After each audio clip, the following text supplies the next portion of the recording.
Hello. Here I am once again.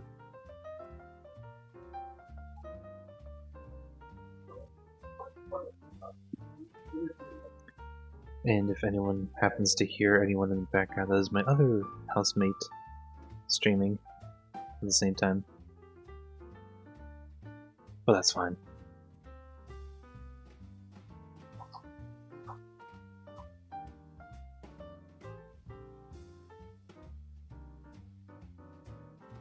Let's see, just make sure I got everything here right.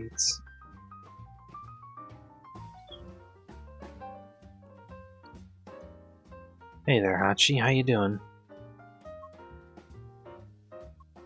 Did I have that right? I do have that right. I do have that right. Alright, good.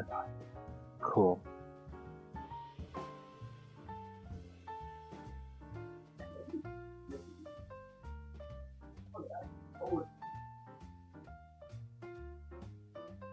CP, finishing writing a chapter at the moment, you? I'm doing pretty good.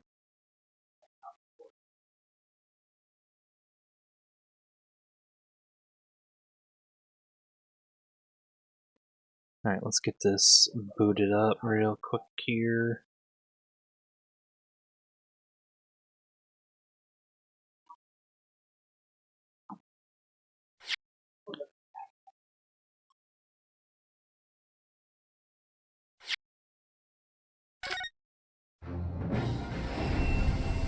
And now here we are.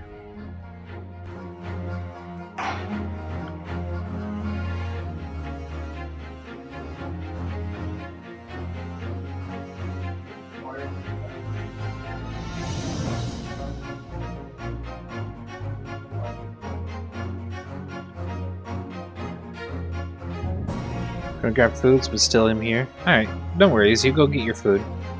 We're just starting out anyways. We're probably not gonna miss much.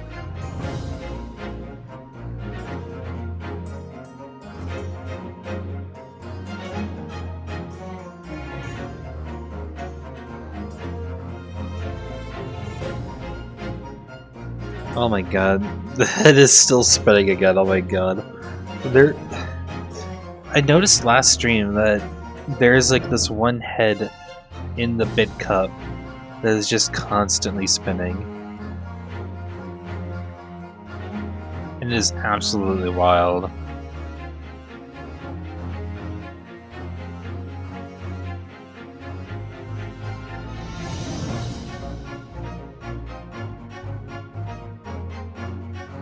That thing's going nuts. Just how fast is that spinning? That's spinning pretty fast. It's spin! Spin! Anyways. Let's get continuing on the adventure of the Runaway Room.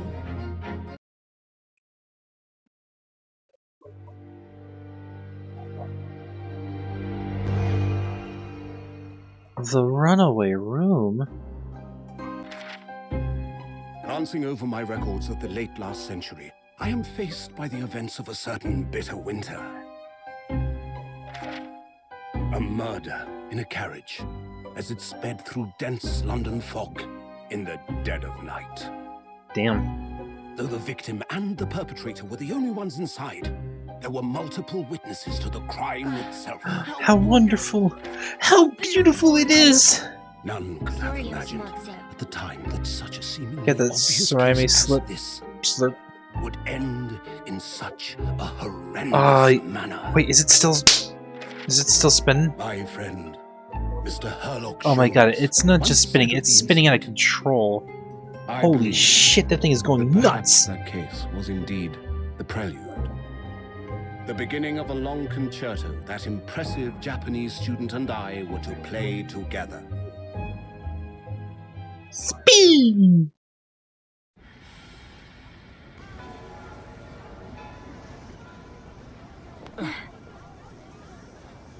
Amazing. Is this really just a railway station? Railway station or not, I've never seen such an enormous building before. And look at all the steam locomotives. This country is incredible.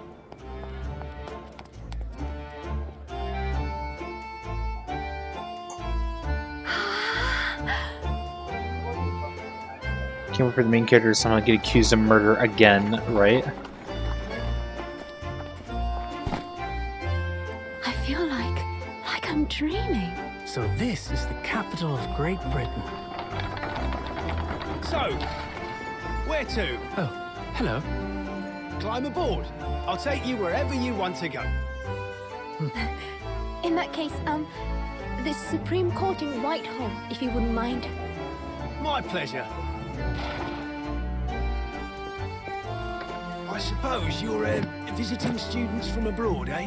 Yes. Thought so. Well then, I hope you enjoy your stay. Well, that's nice. And welcome to the centre of the world, Great Britain's mighty capital, London. See, I was like half expecting those kids to just steal their luggage. But no, that's actually a lot more pleasant.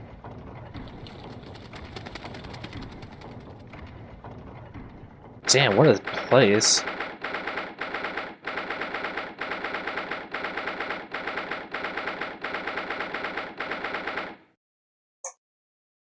Alright, let's get to it. Silence is a valid option.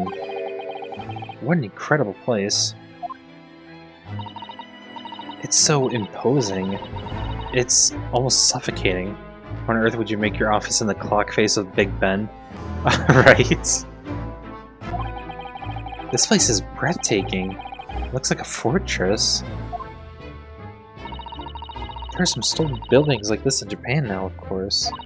But they've only been built in a few short decades since we opened our borders to the outside world. An authentic example like this has quite a different impact, wouldn't you agree? A far cry from the wooden paper most of our buildings are constructed from.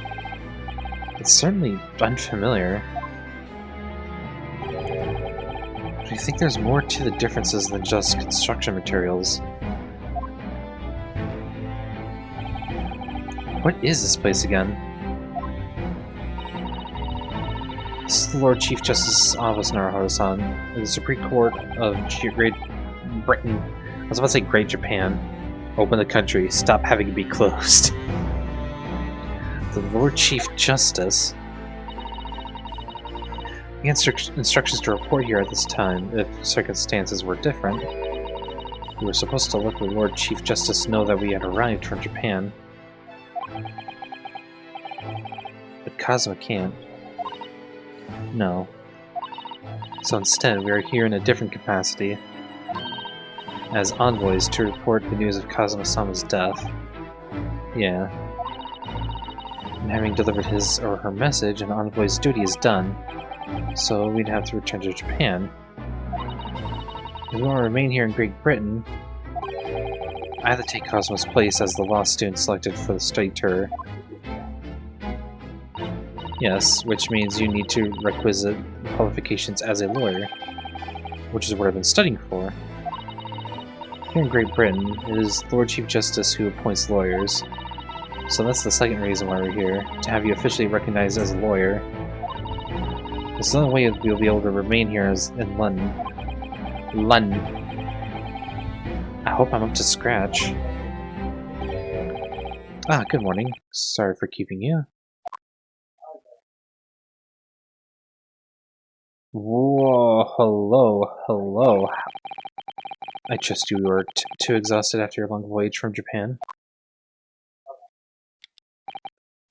It seems I'm 1 hour, 12 minutes, and 40 seconds late.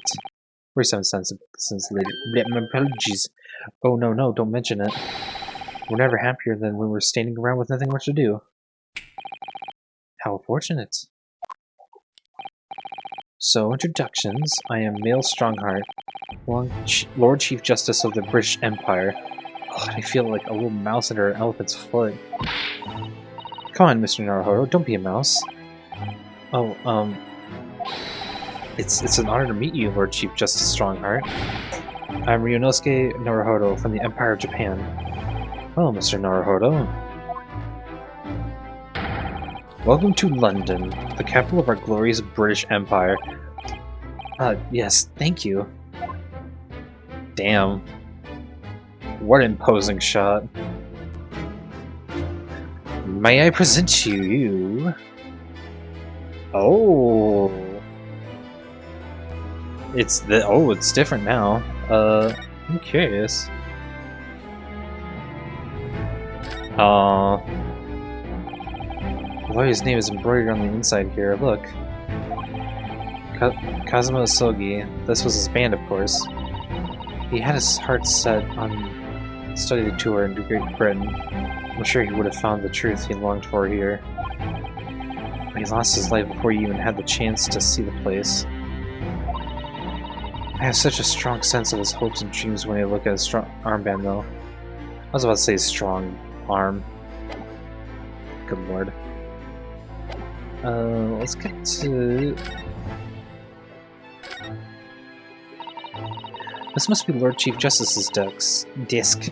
I believe it's made of marble. It's more like an over-the-top tombstone that's toppled over to me. I think that's your fanciful imagination at work again, Mr. Naruhodo. Feels like everything that's normally made of wood and paper at home.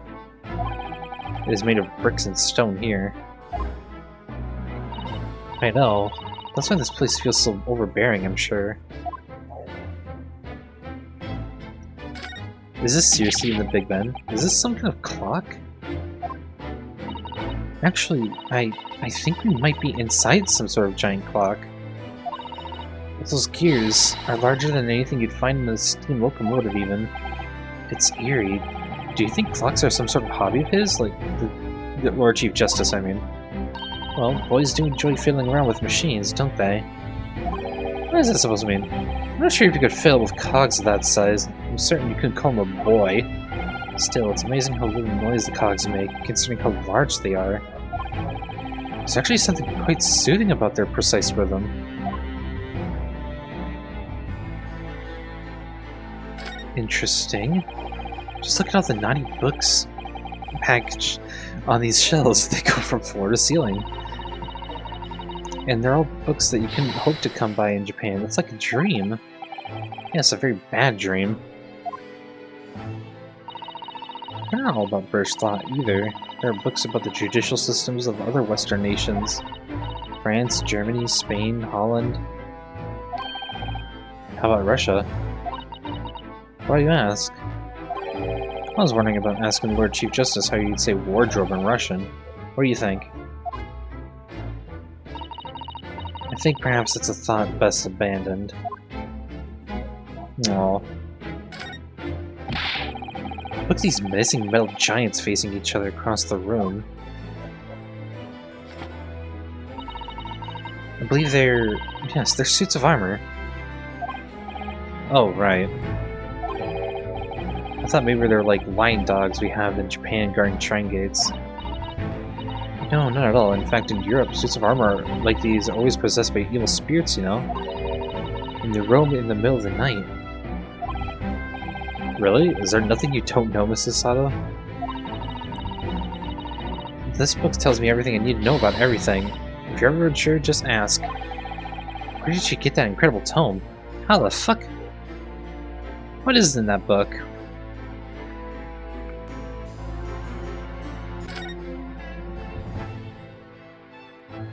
Say we're about good here.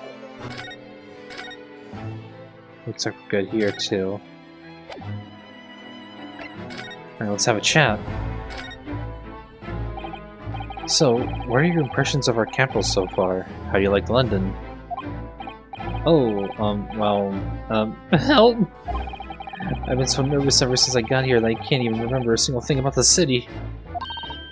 It's simply splendid, isn't it, Mr. Naruhodo? Oh? We get a wonderful view of some of London's streets from the carriage on the way here from the station. Everything is so impressive and grand. I must say I'm almost lost for words. I'm glad to hear you like it. The city boasts tramways, piped water and gas, even cables supplying electricity. We spearhead every revolutionary new technology in the world. Every visitor to London is astounded. Oh yes, astounded is the word. Thanks for saving me there, Susato-san. But everyone seems so jolly and full of vigor. Yes. There's much excitement about the upcoming Great Exhibition we'll be hosting here in London. Great Exhibition? Cultural and technological achievements from around the globe are to be exhibited here in our great city. It will be the greatest spectacle of its kind in history. It will make Paris's World Fair look like a toy shop. Gosh, I can hardly imagine how magnificent it's going to be.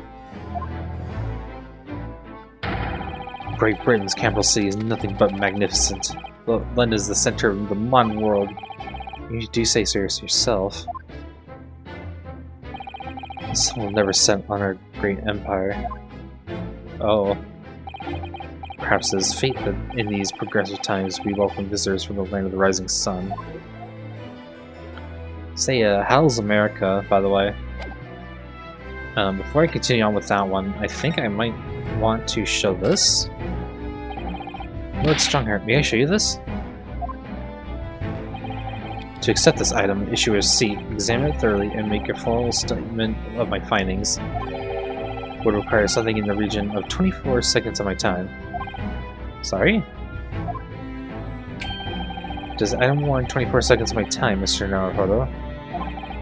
Let's leave it for now.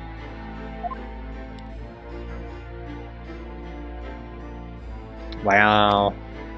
Damn. Quite the statement there. Or a response, really. Lord Chief Justice, I think you were expecting a student of law for the study tour, weren't you? Absolutely. Mr. Kazuma Asogi, if my memory serves. That's right. The British government has already been telegraphed a full report of the situation. I understand the young man lost his life aboard the steamship bound for our shores. That's amazing. The news reached him before we even arrived. My country naturally extends its deepest condolences to yours. Oh, thank you. And you honored this appointment specifically to inform me of the news? Yes. We are here in the capacity of envoys from Japan to report the sad news in person. They tell me you Japanese are a people of protocol and courtesy, and they see that as true. It is with some regret that I must inform you that the death of the young lawyer means this study tour arrangement can no longer proceed. You could just hear us out, Mr. Longsword. Fuck. What do you have to say, man? It's about the study tour. Mr. Naruhodo here would like to make a proposal. Would he now? Well, Mr. Naruhodo? This is it then. The moment of truth. Here we go. The thing is, Lord Justice, Lord Strongheart, I was wondering if perhaps you could consider allowing the study tour to go ahead. Don't misunderstand me. Britain would ideally like to see the tour go ahead. But without a lawyer from your country, there's nothing to be done. Well, in that case, what if there was someone else? Another lawyer from Japan, I mean.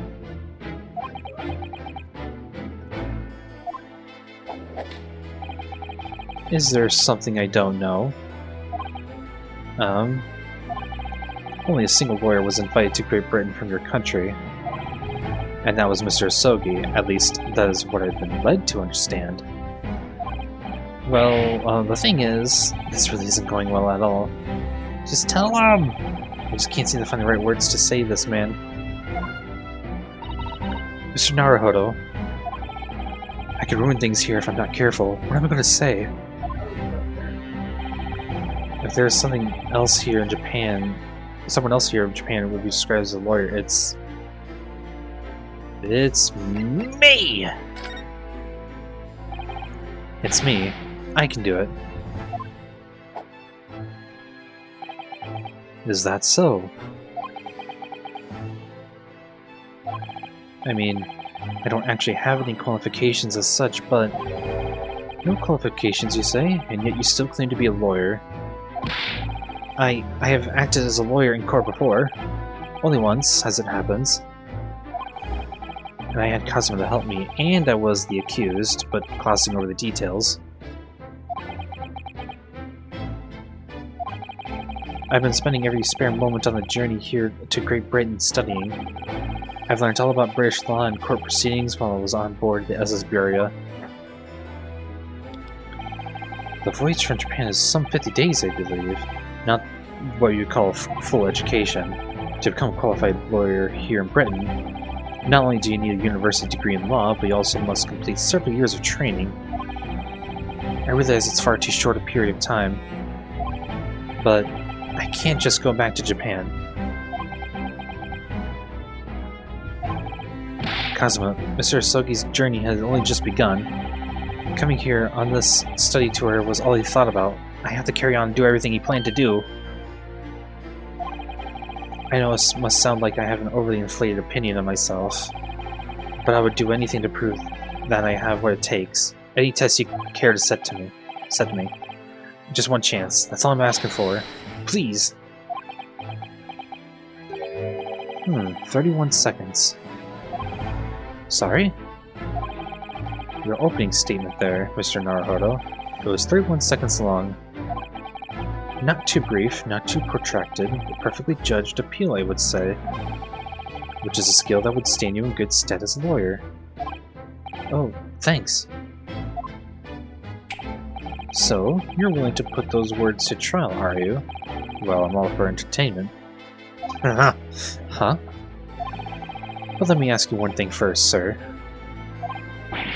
Yes?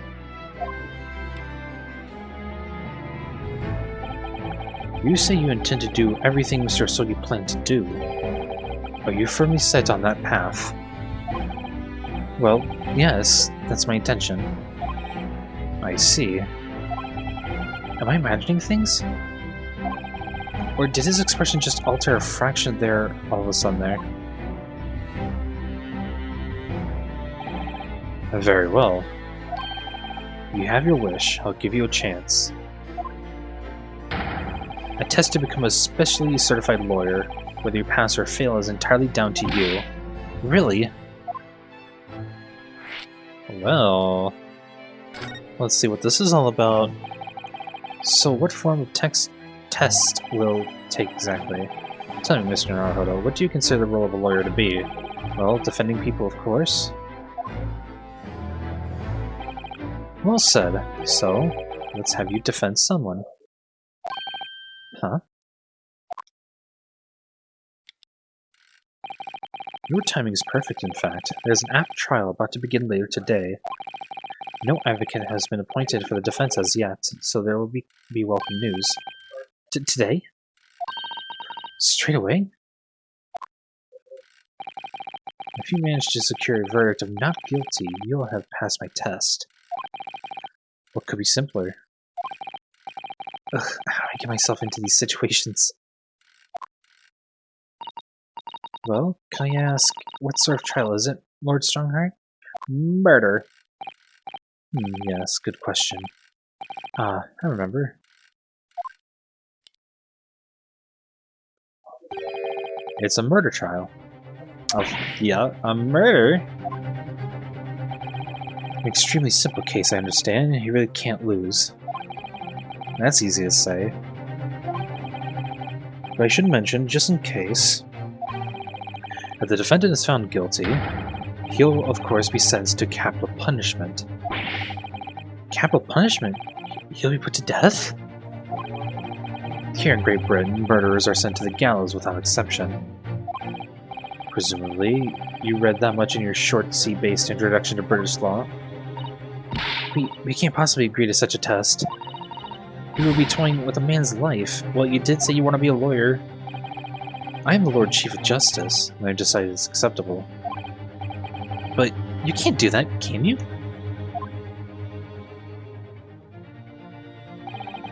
There's no need to overcomplicate this. All you have to do is ensure that you don't lose. Silence is a valid option. So the defendant may live or die depending on how well I perform in court. If I lose, he'll be hanged. Mr. Naruto, you've come to me claiming to be a lawyer. If you want me to take you seriously, you need to prove you're willing to do a lawyer's job. And you say you intend to see through the will of your compatriot, Mr. Sogi. I would like to understand just how far you're willing to go in order to make that happen. He's testing my resolve. What's the matter? You've fallen silent. I'm sorry, but time is pressing. The trial begins shortly. I need an answer from you now. What's it to be? Silence is a valid option. What do I say? Do I agree to absurd test? I'll do it! Alright then. If I have to give you a decision now, my answer is... I can't do it! I can't get the words out! 15 seconds. Your decision-making needs work if you want to be a lawyer. That was too slow.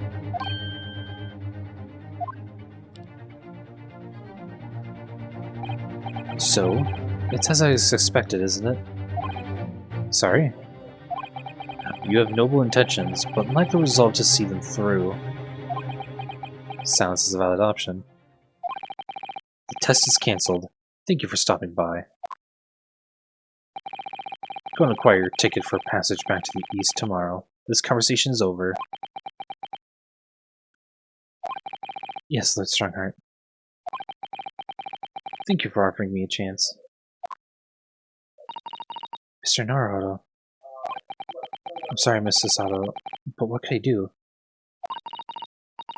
It's alright, I understand. You do? It's not an easy decision to choose whether to defend a man in these circumstances. But resolve has absolutely nothing to do with it. What are you trying to say, madam?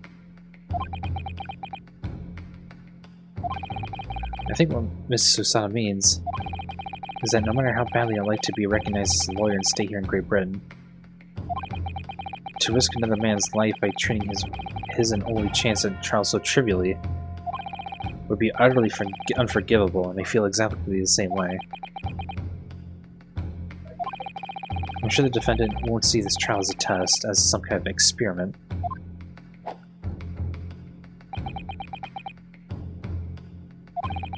A lawyer may fight for his clients in court day after day, but for each one of those clients, a particular day they stand on the dock may be the only chance they have to fight to prove their innocence. No, I was wrong. I'm not qualified to do that job yet. I'm sorry for wasting your precious time, Lord Chief Justice. Ooh. Wait, Mr. Naruto. Oh, was there something else? It's approximately 20 minutes by carriage to the Old Bailey from here. If you leave immediately, you should still be there on time. But I just said that. I was quite serious in what I told you. The defendant in this case has literally no one to advocate for him. What? At this point, he can't hope to find someone to represent him. The trial will begin without a defense. And if that happens, there's only one possible outcome.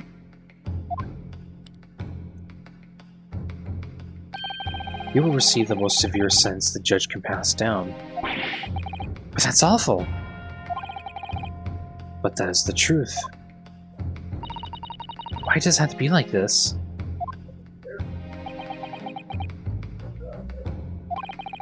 Please don't expect an answer to every question. Ooh. The cold hard truth of the matter is that there's only one person now with a chance to save this man from a very miserable end. And that is you. I'm really his only hope? So, What do you say now, madam? Me? What do you mean, Lord Strongheart? You said it wasn't an easy decision to choose whether to defend a man in these circumstances, and I agree. By my estimation, it is purely and simply a matter of resolve. Oh. Our time is up here. I have a meeting to attend. I must leave in 2 minutes and 16 seconds. So, venture into our great city and enjoy yourselves. And goodbye. He's gone. The Old Bailey.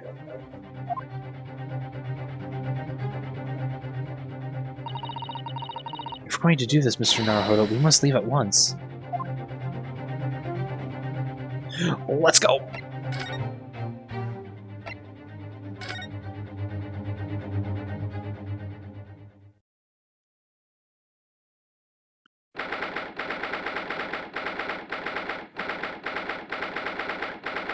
The Old Bailey, defendant's antechamber.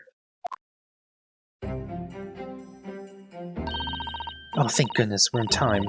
There's still 15 minutes until the trial begins. Oh, wow. I never knew a horse-drawn carriage could go so fast. I thought my teeth were going to rattle loose. Did you hear what I said to the driver when we climbed aboard? Get us to our destination in 5 minutes, driver, and there's a guinea in it for you.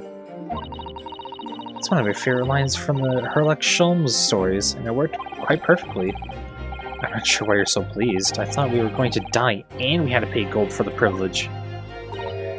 Well, at least we arrived here before the trial started. Yes, I suppose there's that. Anyway, I don't understand it.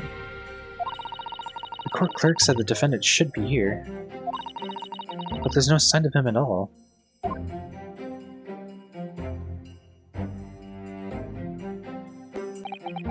So this is the Old Bailey. Even this room for defendants to wait in it is grand. Are you alright, Mr. Naruhodo? I'm feeling tense, that's all. This place gives me some same sense of foreboding that I remember from the Supreme Court in Japan. An oppressive air, almost as if the building itself is going to crush whoever's going to be sentenced. Feels like only yesterday that was one about to be crushed. Yes, whoever the man you're trying to defend is, I imagine he's feeling very alone at this moment. Top of the morning to you, madam, sir. Who is this? What are you doing following me here? Things are very desperate, are they? Sorry. Did you look at those expressionless faces? From the east, are you? We're from Japan, yes? Ah, Japan, is it? Right, say no more. So, how much do you need? No, we're just here because... No need to explain, fella. I've been there myself, so I have. No place to go, nothing to eat, barely a penny to your name, and all the while strange faraway land. Well, actually, we haven't found a place to stay yet, no. 'Tis grand, 'tis grand. Let me start by giving you as 1,000 guineas. Say nothing now. 1,000 guineas? Please, Mr. Sato. You don't have to shout. But 1,000 guineas is enough to build an entire mansion in the most prestigious area in Tokyo. What? 'Tis nothing to me at all. I like to be sure I have sufficient funds to weather a rainy day, you see. I have enough wealth to buy the city of London 2 or 3 times over. Could that much rain even fall in one day? Well, even so, we couldn't possibly accept such a large sum of money. But, oh, that hit me in the eye. Don't get me wrong, fella. I'm not giving it to you no strings attached. I'll be wanting you to do something for me. Oh? To be honest, 'tis a little embarrassing. The trial that's about to begin, you see, is from me good self here. I'll be on the dock. So now, what I want for you to do... Yes, come along with me and stand there beside me. Officially, you'd be my lawyer, but that's just a little detail now. Oh, well, the thing is... Don't worry about Ting. All you have to do is stand up there next to me, none more. Otherwise, you see... The trial is going to start without me having any kind of representation at all. So it was true. Lord Chief Justice wasn't just making it all up. I'm terribly sorry to have to ask, but... Does that mean you're the defendant in this trial?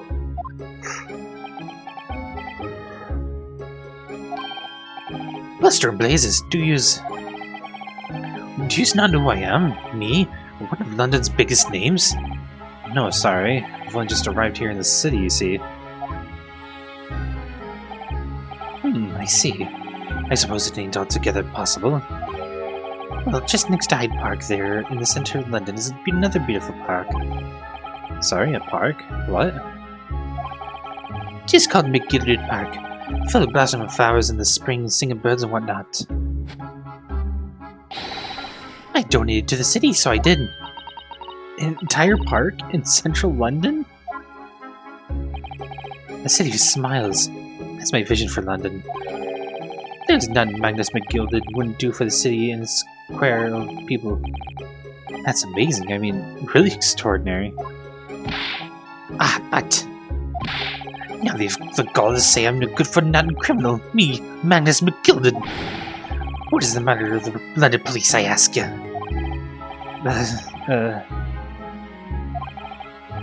Alright, don't pass out.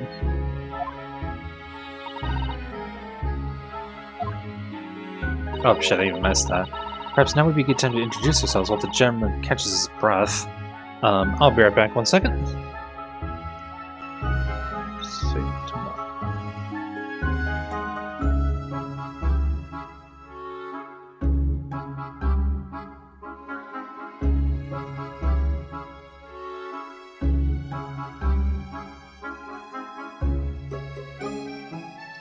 Alright, that is that for that. Okay. Let me get a big old good sip of this Charizard. Ooh, and hydrate after this. And a stretch? Oh boy.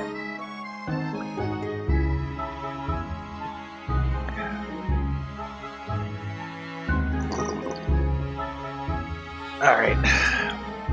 Let's pull the seat back up. Okay, there we go. And stretch! Oh, stretch! Okay. Alright. Good idea.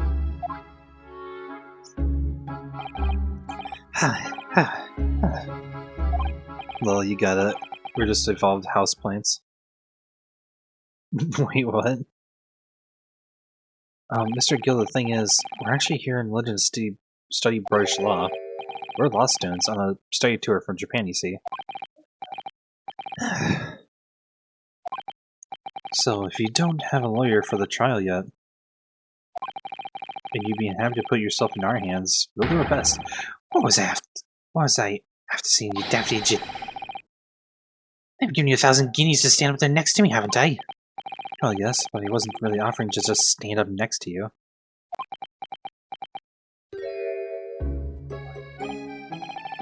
Oh, I think I see what's going on here. Sorry? I know what you're thinking. This Chancellor fella claims to have more money than the Queen.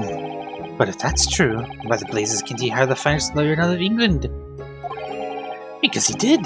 That's the only explanation. Well? Well...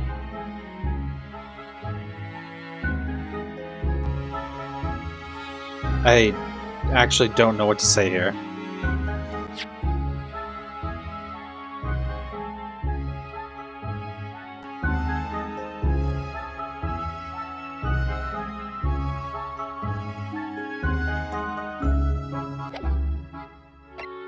No, I'd say not at all. Not at all, although it is a little strange, to be honest. Why don't you have a lawyer, I mean? can't be the fault of the Reaper. Sorry, did you just say Reaper? Aye, the Grim Reaper's a Bailey, Lord Barg van Zykes. He's the prosecutor. The prosecutor is the Grim Reaper? And Van Zykes stand for the prosecution. They call the accused his sacrificial lambs. And to this day, in every single trial in which he's been the prosecutor, the accused have been damned. What? So it's reached the desperate situation where there's no one willing to stand in defense against the fella at all. You could say he's a living legend of the Old Bailey. Goodness, Lord Bart von Zykes. Ooh. Excuse me, sorry about that. He must be an exceptionally talented prosecutor then. Talented isn't the word you're looking for, man. It's cursed. Cursed? What on earth? The defendant is summoned, and his counsel. Please make your way into the courtroom. The trial is about to begin. His counsel? That would be me. Oh, 'tis time. Well then, fella, don't let me down. But I don't know anything about the case. You haven't told me what happened. Until you showed your face here. I made up my mind, so I had. Sorry. I decided I'd have to defend myself in there. How that worked. But then you made an appearance, a student of law, wouldn't you know? 'Tis no accident, I can assure you of that. 'Tis fate. So don't get cold feet now, please.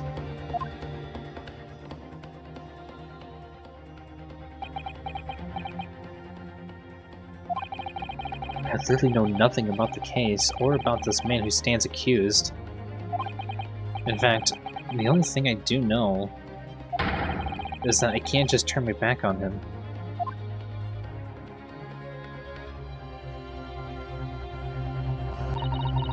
Mr. Naruhodo. The man has no one. You'll have to stand alone in that courtroom, armed with nothing to defend himself. Yes, something that Cosmo would never have allowed to happen. Counsel for the defense, what are you doing? If you're late for the start of the trial, you'll lose your right to stand. Silence is a valid option. I'll be right here. Or I'll be right there. It's happening then. My first trial in a British court. I hope you're watching over me, Kazuma. Because I have no idea how I'm going to manage this.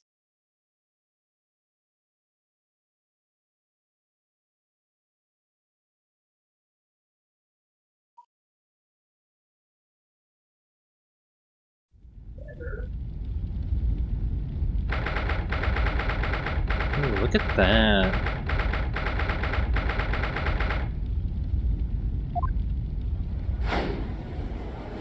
Oh no, there's the jury, ain't it? So this is the highest court in Great Britain, the Old Bailey. The centuries of history in this place is palpable, isn't it? It's so different from the Supreme Court in Japan.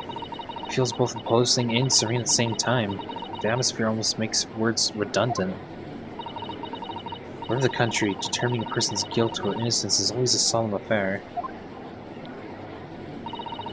May I say something, Mr. Naruhodo? Oh, yes, what?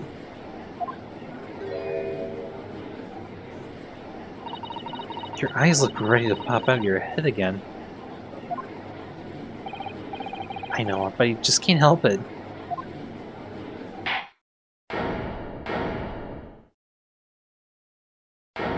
Oh, look at this guy, this little dreamy dude. He looks about ready to fall asleep. In the name of Her Majesty the Queen, I hereby declare this court to be in session.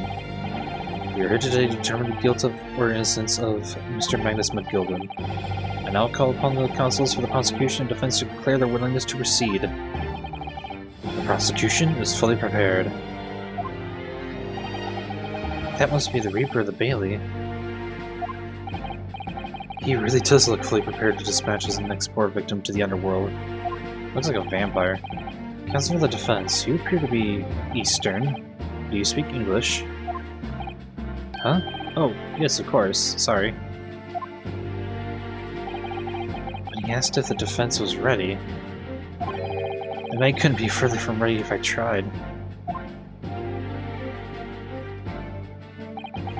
Those eyes please me, Nipponese. They shroud your fear, your doubt, your trepidation. They run wild, clinging to some phantom notion of courage. The quintessential... Let me read this word right. Quintessential look of a sacrificial lamb. Ugh. Cold shiver just ran down my spine all the way to the tips of my toes. Sounds the valid option. No, Mr. McGilwood. Yes, my lord? You stand accused of murder, a capital offense. You could be sent to the gallows if found guilty. Are you quite sure you wish to entrust your defense to this foreigner?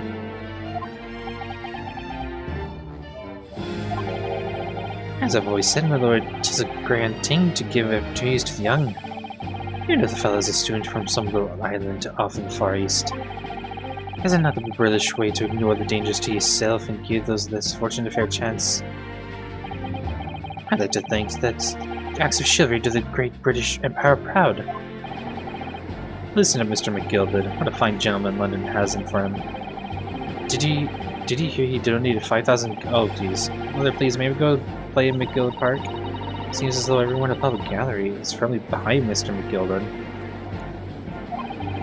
That's definitely welcome news. He certainly has a way with words. I was surprised he couldn't convince anyone to defend him.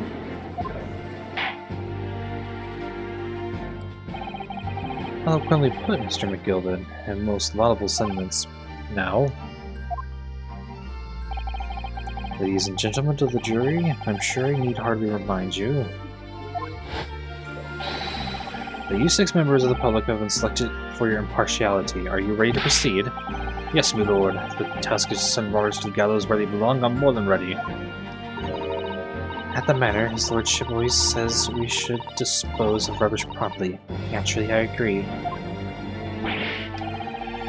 Any criminals here will be wishing they never set eyes on me. This man be drinking. If I feel a chill. Oh, don't mind me, my dears. I'll just be getting on with me knitting. Must finish these mitts for my grandson. Mr. Naruto, these people are... The jury, yes. That's something we don't have in Japan yet. That's right, I've only ever read about it. But here in Great Britain, the court's final verdict depends on the opinions of these 6 jurors. The judge passes sentence according to law, but the juries determine guilt based on common sense. So the defendant is ultimately judged from 2 completely different points of view. How exactly do the jurors give their verdict? That I don't know, but I'm sure it will become clear as the trial progresses. Yes.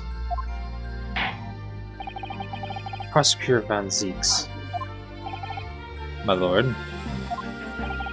It's been a number of years since we've seen you here in the courtroom. I thought you'd renounce your fame. I'm known as the Reaper of the Bailey, my lord. Infamy rather than fame, I would say. But yes, 5 years have passed since I last spread my wings in this capacity. So, what brings you back? Is there some change of circumstance of which the court should be aware? Silence is a valid option.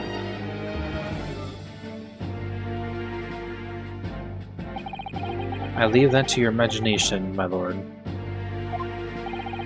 So the Reaper has been out of action for 5 years. Why did he have to choose today of all days to make a comeback? Don't lose heart, Mr. Naruto. As you wish, sir. Court nevertheless welcomes your return. Now then, opening statements, I think. A summary of the case, if you would please. Certainly, my lord. As your lordship is aware, this is a case of overwhelming simplicity. You must be the only ones in here who weren't aware. The incident took place in the late evening, 3 days past. The hours was some minutes after 10. The victim was a maker of building bricks known in the community as Thrice-Fired Mason. Sorry, thrice?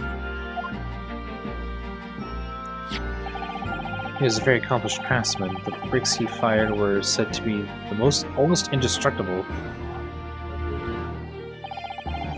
The victim's corpse was discovered in an omnibus in service on the streets of London at the time. A dagger that had been thrust into the victim's abdomen is believed to be the ultimate cause of death. Oh, poor guy. Here's the autopsy report from the investigating medical officer at Scotland Yard. Thank you, counsel. I shall accept that, and the photograph as evidence. External hemorrhaging. Nice attitude. Space obscured. One further item of evidence. Let me take a look at that.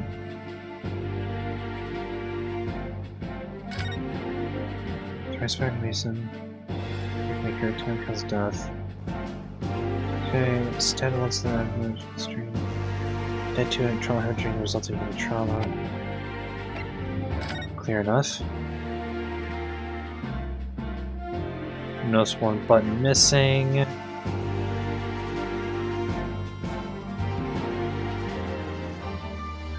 Kind of just laying there too.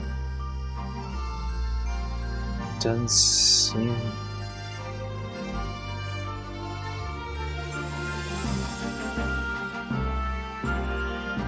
Doesn't seem to be much else to it.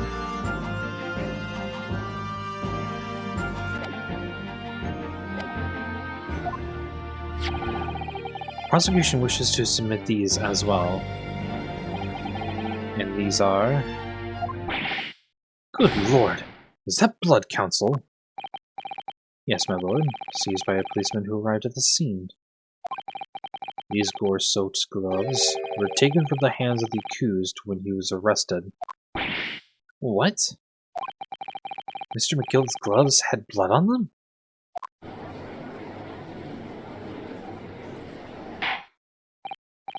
Yes, I'll accept these as evidence as well.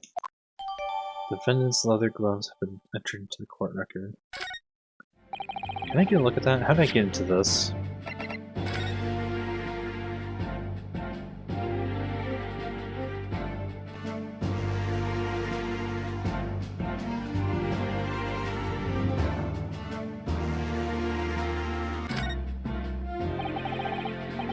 This is definitely blood, isn't it? Not the most pleasant sight to be confronted with on our first day to London.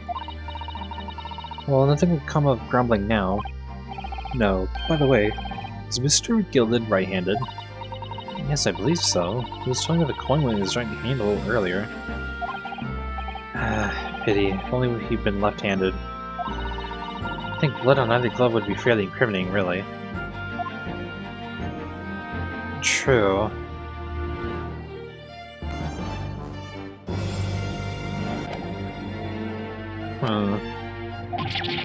I'm backed into a corner before I've even started. Continuing. According to the driver of the omnibus, there was only 2 passengers traveling inside the vehicle at the time. Only 2? Obviously, one of those passengers was the deceased brickmaker, Mr. Mason. The other was the accused, Magnus McGilded. Well, rather damning circumstances to say the least. Defendant, what say you? Well, of course, I have no recollection, just such a thing. Mr. McGilded? To be sure, I rode the omnibus that evening. Or whatever about a carriage. Oh, I'm taken with a fierce tiredness and I always succumb to it. Are you claiming to have been asleep? 'Tis the motion of the carriage, my lord. And so it is. And when I opened my eyes again, 'twas a desperate sight before me. The body of a man I've never seen lay before in my life. Huh. Now I ask yous, what good-hearted soul wouldn't rush to help a fella bleeding from his stomach? I wasn't about to start worrying about my gloves now, was I? I reached out to give a man a hand. So the blood got into the gloves then, after the man had been killed. Unfortunately, that statement of the driver is only the beginning. What? That's not all of it? There were multiple witnesses to the precise moment at which the brickmaker was fatally stabbed.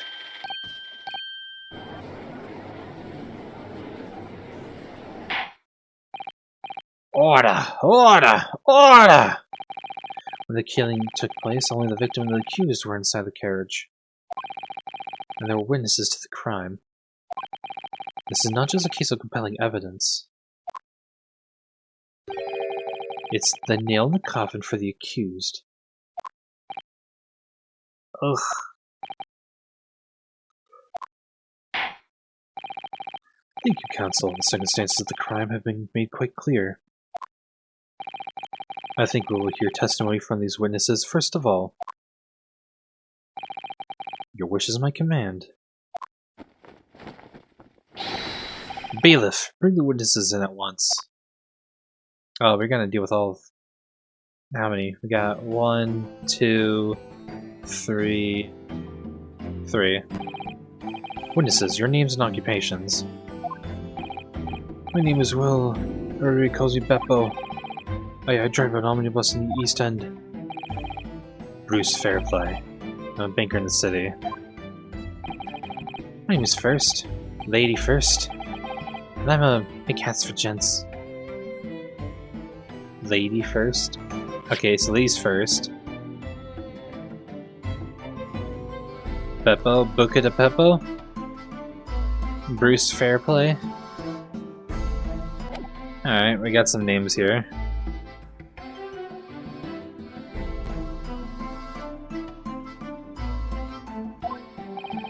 Let's begin by confirming these facts. 3 days ago, at a short time after 10 o'clock in the evening, all of you present in the stand were in an omnibus and witnesses to an aforementioned incident. Is that correct? Yes, sir. Quite right. Yes, sir, that's right, sir. Very well then, let's proceed to your formal testimonies, please. Each of you will tell the court precisely what you saw. Alright, you know what? Actually, give me a moment here. I'm going to do a little thingy-majiggy. I'm going to move myself over to the My Public VC here. Limit the number to like 3 people. I think I could probably use a bit more comedy and a little bit more. Could use a couple of people here. Also, because I moved over, I'm going to have to reappear again because I just vanished from the stream. Give me a moment, it'll be an easy fix.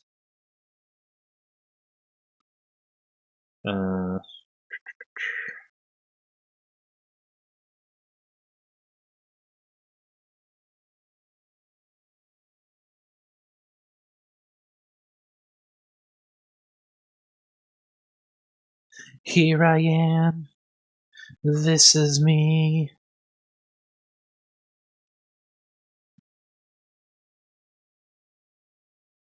Alright.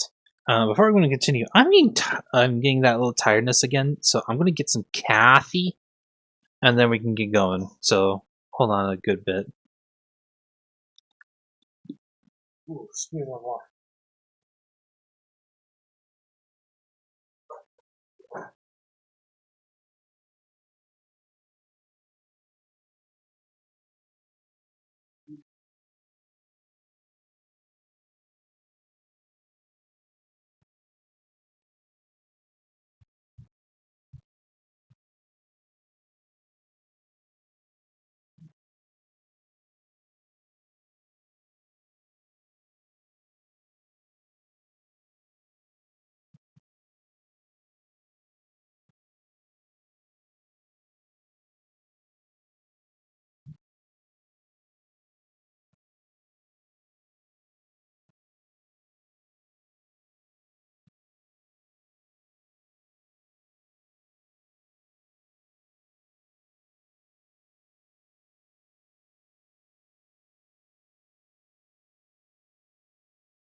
Alright, I am back.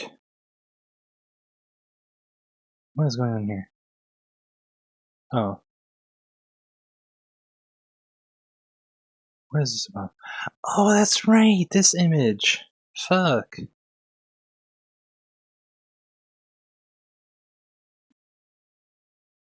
gotta grab this image. Holy shit. I haven't even bothered to get that image. Oh, that's what that was! Okay, I'm gonna download that one too, okay.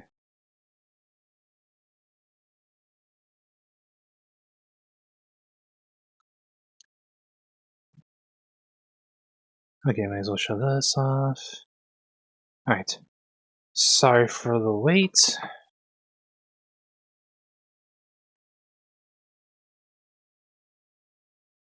Alright, here we go. It was less bus in the evening, so I had a few customers. I remember it well. The victim and the man accused of killing him were sat next to each other inside the bus. Then, out of the blue, the accused just reached over and plunged a knife right into his guts. That's right, he stabbed him. He screamed, I did. I couldn't help it. As soon as I heard a scream, I stopped my bus, and then I saw it too. Uh-huh. Unambiguous testimony, I say. Exactly, my lord. These men witnessed the incident of the omnibus with their own eyes. I'd like to ask a question, if I may. Yes, counsel? Well, this testimony makes absolutely no sense to me whatsoever. Why not? Well, the incident took place inside a moving carriage, didn't it? As has been clearly stated from the outset, yes. Well, in that case, how could those two witnesses possibly have seen what happened? There's no way they could have seen the inside of the moving carriage.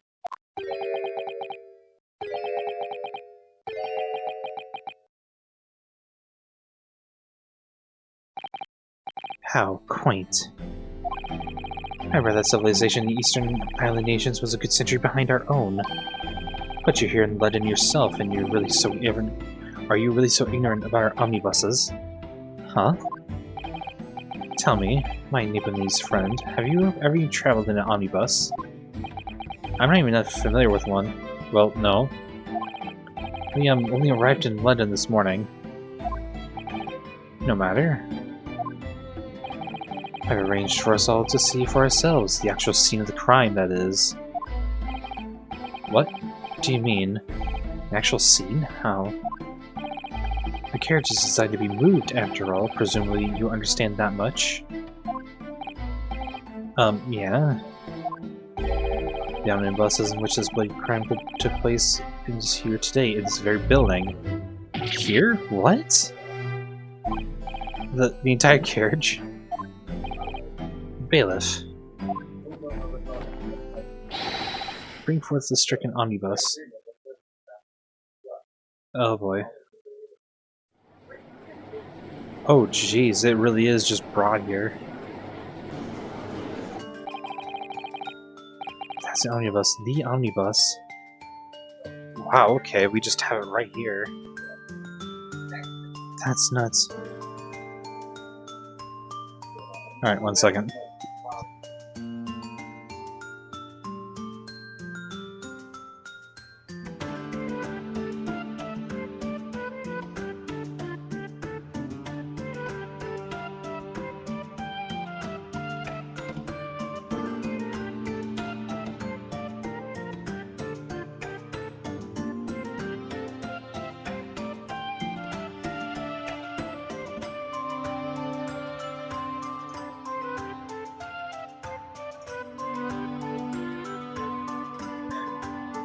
Oh, alright, see ya, Hachi. Have a good one.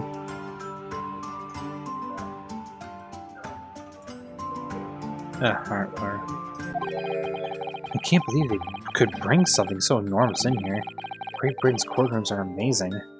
Well, I guess with doors like those. As you can see, the omnibus is pulled by 2 horses and can carry up to 8 passengers.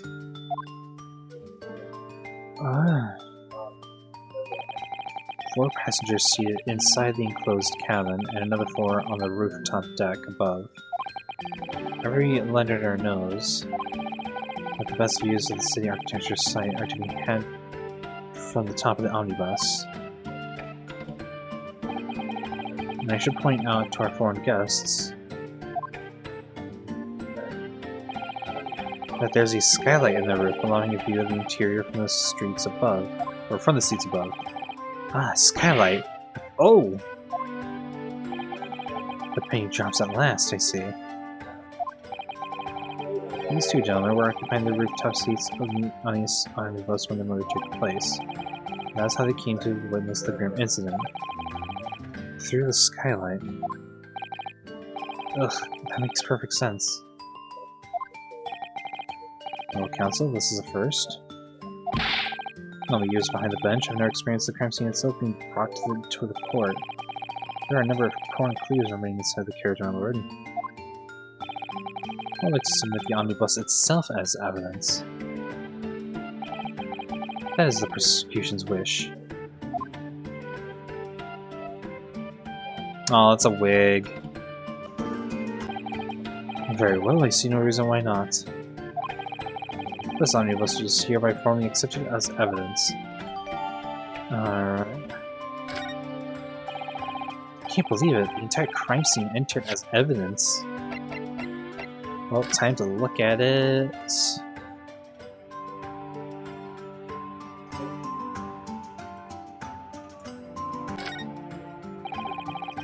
Can't find anything out of place.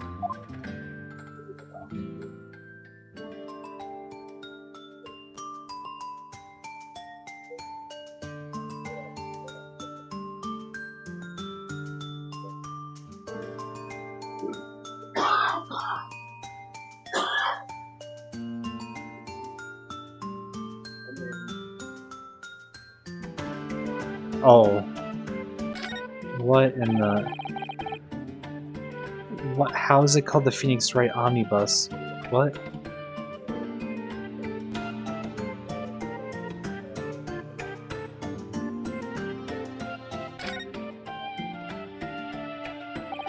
Oh, sure enough. You can certainly see the inside of the carriage through this opening, that's for sure.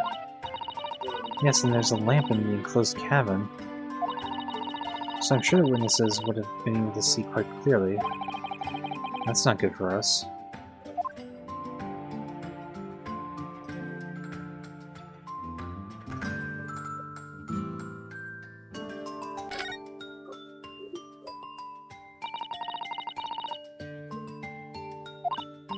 Oh, you must have a wonderful view of London streets from up here. So people sit all the way up here on bigger winter nights with the cold air rushing past them? And they have to pay money to do so? Brr, I can't even imagine how cold it must feel. That just made me think of something horrible. Can you imagine being dragged around the city in freezing cold as a punishment? Perhaps that is the real price you pay to stay out late. Huh.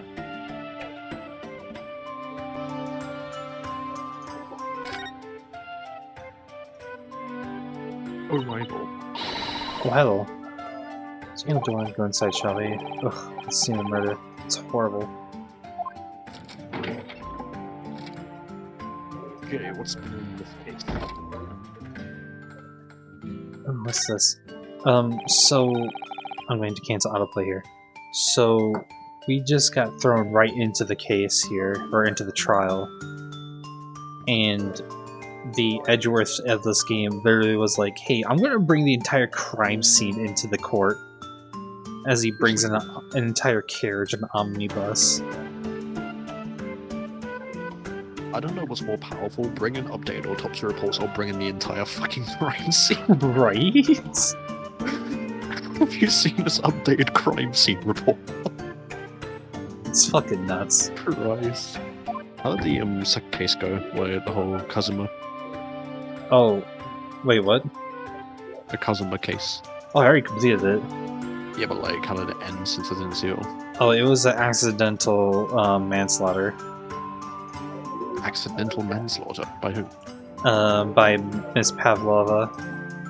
Oh, the ballerina bitch. Yeah. She pushed him and he fell onto the edge of the bed, broke his neck, and Snake Man, Mr. Beef Stroganoff, tried to conceal the crime scene and pin it on Naruhodo. Huh.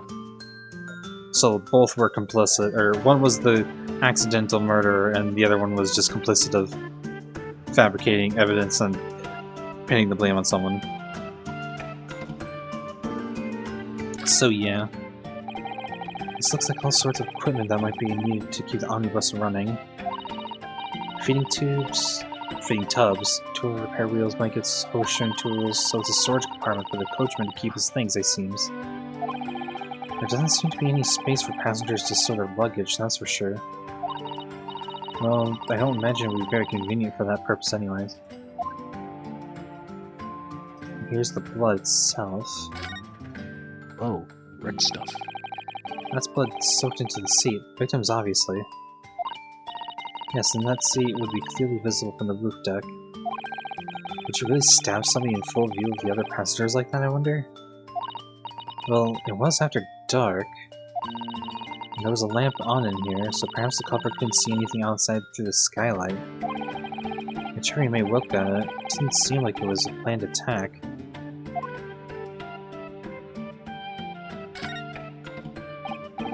Ah, that's a poster for the great exhibition that's due to start 6 months from now. There's a lot of focus being drawn to the Crystal Tower, the centerpiece of the Will Exposition. Oh, the Crystal Tower! It's under construction already, I believe. People all over London must be fizzing with excitement at the prospect of such a grand event. Interesting.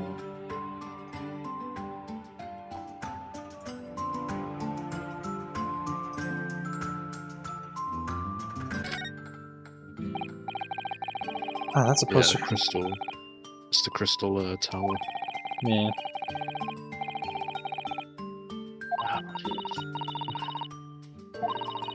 Right, I need to sort out clothes. Sort out clothes? Yeah, because heading to my friends in a few days, and they're going to be staying there for a couple of nights at most, so I just want to sort out a change of clothes. Gotcha. Quite large skylight, isn't it? It's quite large enough to afford a good view into the cabin from the roof deck. There doesn't appear to be a handle or catch or any description. So I suppose it can be opened from the inside of the cab at least.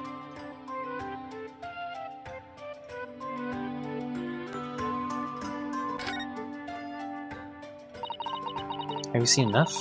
Let's step back outside then.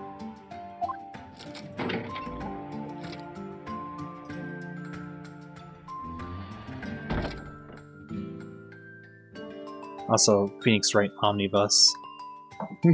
Oh, what a reference. That's so weird because it's like, where does this come in? Like, I mean, it's probably just a name in this case, but like, wow, what a name. I mean, in a game sense, it would just be like a nod to the series. A nod to its own series, yeah.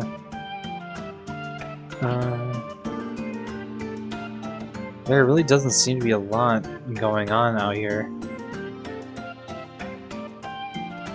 Nothing too strange.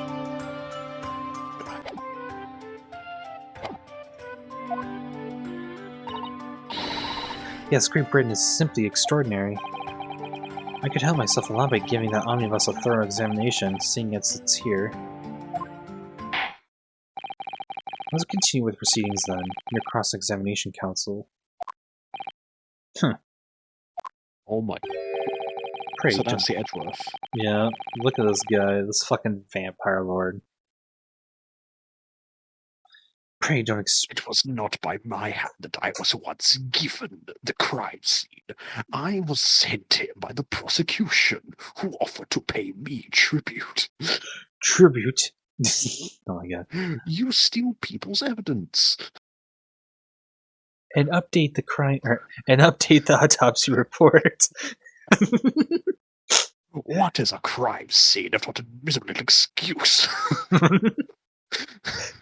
Also, can you go on my stream real quick and see a certain little something spinning out of control?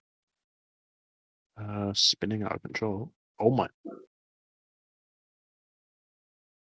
I think it might have been infected with the Source engine. Not gonna lie.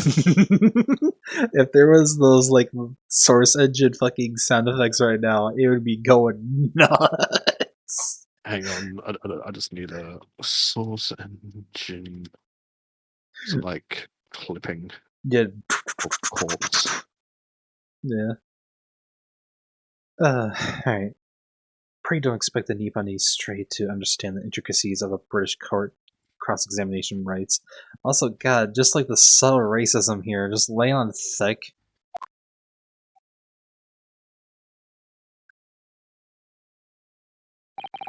Alright, my first cross-examination in a British court.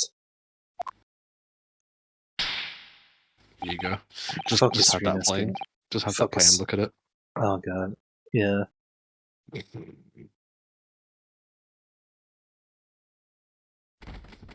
God, it's cursed.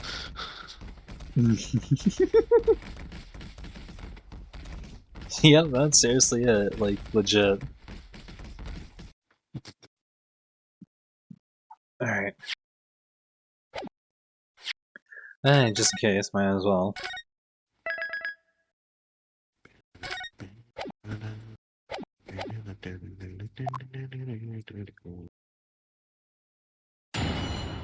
Cross-examination. That's one of those. Customers don't remember it well. Apple. Doing the main accused of them stand next to each other inside the bus.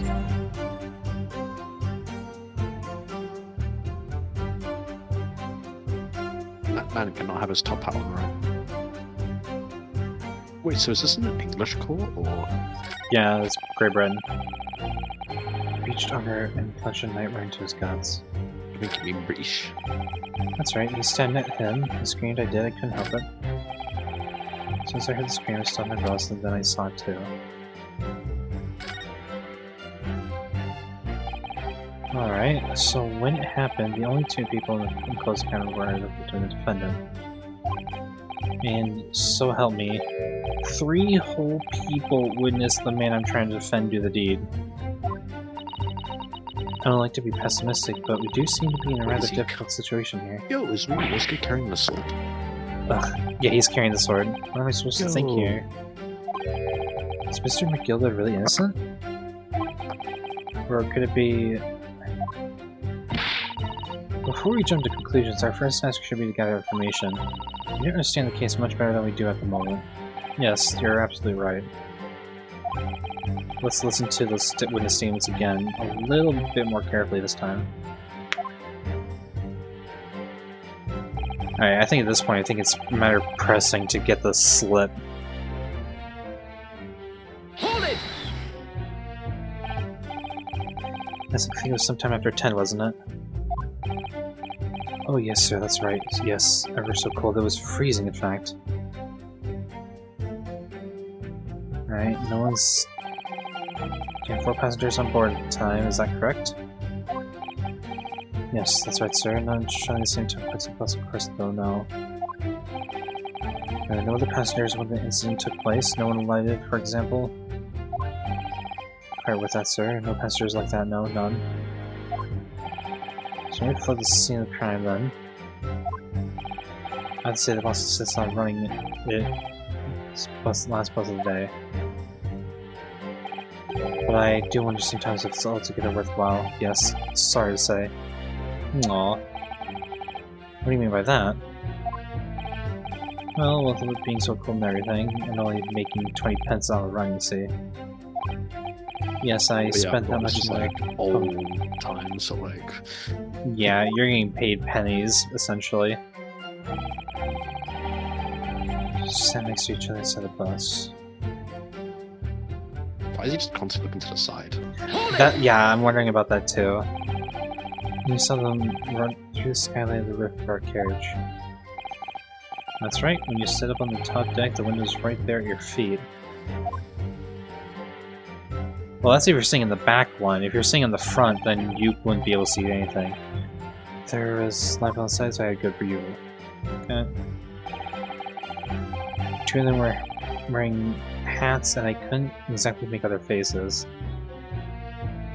Not gonna lie, the guy on the left doesn't quite look like the same as McGilded here. Because if you look at that guy and then look at him... He's the one you're defending? Yeah. Yeah, this is the defendant. He looks a little different, not... Or maybe it's just because the lighting's kind of... Can I see the biography of the fucking Edgeworth of this game? Oh yeah? Prosecutor known as the Reaper of the Bailey. Supposedly the souls of those he prosecutes are eternally damned one way or another. Jesus Christ. Right? What Edgeworth's got competition. Jesus Christ. Right. And then we have our fucking lightning bolt of a man here. Male justice. Right? This guy reminds me so much of Gant. Oh yeah. And this poor man here. Aw. Who lived in the East End? Oh, if you live in the East End back then. Oh, you know about the East End? I looked into a bit of like London's history and all that. Mm-hmm. I mean, history of the UK is definitely something. So I should have down my mind that was Mr. McGilded. Well, what proof do you have? I could be so sure. Yeah, I was gonna say. Well, how can I put it politely? McGill is a gentleman of rather small stature. I could have mistaken him for anyone else. Let's not forget that when the vehicle came to a halt, the only people inside the enclosed cabin were the deceased Mr. Mason and Mr. McGilden. There's no room for doubt here. Ugh, I really wish there was. Is it like an autopsy report on him, or? There is. But there doesn't seem to be anything suspicious at the moment with it. What does it say? Name, thrice fired Mason, age 54, occupation brickmaker. Time of death. Stabbed once in the abdomen with a knife whilst journeying in an omnibus. Died due to internal hemorrhaging resulting from the trauma. That's all it is. This is how the guy looks.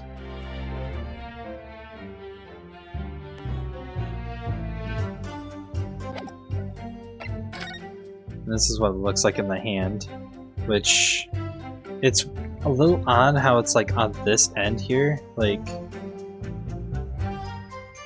it's kind of like on the side here. I'm not too sure what that could possibly entail, but Hold it! I actually saw the exact moment it happened. Didn't I already testify that? Or our fair dinkum hardworking city bankers not because they're trustworthy these days. Oh no, no. He's a banker. He's already not trustworthy. Yeah. This is no good. I heard Gaz back up. Perhaps you could just tell us what you saw in a little more detail. That's... My lord! Juror number 3, what's the meaning of this? My mind is made up, my lord. Completely and utterly made up. Made up about what? I don't like the stinking rich. Never have. They're always up to something, or they should be, every one of them. And that little leprechaun of a man is no exception. Well, you can't fool me. Oh. There's no point wasting time listening to any more of this. That's my opinion on the matter anyway. That's precisely what I was about to say. Oh no. As the foreman of the jury, it's my duty to set a good example to my fellow jurors. Oh no. What? What the? What is happening here? Let me see. Ah, yes, it seems that's how the members of the jury gave their verdicts. With fire? Apparently, yes. White for innocent, and black for guilty. As the 6 members of the jury make up their minds about the case, one by one, they each cast a ball of fire into the great scales of justice, as you saw a moment ago. So if those enormous scales fall completely to the black side, does that mean...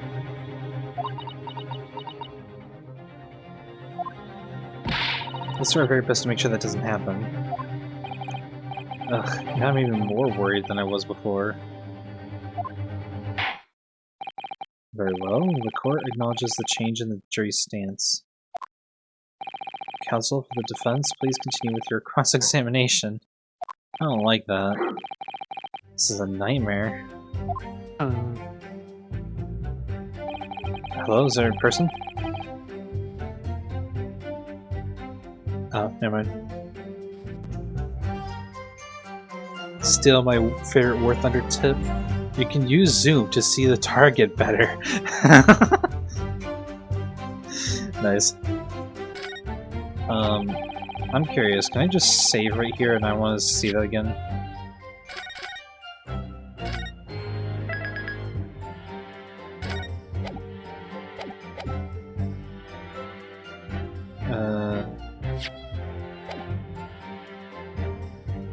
Hold it!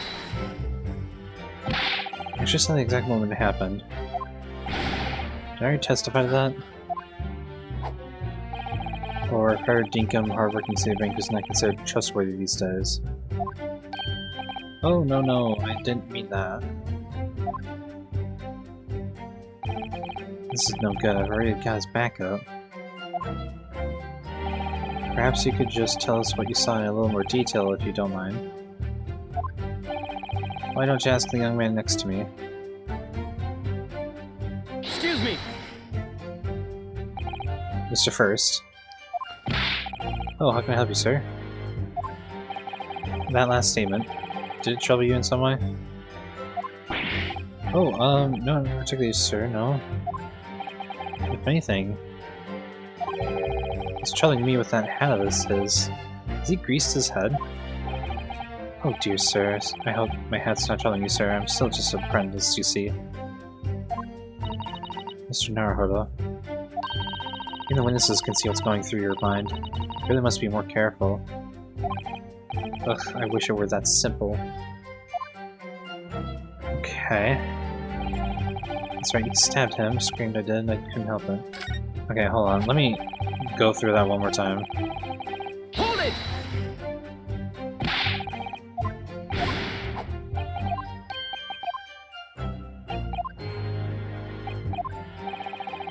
This is the young man next to me. Oh, me? Oh, well, yes.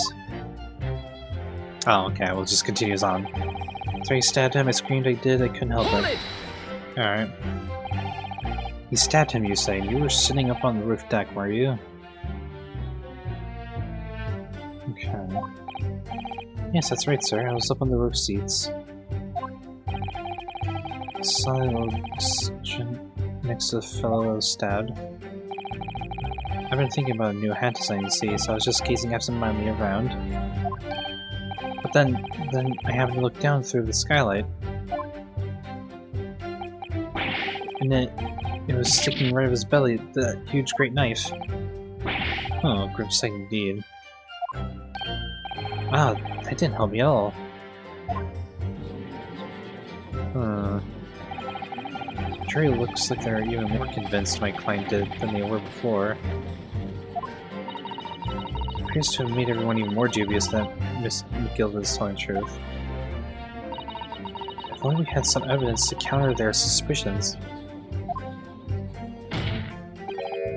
Mr. First. Oh yes, yes sir? Is this the knife you saw? Oh good grief, yes, that's it. The very one, sir. Is that? Yes, Counsel, this is the blade that was driven into the victim's belly like a stake through the heart. That is a blade of considerable size, Counsel. It is, and furthermore, the scabbard is emblazoned prominently with a certain initial. The letter M, which seems oddly familiar. Ugh, please no. Or it could be W. M for Magnus, perhaps, or McGilded, possibly. Take your pick. Seems this particular God, big. the way he points. Right. Jesus Christ, he does it with grace. What a fucking suave. It I seems. love his outfit. Jesus Christ, I love his outfit. Right. Holy shit, I want to commission my sonar in it. Do it. God, that's beautiful. but there are M's everywhere. Like, yes. Like in Mason. Objection! Oof. Action. This blade is far too extravagant for a poor brickmaker to have owned. Still good getting it as a gift. This weapon of the murder almost certainly belongs to the accused.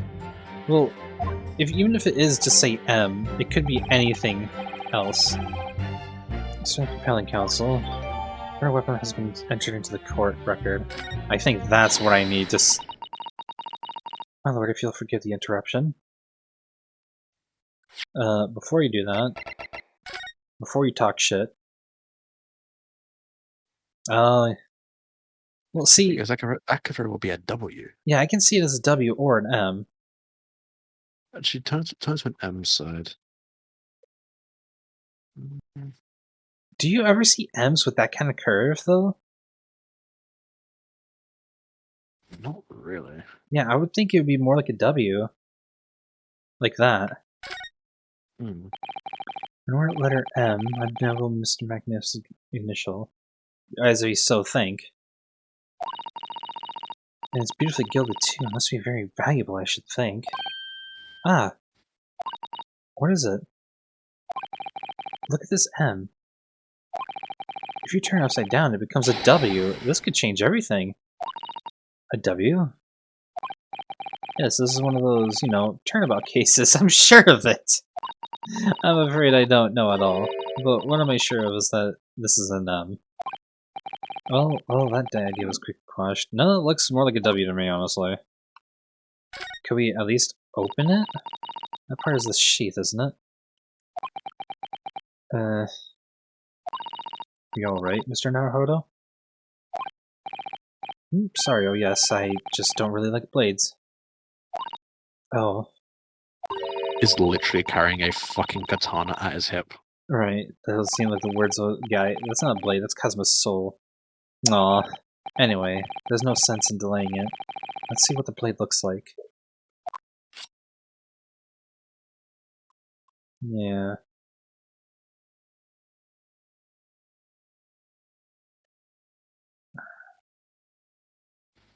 Also, I noticed the music died. Hello, Lava, how's it going? Ugh, it looks a lot like blood. Yellow lava. Sure is blood. That's the victims. Ugh, an Englishman's blood looks a lot like a Japanese man's blood. Well, would you fucking... Shit. Did you think you wouldn't?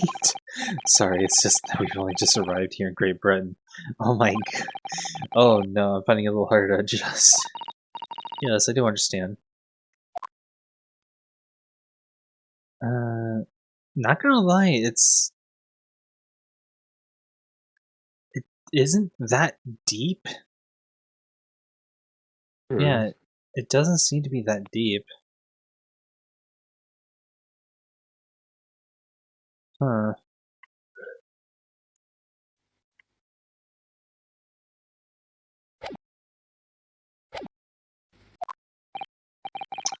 Juror number 2, go on. Mr. McGill is a pillar of society and a gentleman's word should be sacrosanct. However, those of us in service know we must accept hard truths. Wait, what are you about to do?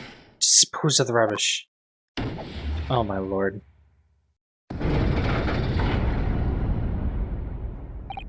No! I don't wish to cause offense, but I do like to eradicate all traces of filth and grime. Hold it! I have painstakingly typed every word uttered here today and cross-referenced all the facts. As such, I am now in position to draw the only logical conclusion. Oh my lord. Well, you're also too eager to call in. Okay. Not again. That's 4 to 6 jury members we proposed a guilty verdict. There are only 2 left. We've had it. Every time I press these witnesses for more information, I just make the situation worse. Nevertheless, what we need more than anything at the moment is more information. We're still very much in the dark. I suppose I'll just have to keep pressing the witnesses, knowing that more sparks may well fly. We mustn't give up hope that we'll uncover something that will give us the way to fight back, but... Alright, I'll keep trying. I can't give up. I just need to keep calm and listen to the witnesses' statements again. As soon as I heard the scream, I stopped and bust, and then I saw it too. Hold it! Where exactly did you see? Well, so that would be the passenger, sir. Yes, collapsed on the floor he was. Oh! Well, the passenger obviously referring to the victim, Mr. Mason, the brickmaker. He wasn't, though. And then the other passenger had the knife in his hand, like this. Well, that's another... But the other passenger obviously referring to the accused, Mr. Magnus McGilden. And then he plunged it down like this, and stabbed the other passenger in the belly. What?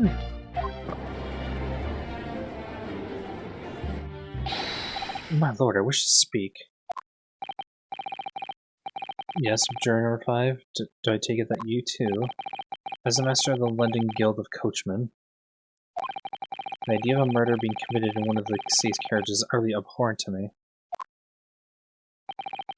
It would be right to make a decision before hearing all the facts, though, I say to myself. But I've heard enough now. The horse is bolted, as they say. No, please, just keep an open mind a little long. Gee up now, Silverblaze, the finish is in sight. What the fuck? Beppo is a long-standing member of the guild, and I trust what the man says. Oh, thank you, sir. You're too kind, sir. This is too unkind, sir. Which now means the 5 jurors agreed to condemn this man. This is just the Grandmaster. Old lady. Oh my god, he's beautiful. Madam Juror number 6. Yes, dear. What can I do for you? You have heard the testimonies of the witnesses in the stand. Oh yes, I certainly have. Still got my hearing, you know. Then, pray tell, why are you yet to pronounce your leaning? She wants to keep on knitting. Oh dear, the thing is, I'm a creature of habit, me. I always go to the park around this time of day and sit on a nice bench and get on with my knitting.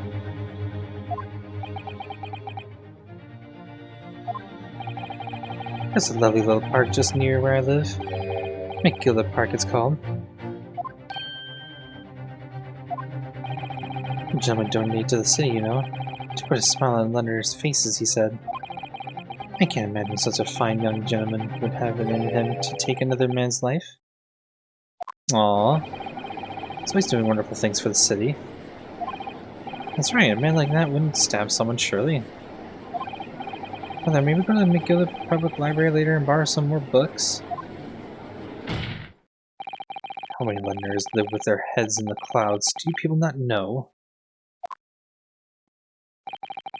What kind of a man Magnus McGilden really is? Oh no, what kind of a man is he? The philanthropist Magnus McGilden has enough wealth to purchase the entire city he claims to value so highly. But where did all that wealth come from?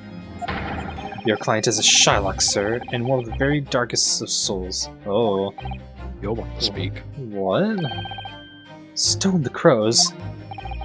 McGillard lends money to extortionate rates of interest so his victims have no hope of repaying him. When they default, he took possession of everything they own. He's a vulture that preys on the weak. Oh, I've never heard of any mention of that before. How? How your faculties have deserted you, I'm sure, madam. So has this thought not crossed your mind? Would a man wealthy enough to buy London in its entirety not have a carriage of his own? What possible reason could this man have had to use a public omnibus service? You're not saying that. The victim, a poor brickmaker, had next to nothing to his name save considerable financial liability. It will come as no surprise that this creditor was the accused, Magnus McGilden. But let it be also known that the very day Mr. Mason was killed, the very final repayment date for his debts. Good gracious! The brickmaker was destitute. He had lost his house. He had not a shilling with which to repay his debts. And in the end, this pitiful soul had the very last thing he owned taken from him, his life. By the merciless philanthropist and pretender, Magnus McGilden. I don't believe it. Hold it! If I might add something briefly. Mr. Sato? You claim that the victim had been lent money by Mr. McGilden, but where's the evidence to support your claim? Oh, where did you get that?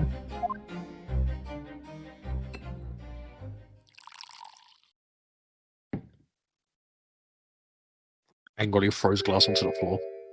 How about thee? Pray forgive the discourtesy of filling my hollow chalice in a court of law.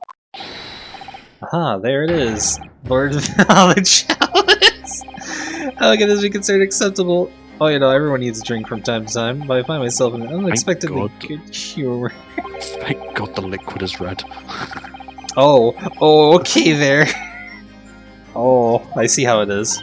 If it feels like anything silver or close to white, the jokes would start raining. Oh, yeah. What a pity Could they soon just... become jealous.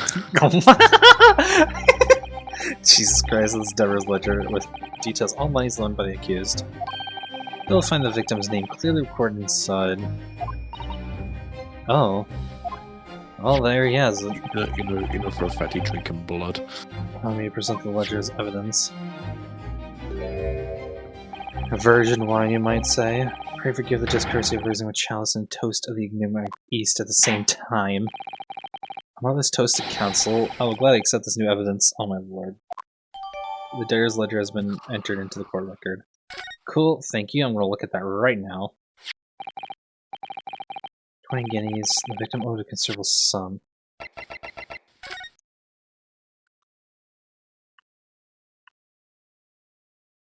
You can click on the thing. I know, I'm just looking at all the edges. Must contain all sorts of secrets in the gentry. Oh dear, do you really think we ought to look inside? Yeah. It's not as though we know any of London's gentry personally, do we? Apart from our great detective friend, perhaps. Actually, I wonder. Sure, you will not find Mr. Sholmes' name inside. Well, let's see what we find.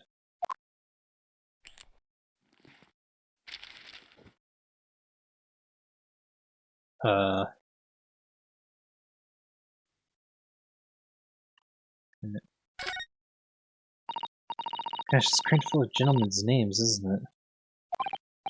Well, I suppose they're probably not all gentlemen at all, are they? After all, not everyone in this country is well off. Ah, goodness.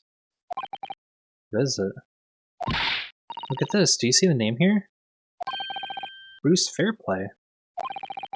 Should that mean something to me? It does sound strangely familiar, actually. Bruce Fairplay, the witness testifying at this very moment.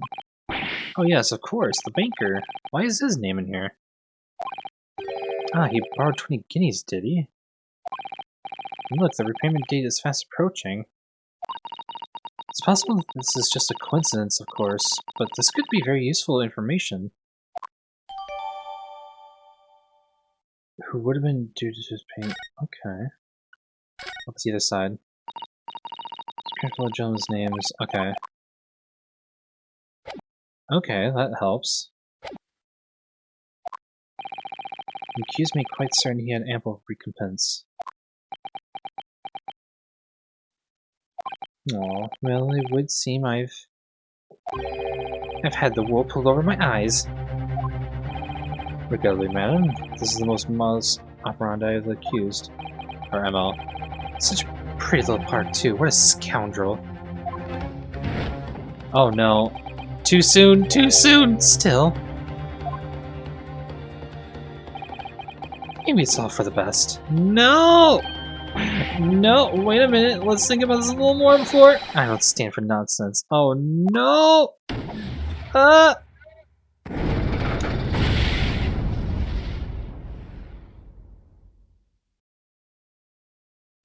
Fuck. That was it. Last year's decision.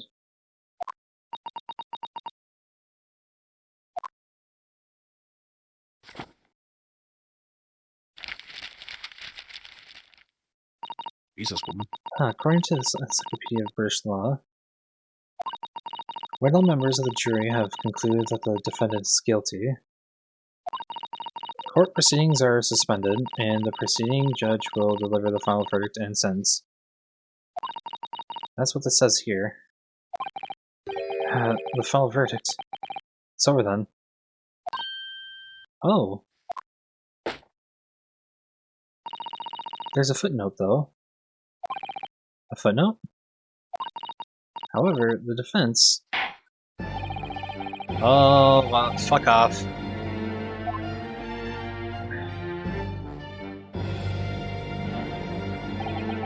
Allow me to convey my respect for your swift and righteous decision. According to the laws of this country, I will now conclude the trial. By delivering my final verdict, I trust there are no objections.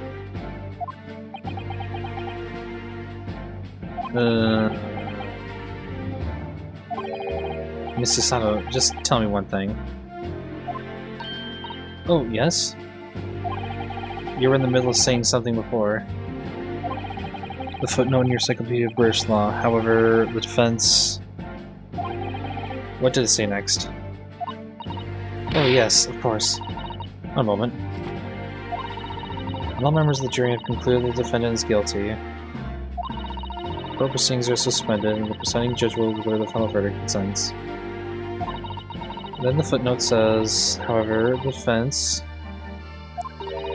has the right to demand a summation examination of the jurors at this point. A what? Summation? Examination? Objection! A summation examination? From which century has the tome never been resurrected? Ah!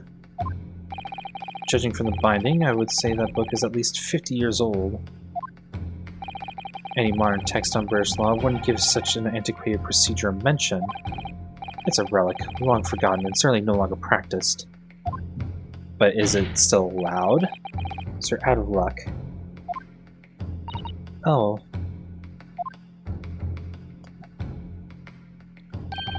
What even is it, Mr. Sato? The so-called summation examination. Oh, one moment, and I'll read about it. You would demand the right to procedure before you even understand what it entails? Typical Nipponese. Wow. Alright, Mr. Noho, I think I understand. It seems that under this procedure, we would be able to appeal to the members of the jury. To do what, exactly? Appeal to them to change their leaning and reverse their decisions, and it says here that if successful, the proceedings of the trial must be resumed. Make them reverse their decision? Yes, in times gone by, barristers would use a summation examination to attempt to influence the jury's decision. But that procedure became something of a formality with no practical benefit, really, so it rather fell out of use. I wonder why. because it was devoid of purpose. What? Changing just one member of the jury's mind would be hard enough, let alone several. No self-respecting defense barrister would even assert his right to try in his day and age. Still, I don't see any mention of the procedure actually being formally revoked. What are you suggesting? I am suggesting that although it may be antiquated and largely forgotten, it isn't yet extinct. Oh, look at her. What do you think, Mr. Naruhodo?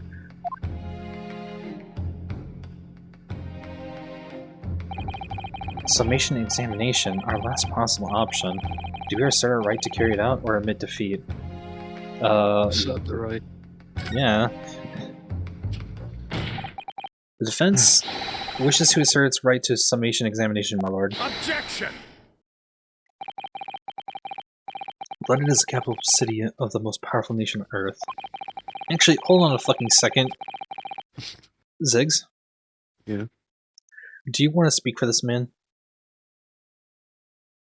Oh, you want me to be the voice of Van Zeeks? Yes. Is it because it just sounds vaguely similar to my name?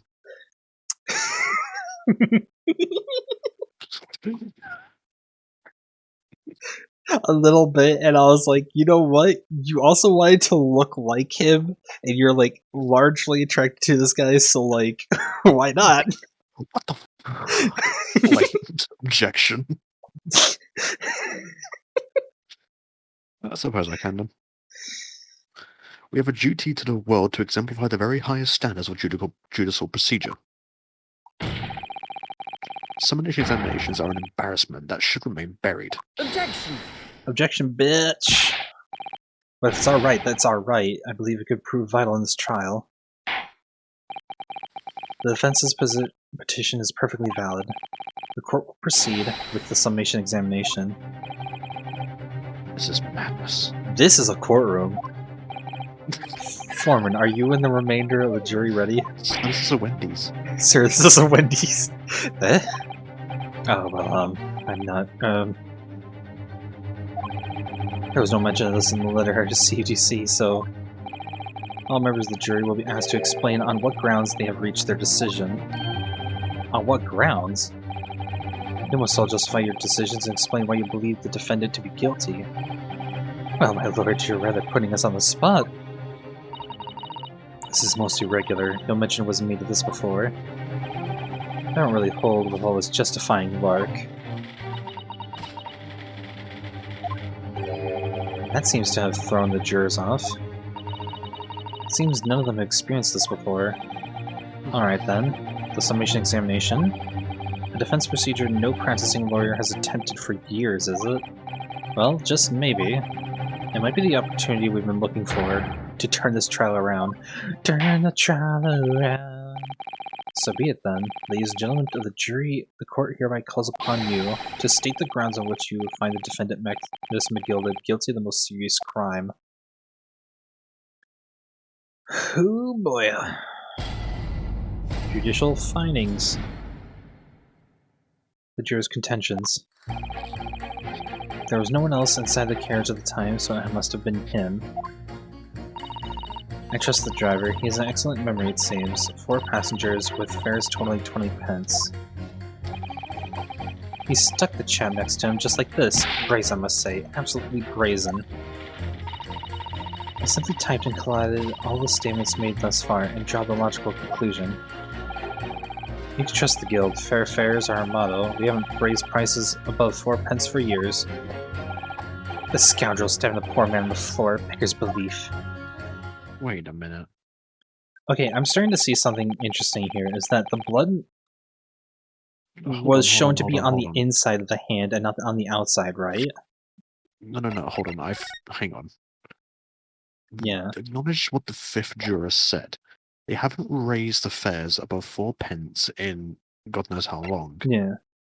The total of the fares were 20 pence. That's 5 times 4. So there was another passenger. The passengers both inside and on the roof of the deck that night.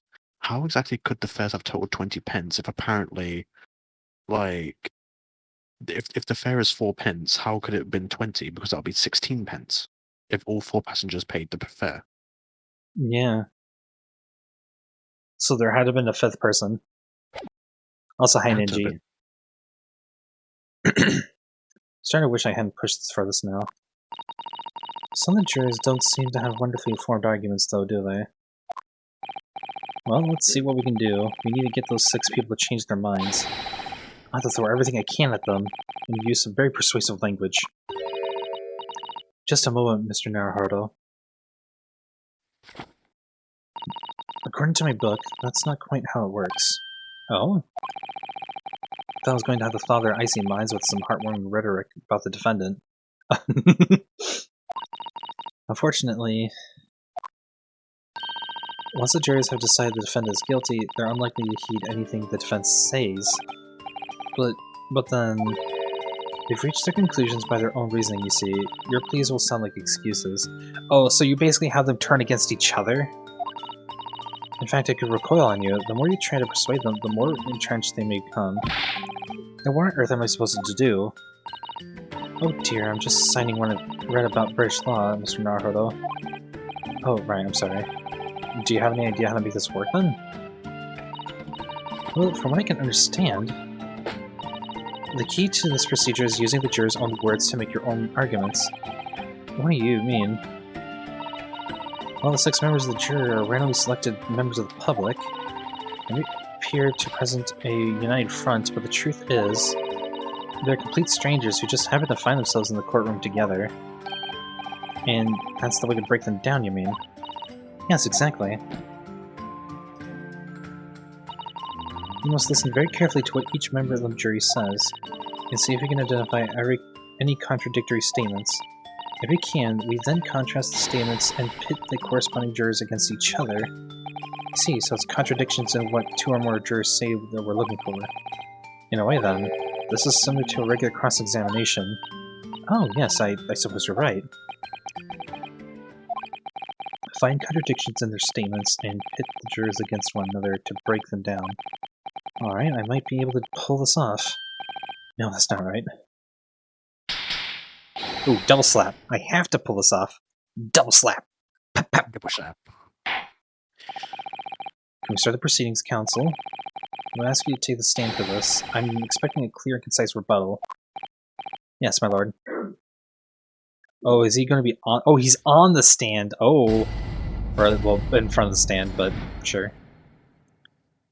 Defense's rebuttal. There's no one else inside the carriage at the time, so it has to have been him. Well, I mean, I can already pit it with this person here, in a sense. Just the driver has excellent memory, it seems. 4 passengers with fares totaling 12 pence. I'm going to press this right now. Does this ability recall the taking tell us how trustworthy a man is? I manage all his lordship's cash affairs, so I'm very particular when it comes to accounts. I see. A single penny can mean the difference between life and death after all, can't it? That's a saying in your country. My point is, a man who minds his figures is a man you can trust. Those of us in service would swear to that, sir. Does that bench really need more polishing? So if the good driver says we saw him mix some guilt in the act, I don't doubt him. The only task left to do today is disposing of the rubbish. Now wait a minute. One of the other jurors mentioned something about money, I think. The 5th one. No, it would be a very good time to listen carefully to the jurors' statements again, Mr. Naruhodo. If you notice inconsistency in what 2 different jurors are saying, I should expose it by putting them against each other. Yes, let's see if I can do just that. Alright, let's pin 2 and Just the 55. 5th one. Yeah. Seems 4 passengers, but... Just the guild, fair fares are our motto. We haven't raised the price. Us above 4 pence for years. Yeah. Those 2 statements clearly contradict each other. They do? Explain yourself, counsel. Me? Oh dear, what have I said? I swear on Silver Blaze's main name. I haven't first idea what you're talking about. According to the group testimony we've heard so far, there were 4 passengers on the omnibus of the night in question. And according to the coachman, Mr. Peppo, he took 20 pence in fares. 4 times 4 is 16. Yeah, 4 times 5 is 20. quite right. I have those precise details typed neatly here in front of me. And juror number 5 also told us the following. Fare for the omnibus is always 4 pence. That is, a fair, convenient, single price, just the way London's carriages should be operated. But that doesn't add up at all. In fact, it leaves a glaring discrepancy in the facts. Why, man, why? Do you not know basic math? 4 pence, you're just paying 4 pence each. If you do multiplication, it would be 16 pence. Exactly, as I said, it doesn't add up. The figures are different. By 4 pence, in fact. Or precisely 1 person's fare. 1 person's fare? Yes, in other words, on the omnibus that night, it's distinctly possible that there was another passenger we've heard nothing about. Good gracious. This can't be right. The coachmen of the guild are good, honest men, one and all. Trustworthiness is our watchword. The figures your coachman claims most certainly do not add up. Your watchword, good sir, is a fallacy. I beg your pardon. Oof. Mr. Guildmaster, I thought you ought to consider that if this trial were to end now, the news will surely spread all over London. The news that one of your coachmen tried to hide the fact that he let nefarious characters ride his omnibus. Alright then, how do I make it so this miserable trial doesn't end, Say innocent! Well, according to my book here, you simply launch a ball of fire to the inside of the scales. Now hold your horses there, coachman. We're all in agreement. Why do you have to go and... Wait till I get my hands on you, Beppo. Buca de Beppo!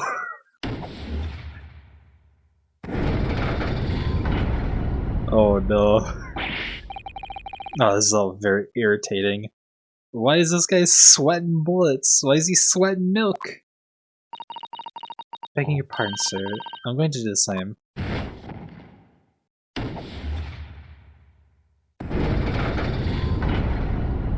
Oh, that's nice. That's nice. For the love of Mike. Not you as well.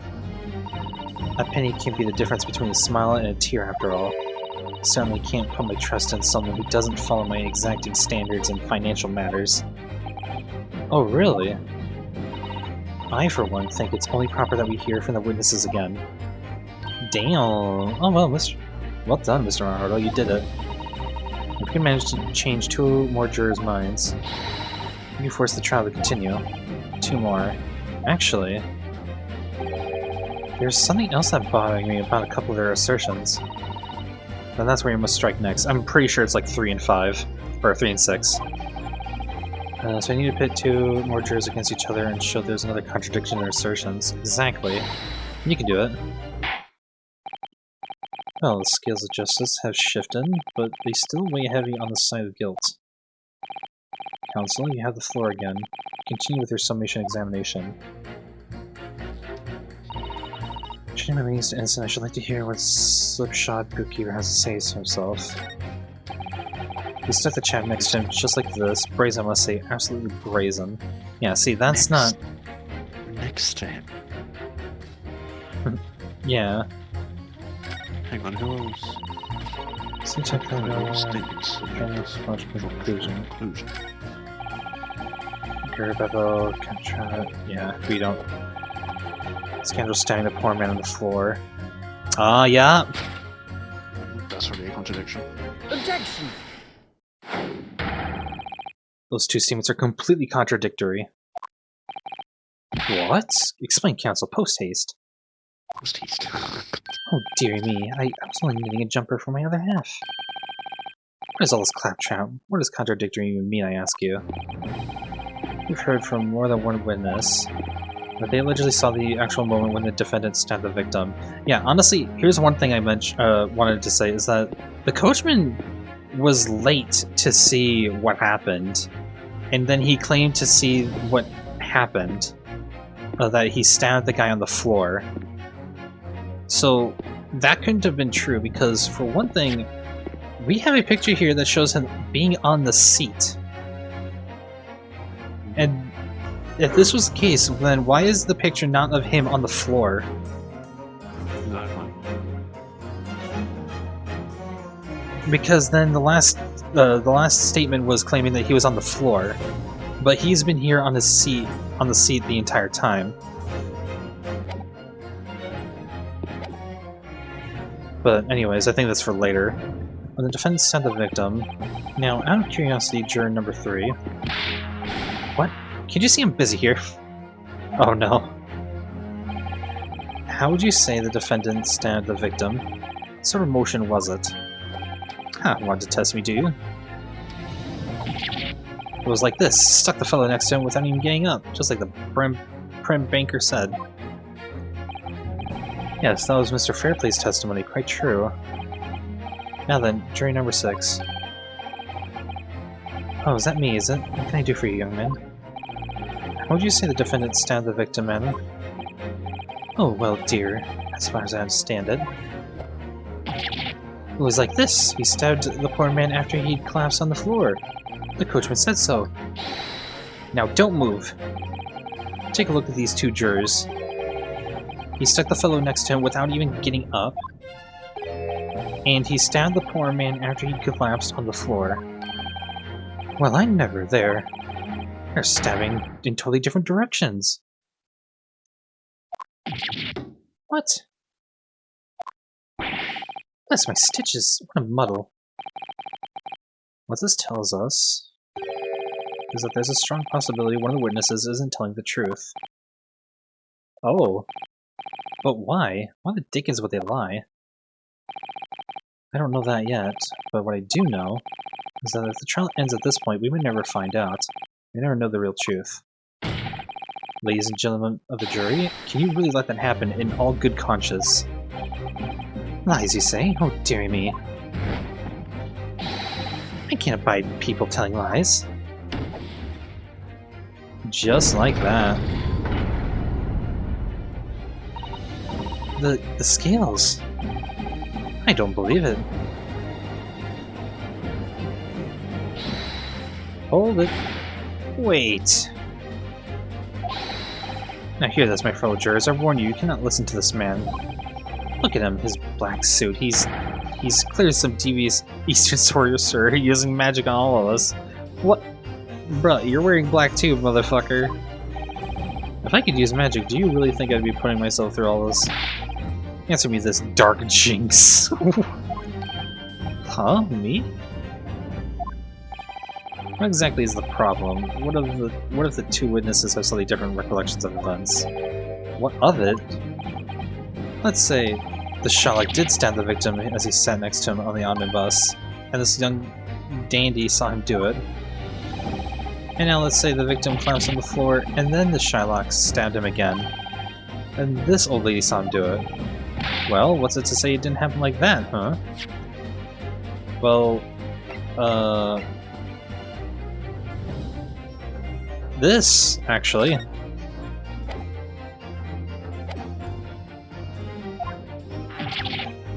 What are you calling a dandy, sir? Why, I should take this knife to you. What are you calling old? Why, I should take this needle to you. Ugh, they're ready to kill each other now. But could the foreman of the jury be right? Did the 2 witnesses see 2 different moments of this crime scene?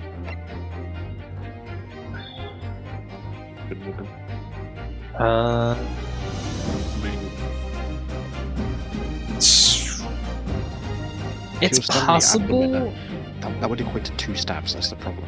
Yeah, it's possible that they saw 2 different things, but 2 different stabbings is out of the question. The thing is, the picture shows him stabbed in the chest sitting on the seat. He wouldn't have collapsed to the floor. Right, he would have just been there on the seat. That's the one thing I'm trying to figure out, is like... And because of the now possible 5th person.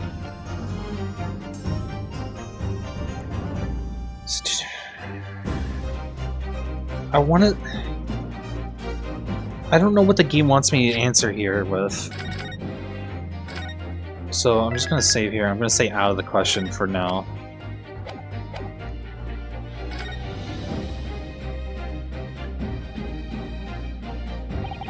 Unfortunately, Mr. Foreman, stomach still giving issues. Oh, that's unfortunate, man. Sorry to hear. Also, I'd like to stash my really to go. Where is it, you dark jinx? Come on, out with it. What you're suggesting is impossible. It's out of the question. What are you talking about, man? How can you possibly say that? You do realize that I'm only doing my job. As one of the jury, I have a responsibility to steer everyone in the right direction. So where's your evidence, man? That's what we want to see. I say the two witnesses saw two different moments of the same crime. If you say that's not the question, show me some proof. It looks like the only way I'm going to convince him is to present him with something he can't dismiss. Some irrefutable hard evidence. As you wish. What? I'll give you the proof. It's not the question that the two witnesses saw two different moments of the same crime, as proven by... Single stab wound, yeah. Take that! This is the victim's autopsy report. According to what's written here, Mr. Mason was stabbed in the abdomen only once. Eh? Only once? It's quite simple. The victim was stabbed precisely one time. Which means these witnesses...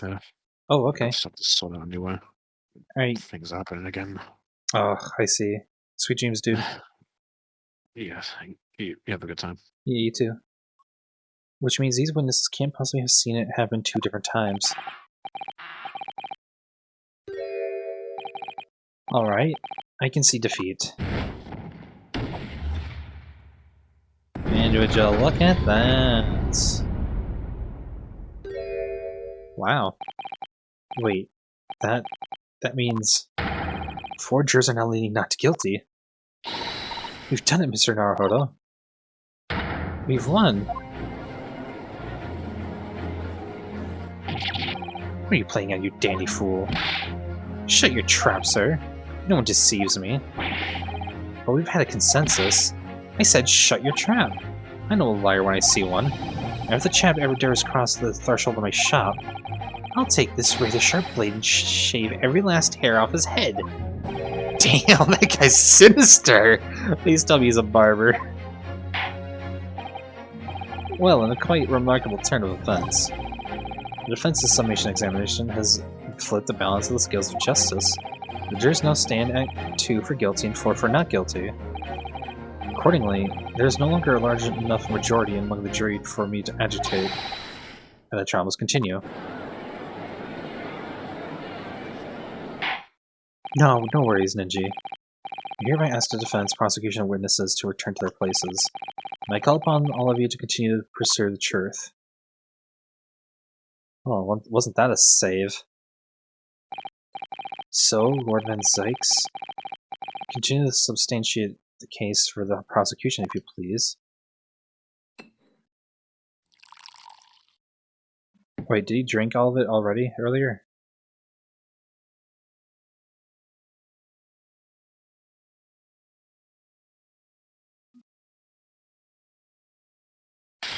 What? Having savored the rich aroma of the carmine contents of this hollow chalice. Oh, it may seem crass to crush it to dust. Pray forgive the discourtesy. Lord Van Zykes. Is it cold in here, or is it just me? As your antiquated tome no doubt says, the prosecution may not speak during a summation examination. So I honored a deathly silence, and I listened to the charade. It seems I overestimated the intelligence of the jury. Oof, damn. Well, no matter. There's nothing so hard to prove as a self-evident truth, as it would seem.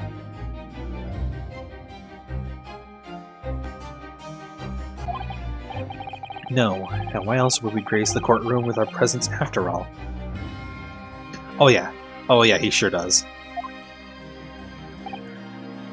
So, let us proceed to the next round of battle. Oh, he took out the... Bring forth the witnesses once more. Oh, he took off his fucking cloak. Witnesses. I trust you heard the summation examination we have just to endure. Yes, sir, I did, sir. Of course I heard it. Oh, yes, sir, I heard it. You, sir, on the end, the coachman. I believe it's Beppo. I like the bit in your little bit cup flipping the fuck out. Right? Like, look at him go! Like, as we were having like this chill ass stream playing this mystery game, and we have like this one bit in my cup that's just like just amassing fucking inertia and just probably about to open up a wormhole with the amount of speed it's been accumulating. Like, it's about to do the backwards long jump. Like, fucking hell. Yes, sir, my lord, sir. It transpires that in your previous testimony, you were attempting to veil the presence of a fifth passenger in your omnibus. You'll be found guilty of perjury. You are advised to bear that in mind, sir. Oh, mio dio. Now then, witnesses, I hereby call you on to testify before the court again. We'll explain the various misgivings brought to our attention by the defense's summation examination. Oh yeah, look at these guys now. Oh, fair play doesn't seem a little happy.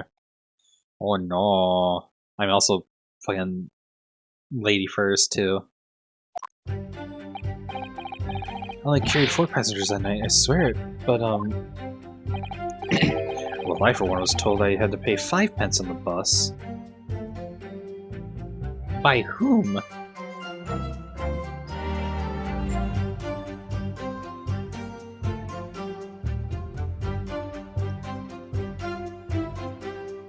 Fair play, more like foul play. I'll smack you for that.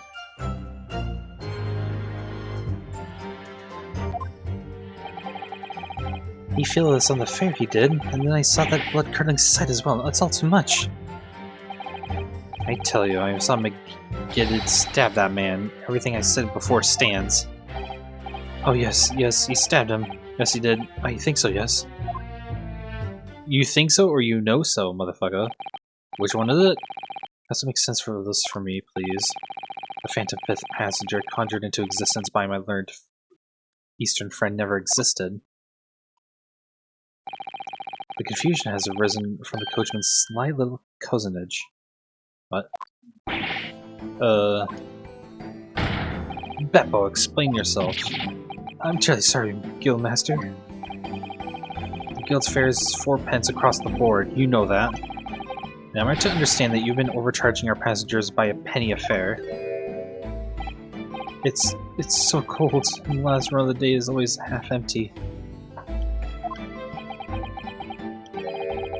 You've been dishonest, coachman. I'm sorry. You're a disgrace, Peppo, a disgrace! And your selfless actions have brought dishonor on the entire guild. If I may, sir, I had to pay 10 pence on the bus just last week. What? 4 passengers at 5 pence each is 20 pence. I've done the arithmetic 10 times already, but I just can't make the result come out differently. No, that figures. Well, it would appear that one of the aforementioned misgivings has already been explained. So, counsel the defense, your cross-examination if you please. We've already had the pleasure of a protracted summation examination today.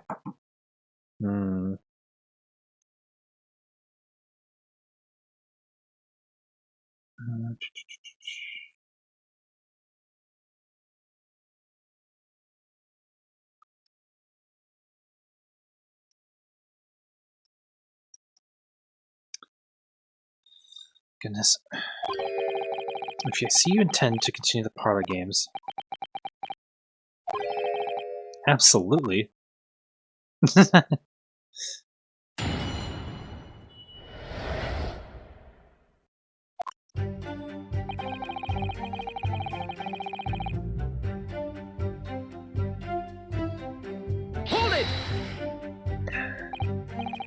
So there were only 4 passengers on your carriage, but you did charge them the standard 4 pence pair. Is that right? It's impossible to make the last run of the day pay. I was so cold, and it was all I could do to stop myself from passing out. I mean, chilblains. Chilblains? What? I've never heard that word before. What the fuck? Either that's an old ass word or something.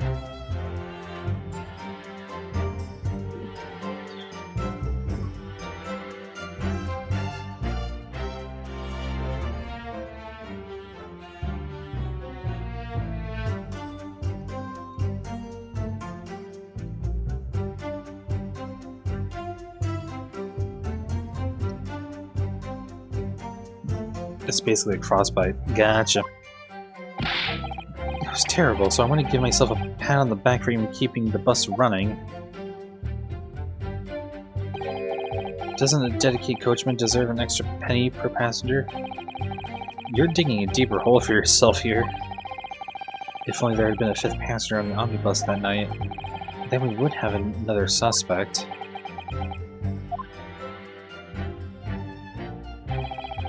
I, for one, was told I had to pay 5 pence for the bus. He filled us on the fare, he did, and I saw that blood-curdling sight as well. It's not so much. I tell you, I saw McGilded stabbing that man. Everything I said before stands. Oh yes, he stabbed him. Yes, he did. I think so, yes. Alright, I'm gonna go back here. Yeah. Hold it! Does that mean everyone on board that night paid 5 pence instead of 4? Well, I paid 5 pence too, sir. And I just told you that I did. A flat fare of 5 pence across the board. It's not something to be proud of. The so-called discrepancy my learned friend identified was nothing of the sort. Much like the phantom killer you just so desperately needed, it's gone, dead and buried. I'd have been happy if it never existed in the first place. He filled us on the fare, he did, and then I saw that blood-curdling sight as well. It's not too much. This blood-curdling sight? You mean the murderer, I presume? Yes, sir. A loathsome sight. No one should have to witness the horror in the eyes of a man the moment his life is taken. Oh, well, not exactly, sir. I mean, I didn't actually see the exact moment the gent was stabbed. Good gracious, really? We have another witness who did, however. The banker had already testified to it. But Mr. First didn't actually see the point at which the victim was killed. That may turn out to be very significant. I heard a big jet next to me take a sharp intake of breath, see? That's when I looked through the glass. That's when I saw that horrible blade poking out from his belly, all covered in blood. Every time I see a knife now, I can't help screaming, even when I'm eating. Aww. I tell you, I saw Miss McGilded stabbing that man. Everything I said before stands. So you saw the defendant, McGilded, stabbing the victim, Mr. Mason, who was sitting next to him. That's what I said, isn't it? It was bothering me before this was. For just a brief moment, he hesitated before answering the question. Anyway, there was only Oh, hello. Thank you for raiding with 2 people. Hey, Panda the Fox, how you doing?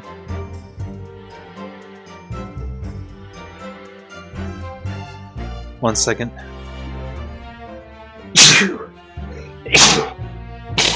Jeez.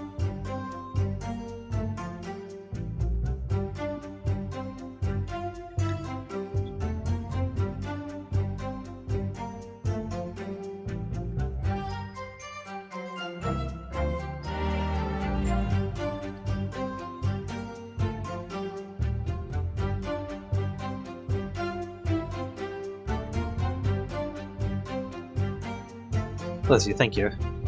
Anyways, there's only 2 of them inside the carriage, wasn't there?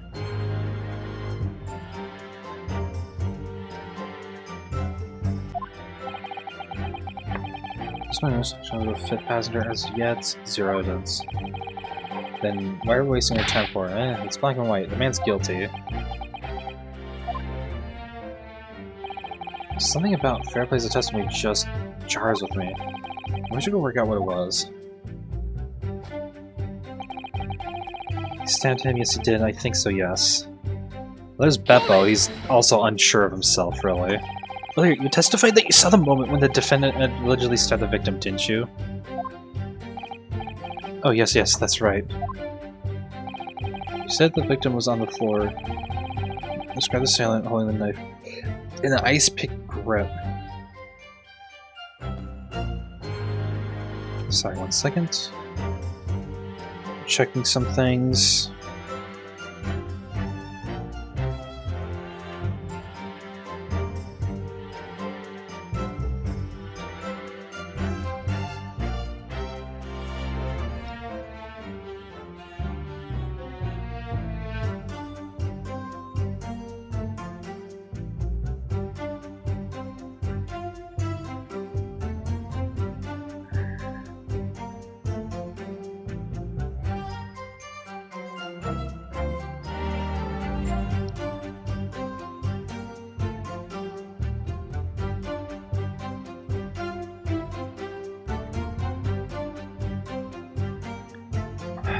Alright.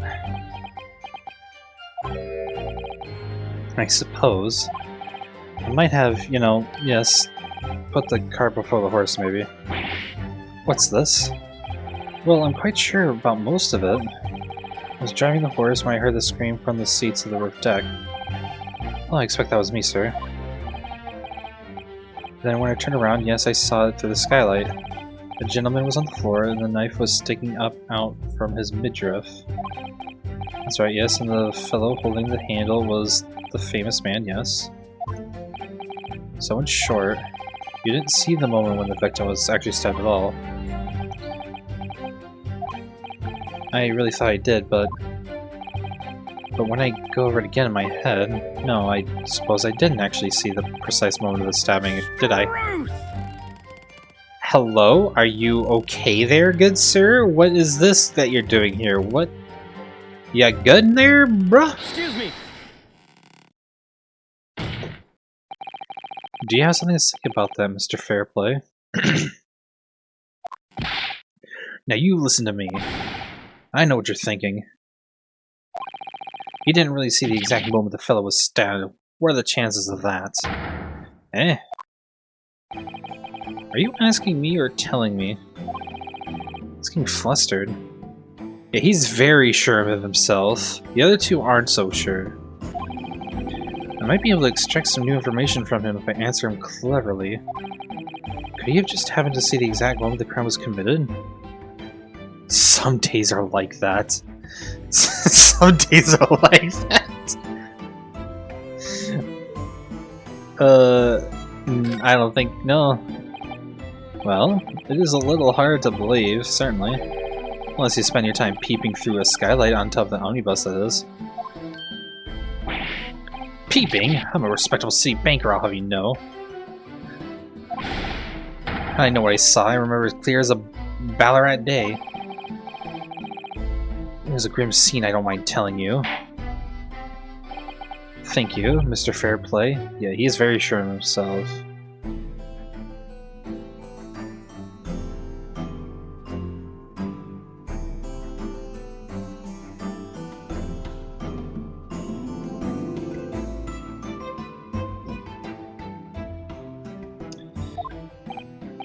Oh, excuse me if I was getting a little hot under the collar there, my lord. I would ask you to supplement your testimony with a clear statement about what exactly you saw. Oh, I can do that, alright. I'll tell you just how grim it was. Dude constantly adjusting his hat is actually getting on my nerves. Needs a fitting. Do you think I'd forget the sight of those blood-soaked hands after that butcher stabbed that man? Thank you! Can we finally fucking put this to rest?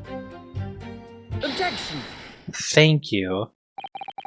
Blood-soaked hands? Well, I admit that soaked might be laying it on a little thick, but anyway, there was definitely blood all over them. Both of them were covered in it. Well, I'm very sorry to disagree with Mr. Fairplay, but that's more than a little peculiar. What? Here are the gloves worn by the defendant, McGilded, Mr. McGilded, on the night in question. Oh yes, right. And there certainly does appear to be a sizable dark-colored stain here. But, as I'm sure you can clearly see, it's only on the right-hand glove. Ugh! What are you doing there, good sir? Are you trying to eat your cane? What, is it made of chocolate? What is this? What is going on here? In short, Mr. Fairplay, your testimony is inconsistent. Ugh. But no, this can't be right. So you're the liar here, then? Nya nya nya nya. Nya nya nya nya nya nya nya. Nya nya nya nya nya nya nya. Nya nya nya nya nya nya. It's that one Japanese game show every so where you try to figure out what's made of chocolate all over again, right? Right? That's right, you were quite clear about it. You said, it was both hands. Ugh. Mr. Fairplay, if your last statement was a lie, he calls your testimony into question. You say you saw the moment the victim was stabbed, but is it really the truth? Objection! It was a simple mistake. You can't justify accusing this man of lying. Yes, it wasn't both hands, it was only one, but the fact remains. The victim's blood was on the accused. Objection!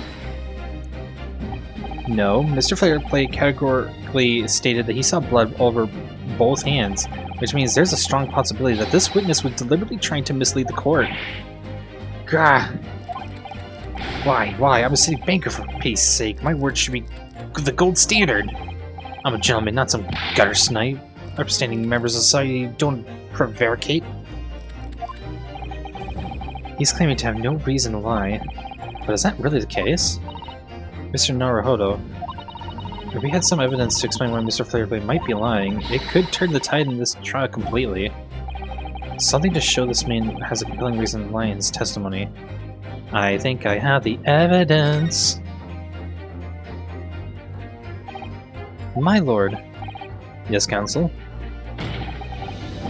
The defense is ready to present evidence. By Jove, are you sure? Yes, evidence that will clearly demonstrate why Mr. Fairplay had a reason to lie in his testimony. God! Very well, I hereby call on the defense to present the evidence. The evidence that demonstrates a motive for the witness's alleged deception of the court. It is this one! Take that! This is a list of the debtors who owe money to Mr. McGilded. Yes, a list of innocent victims crippled by the accused's extortion. The point is, among the names of these debtors is your name, Mr. Bruce Fairplay. What? Mr. Fairplay, are you currently indebted financially to the accused? No, well, it's barely worthy of being called a debt. According to this ledger, you owe 20 guineas, not a considerable sum of money, wouldn't you say? That... Well, what of it? Let's suppose Mr. McGilded were to be found guilty of murder. What would become of your debt in that case? These documents state that the loan agreement is forged between two individual parties. Therefore, were the creditor, the defendant, here be sentenced to capital punishment, all outstanding debts which were owed to him would be annulled. They would cease to exist. Cease to exist?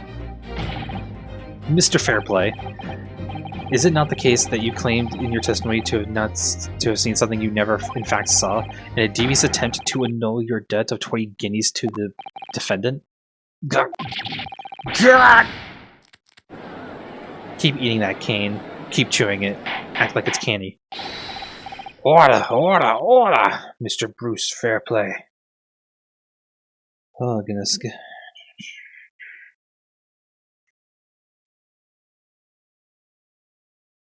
Yes. Yes, my lord. Let me ask you again. Be aware that your answer may have the most serious implications upon your future, sir. Gah. Did you or did you not see the precise moment in which the defendant is alleged to have thrust the knife into the victim? Nah. Your silence speaks volumes. You did not tell the truth in your testimony. Alright, now let's not make a melodrama out of this. Perhaps I did overstate the truth a pinch. A pinch? But it makes no difference.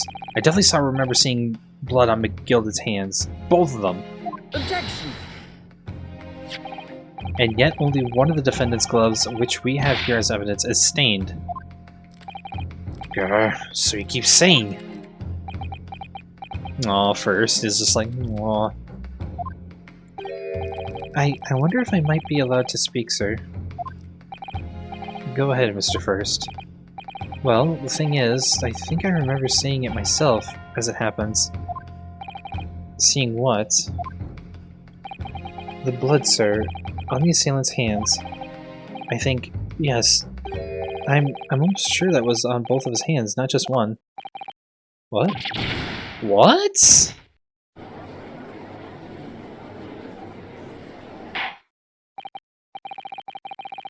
It would appear that we're going to need further testimony from all you witnesses. This time, I would like to know precisely what you did and what you did not see. Do I make myself perfectly clear? Yarsh. Mr. Naruhodo, this is good news. The course of the trial seems to have shifted slightly at last. Yes! I might finally have a chance to turn things around here.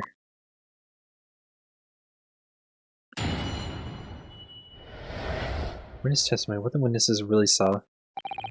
There was blood on both hands of the assailant. I sincerely distinctly remember that. However, I suppose you might say that I didn't see the exact moment the stabbing transpired, if that matters.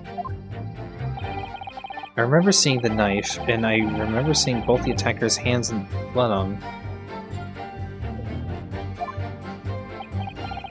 I didn't actually see anything myself, no, not until I heard that scream.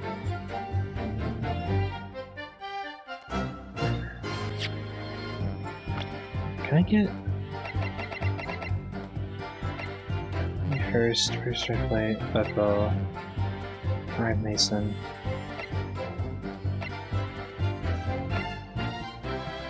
Hurt.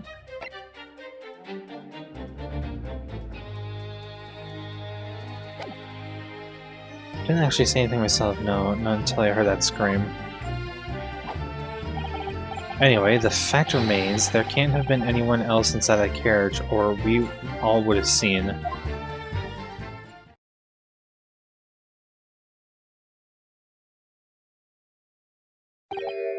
Well, lo and behold. In truth of fact, not one of you was witness to the crucial moment the crime was perpetrated. Or perpetuated. I apologize, my lord, but honestly, there was no one else inside that carriage, and the man's hands were covered in blood. Not much incriminating evidence is tantamount to saying what we saw the man do it. That's really not what testimony is about. Let's examine the interior of the omnibus once more. The victim's fresh blood is clearly visible on the seat, corroborating with the witnesses' accounts. In other words, there is no substantial or significant change in the facts of the case. Very well. Your cross-examination, please, counsel. Yes, my lord.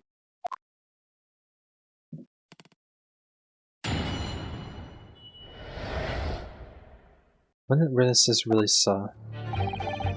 There was blood on both hands of the assailant. I sincerely distinctly remember that. However, I suppose you might say I didn't see the exact moment the stabbing transpired, if that matters. I remember seeing the knife, and then I remember seeing both the attacker's hands with blood on them. Hold it! You definitely saw that too. Both blood on both hands. Yes, sir. I mean, I know what you're going to say. Only one of Mr. McGild's hands was having blood on it. That's right. The thing is, as far as I remember, sir, When I looked down and saw Mr. McGilded sitting beside the other fellow, I don't believe he was wearing any gloves, sir. He wasn't wearing any gloves? That's correct, sir. And I saw the blood on both of his bare hands quite clearly. It's true that the dark-colored stain and the dark leather gloves wouldn't have been easy to see.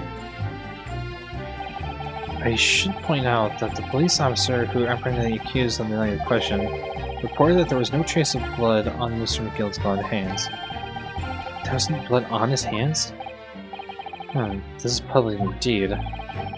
There must be significance somehow, I'm sure of it. I didn't actually see anything myself, no, not until I heard the scream. Anyway, the fact remains there can't have been anyone else inside that carriage, or we all would have seen. See, this is what I'm thinking. Hold it! It seems like everything is through the skylight of the roof of the omnibus. Okay. I think I'm starting to get the picture here.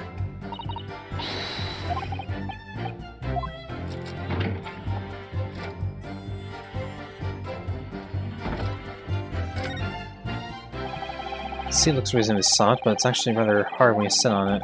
Only just wide enough for two gentlemen to sit side by side, really. Of course, an English gentleman would be dressed in such finery. It would be quite possible for her to climb up this roof deck so she wouldn't be seen up in here. We have the same problem. Women's clothes are very practical, aren't they?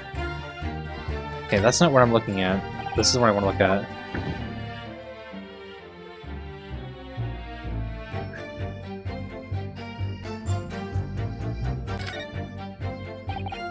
Sounds good.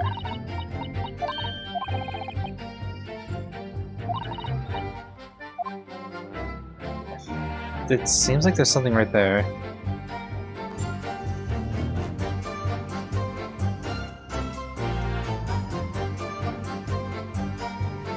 I feel like... Oh, I know. That's on both sides there. Okay.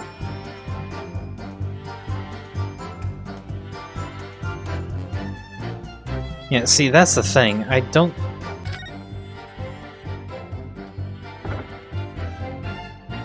That's what I'm thinking might happen, is that someone was hiding in there because it seems like it might be just enough space for someone, especially for Mr. McGilded, to hide in there.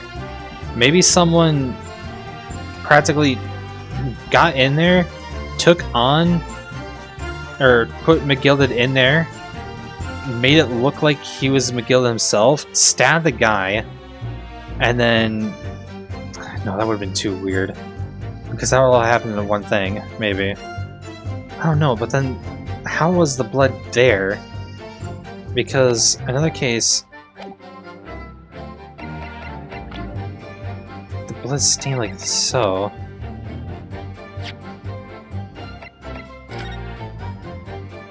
It's like that, so how is it on... How did it get on the coach seat? It seems like it was more well placed... I'm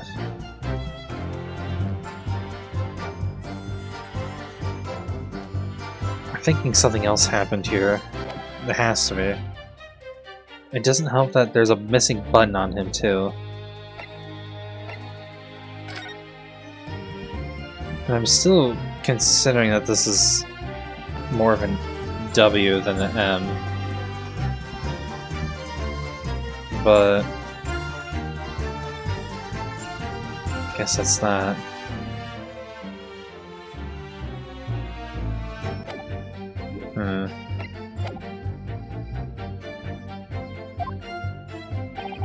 That's right. It was fiercely cold that night, but the glass wasn't frosted over. Oh yes, I remember I was shivering. It was so bitter.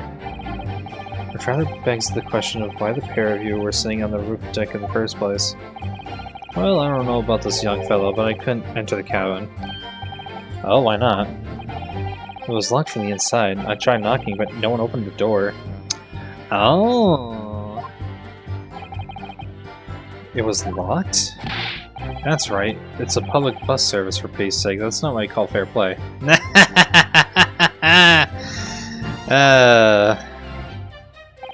Yes, I had exactly the same experience. tried knocking, but the gent inside just gestured me to clear off. The gent inside?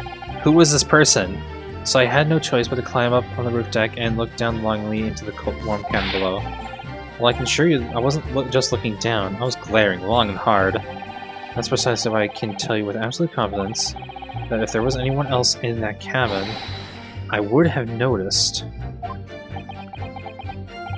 Unequivocal, I would say. I'm not sure about these two witnesses. Could they really have seen everything inside the cabin through the skylight? No. Allow me to confirm one thing, Mr. Fairplay. You were riding this omnibus and witnessed the events in the cabin through the skylight on the floor of the upper deck, is that right? That's right, yes. In that case, there is a portion of the cabin interior that would have been out of sight from you. What? By golly, really? Obviously, at this stage, we can't say for sure. But the possibility cannot be denied that at the time of the incident, there could have been another passenger in the enclosed cabin of the omnibus. Objection! Enough hypothetical meandering, my Nipponese friend. The prosecution demands that you substantiate your claims. After all, the scene of crime is here in the flesh. Very well, we'll uphold the prosecution's demand.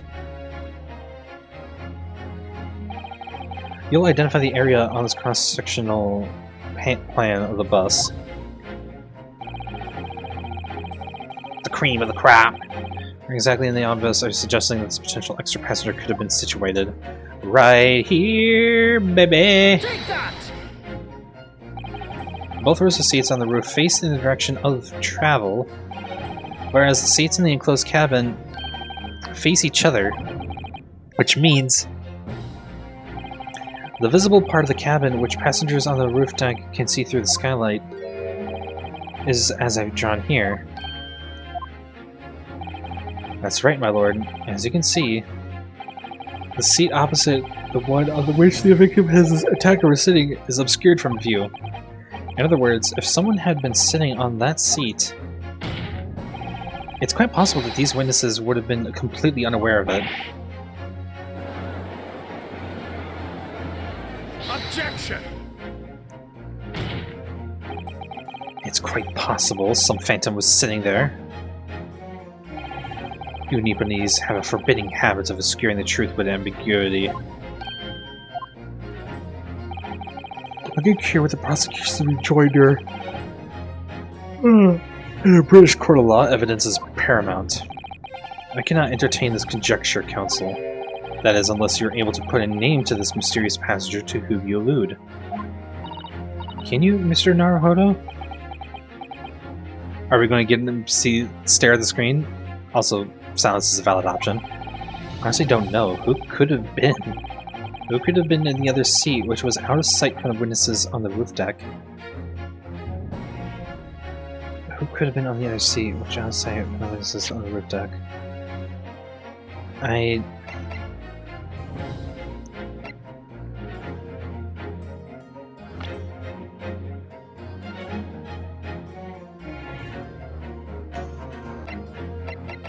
They know for certain that Mason was there, but it seems like he was also...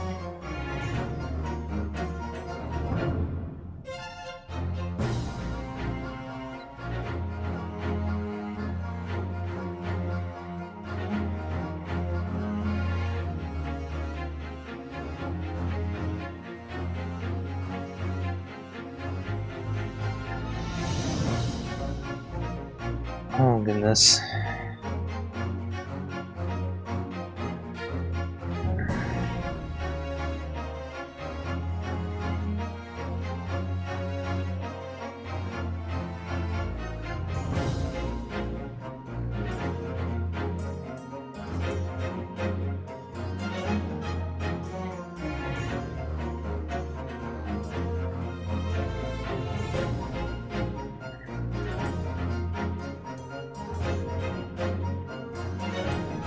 Sorry, I'm trying to think right now. I don't think we really have another person on mind, right? Or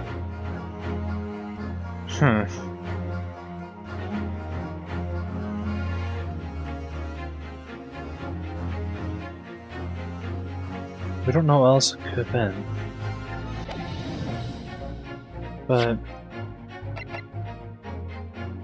we know for certain it was him.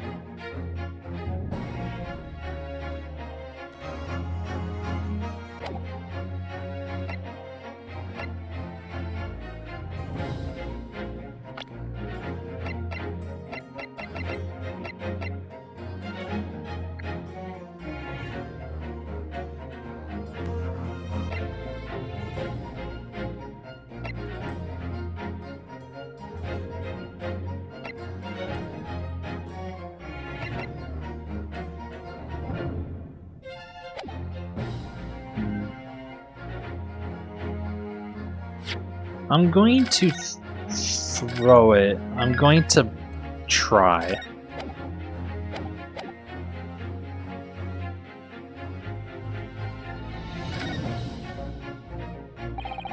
This time, my lord, Fence would like to put forward a name. You are a fool. Response was a desperate attempt by a man who has no notion of his own limitations. A toast to hard lessons not yet learnt. Let us not delay, counsel. The defense is still to name the passenger in the seat. This could be it. This could be the chance I've been waiting for and turn the trial in my favor.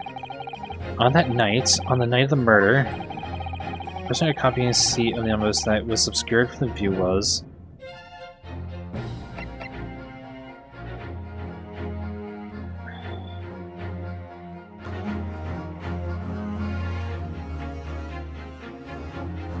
I want to say it was him. Take that! Passenger in the closed cabin that the witnesses on the roof deck failed to see has to have been Mr. Magnus McGilded. Mr. McGilded? What are you talking about, counsel? That's the name of the defendant. Okay, so I was right. Objection! Nobody does create this chamber by smashing my hollow chalice. Do forgive the discourtesy. Oh, this man. Lord Van Zeeks. People talk of those tiny island nations in the Far East as having a learning and culture of their own. But I see they use the terms ill-advisedly. What are you trying to say? Let me explain in terms that even a student of an artless backwater such as yourself might understand. When the bloody scene unfolded, the victim and his assailant were sitting side by side. Multiple witnesses have attested to the fact. It's the very premise of which this case is built. He wasted his wine. Stop wasting the wine, man. See, I would know how to use wine, man, bruh.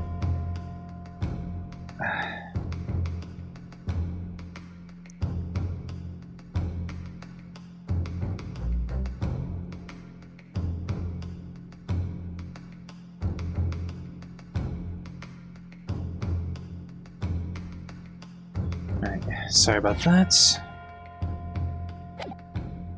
Objection! But that premise may be wrong. What? If the victim really was sitting beside Mr. McGilded, it creates an inconsistency that can't be reconciled in any way. What inconsistency, counsel? The defendant's closed, my lord.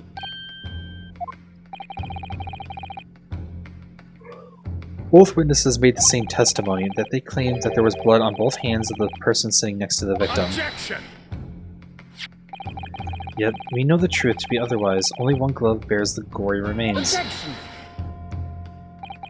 The point is, even in the face of this irrefutable evidence, both witnesses have maintained their stance. Yes, their testimony remains unchanged. Exactly, they both adamantly swear that they clearly remember seeing blood on both hands of the assailant, and on non-gloved hands. In short, their memory of events is correct, and their testimony reveals the truth. It was somebody else sitting beside the victim that night, a third party we have yet to identify. The victim's blood was on that passenger's hands, both of them. Objection!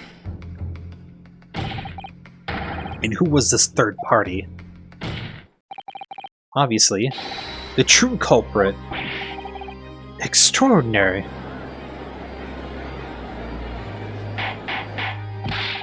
Order! Order! Order! What exactly are you postulating? Objection! The defense's postulation is just that, nothing more than conjecture. The witnesses have clearly stated that they saw the accused. Objection! But when elaborating on his testimony, Mr. Fairplay said the two of them were wearing hats and I couldn't exactly make out their faces. Yes. The tops of their heads were obscured by the roof, and I could see the rest of them though. Yes, that's right, both gents were most certainly hatted. Hatters do tend to notice such things here. What particular styles of hat did the two gentlemen sport, Dr. First? Dr. First? Mr. First? I'm afraid I don't remember. And you call yourself a hatter? The style of hat makes no difference. There was no third passenger in that cabin. How can you be sure? Because if there had been, the accused, Mr. McGilda, would undoubtedly have offered to depose the fact.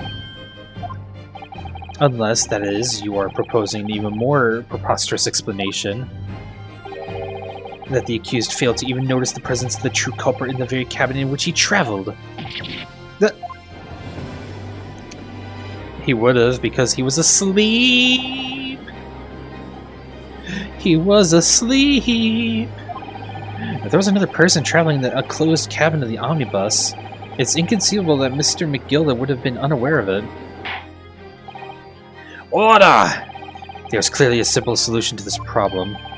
Bring the accused, Mr. McGilda, to the stand. Well, what do you say, you counsel? The prosecution objects, my lord. On what grounds? As a suspect, he will have already made a full statement to the police. But what if there's some reason why he's unable to speak freely?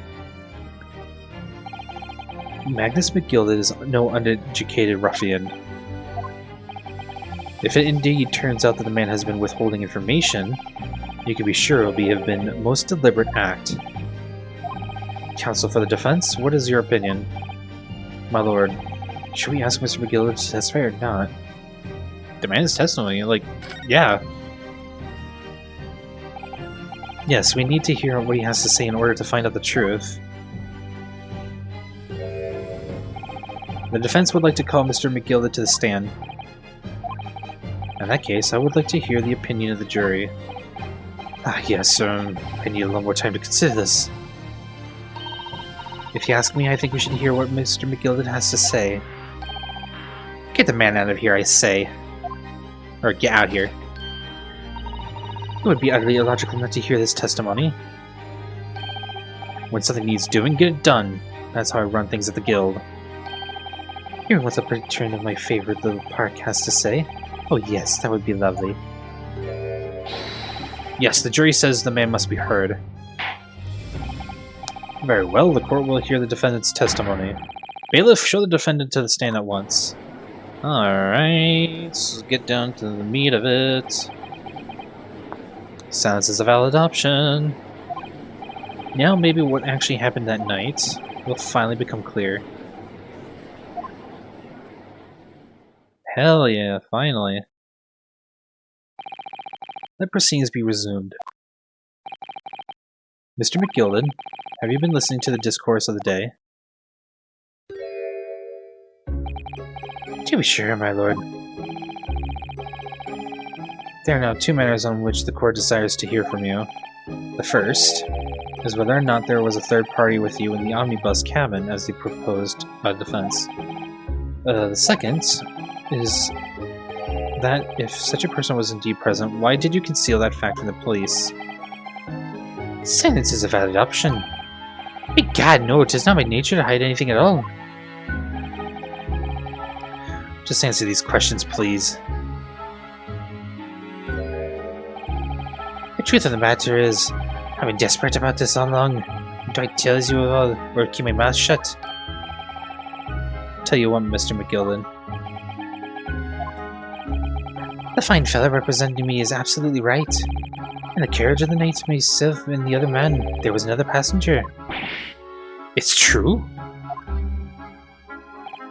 Aye, and 'twas me who helped the little urchin get away after all that happened. You... what?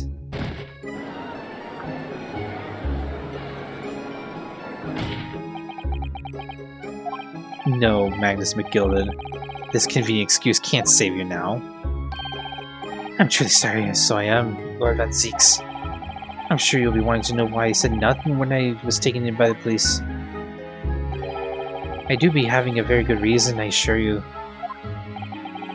Which was... well, the little child was just in the wrong place at the wrong time, not in any way involved, you see. What? The police had known the wee one was there. They'd have assumed she'd done it, and they'd have hauled her off into this here courtroom just like myself. I was only trying to spare that. Young hearts and young minds are easily damaged, my lord. Huh. And who is this young girl of whom you speak? That I don't know. You don't know? Aye, well, the wee thing just happened to be in the carriage that night. I never saw her before or since. Objection! We have absolutely no reason to believe this man. The prosecution calls for the witnesses' statements to be disregarded by the court. No, I wouldn't be surprised. If the urchin isn't here in this courtroom as we speak, listen to the proceedings. What? Smoke! A fire, there's a fire! Look, somebody's trying to get away. Cough after them. It's no use. I can't see anything through all this smoke. What is going on? What the fuck? Be careful, Mr. Naruhodo. Cover your face. Bailiff, don't let the accused escape. Secure the omnibus. I hereby call an emergency recess. Bailiff, ensure the defendant is in custody. Clear the courtroom. Oh my god, what the fuck? We were hurriedly removed from the smoke-filled courtroom by the bailiff. Amid scenes of chaos as people stumbled over one another in their desperation to flee the chamber. We had no idea what was happening. All we knew was that, for the time being at least, the trial was suspended. What the fuck?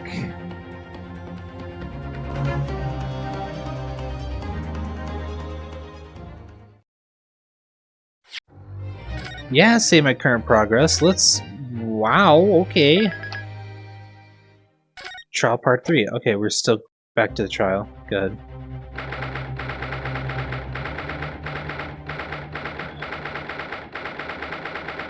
This chamber. What on earth just happened in there? Mr. Naruhodo, I managed to find out what happened. Mr. Sato, I was told it was an advanced form of smoke grenade, a type of exploding device that releases smoke. A smoke grenade? It sounds like the thing sort of thing ninjas use. Good lord. They're just making sure everything is safe now. I think the trial will start again before long. But who would have done something like that? The police managed to catch someone who was trying to flee the courtroom, apparently. Oh wow, kind of nice. Flee the courtroom? Why? Well, it's a young girl of around 15, I hear. Don't fucking tell me it's her again. A young girl? Then could it be the other passenger that Mr. McGilda was just talking about? Is it her again? My thoughts exactly. So, he wasn't lying.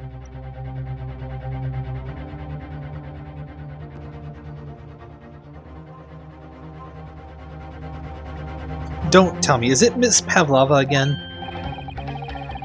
Oh, what's become of Mr. McGilda, actually? There are so many things I need to ask him about, but he's not here. I think he was summoned to the prosecutor's antechamber to answer things. Along with a young girl. Who is she, I wonder? And what was she even doing here at the trial? She was taking a huge risk, and for what possible benefit to herself? There's another matter that's troubling me. That's one way to make the case to be continued, huh? No kidding. There's another matter that's troubling me. What's that? The 20 pence. Huh? Oh,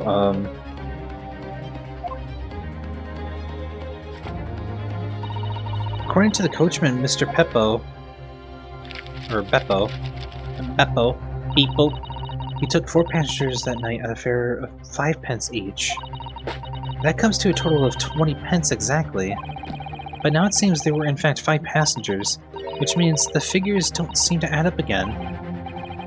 She's right, that is strange. Did they manage to get on without having to pay? Counsel for the defense, I kindly proceed into the courtroom. The trial will commence in 5 minutes. Oh, thank you, officer. We'll go in straight away. Well, whoever she is, I imagine this young girl will be asked to take the stand to testify now. I really can't imagine what she's going to say, but it could alter the whole direction of the trial.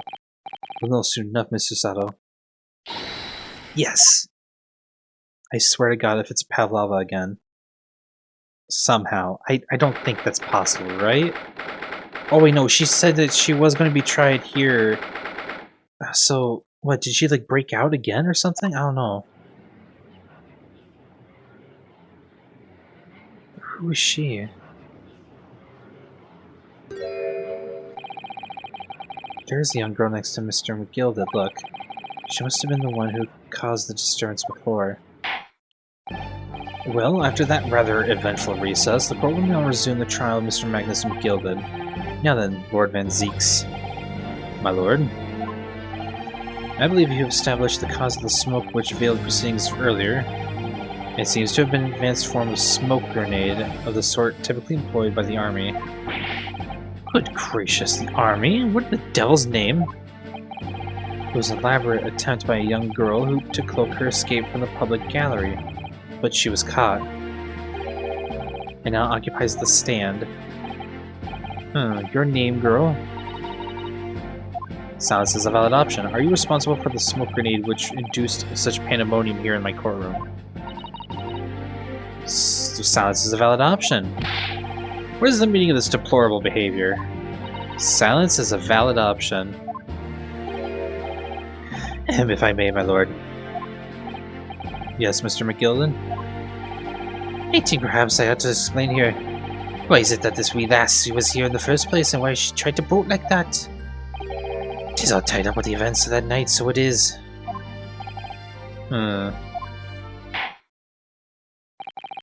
Very well, Mr. McGilded, give your testimony. You'll explain to the court exactly how this young woman is involved in the case. Silence is a valid option. Just what did happen that night? It's not like a defense lawyer needs that information or anything.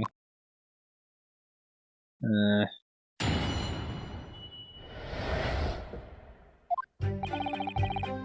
the night in question, I took the back seat of the omnibus and probably nodded off. Then, begar, a loud thud and a wee scream woke me up with a fair start. There was a fella collapsed on the floor at my feet, so I sat him up on the seat across from me. I turned around to find that the scream had come from. And bless my soul, what did I find? There was a child in there, all curled up in a ball, hiding her wee self away. Okay, so someone was. Okay, so the 5th person was hiding in there, and it happened to be this girl. I remain somewhat baffled, I would confess, but from what I gather, the night in question, this young girl was indeed riding in the omnibus, is that correct? It is exactly as the defense counsel said. This last was the 5th passenger, my lord.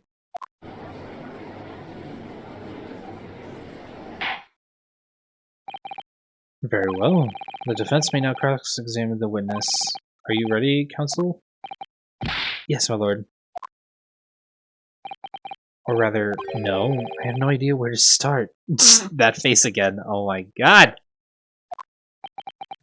Silence is a valid option.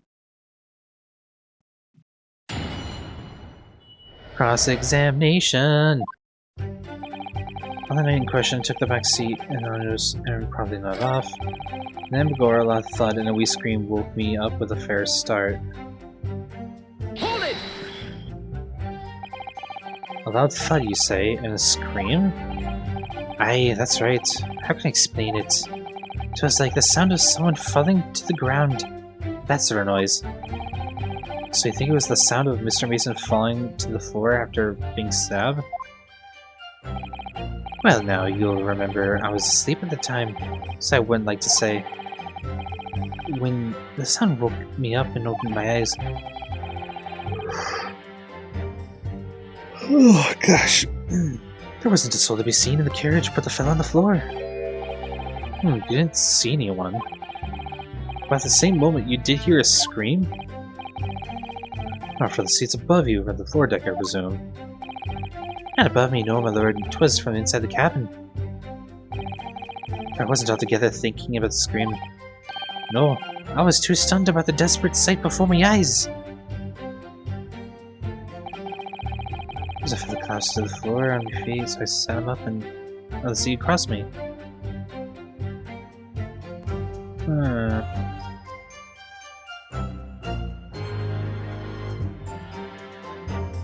Odd, okay. I'm gonna press that. You set him up? The victim, you mean?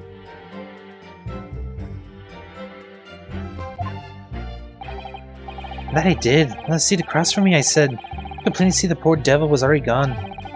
And you wouldn't leave a dead man just lying on the floor now, would you? It is common courtesy, so it is. I find that a little hard to believe. Ah, Lord Van Zeeks. Now, why would that be? You would to find a man lying dead at your feet in a carriage. Any normal person would hail the cabman. Any upstanding member of London society, that is. Silence is a valid option. But now, as you know, I'm in something of a special line of business. The business of lending money at exorbitant rates of interest. Unfortunately, my lord, not everyone is thankful for the help I offer them, and some won't even see me dead. And so I do try, where at all possible, to avoid getting myself entangled with trouble. Are you suggesting you were just going to leave the man there? Heavens alive, no, I was already intending to report it, so I was. Only, I had a mind to find out the whys and wherefores first. The whys and wherefores? Right you are. There are some details I wanted to understand before anyone else got the meddling. That wee scream I heard, for example. Won't your good self do just the same? Yes, the scream he says he heard at the same time as the collapsing. Weird. When I turned to find out where the scream had come from, bless my soul, what did I find? There was a child in there all curled up in a ball, hiding her wee self away. Hold it! You say she was hiding herself? Aye, that's right. It was hard to see in the dim light, but she was all curled up in a wee ball. When our eyes met, well, my heart nearly stopped beating in my chest. You're really overreacting to this. Still, no. I pulled her out from the ear and set her on the seat opposite so I can wee chinwag with her. The seat opposite? That's right, just next to the dead gentleman there. You sat this girl next to a corpse, sir?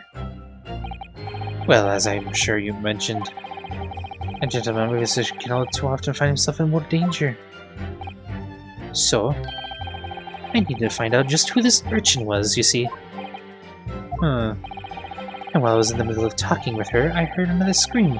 A fellow's voice this time. Presumably that scream was Mr. First, who was sitting on the roof deck seats. Right you are again, I would say, sir. Looking down through the skylight, you must have seen this young girl and gentleman with a knife in his belly. In other words, the previous witnesses did not in fact see you at all, Mr. McGilden. What they believed to be yourself and the victim was in fact this girl and the late Mr. Mason. Aye, my lord. I was, as I think everything everyone understands now, sat at the back of the carriage out of sight.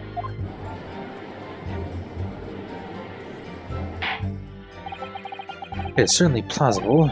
The defendant is somewhat diminutive in stature. They're rarely confused, perhaps, with this young girl.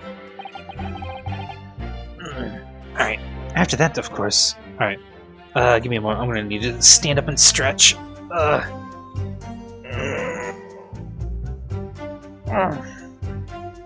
I've been at this for 3.5 hours.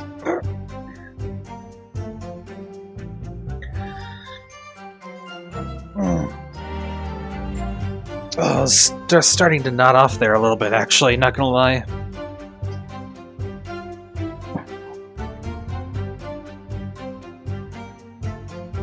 Oh, yeah.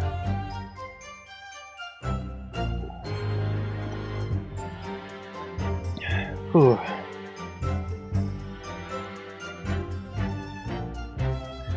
Alright, after this little bit, I'm probably gonna pick up... Actually, no, I'm gonna pick up the thing right now. I'm be right back real quick.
Alright, sorry for that. Got myself some potato chips now. Just a little snack to keep me on my toes. With a scream from the gentle over us, did the driver realize something was wrong and pulled up the horses?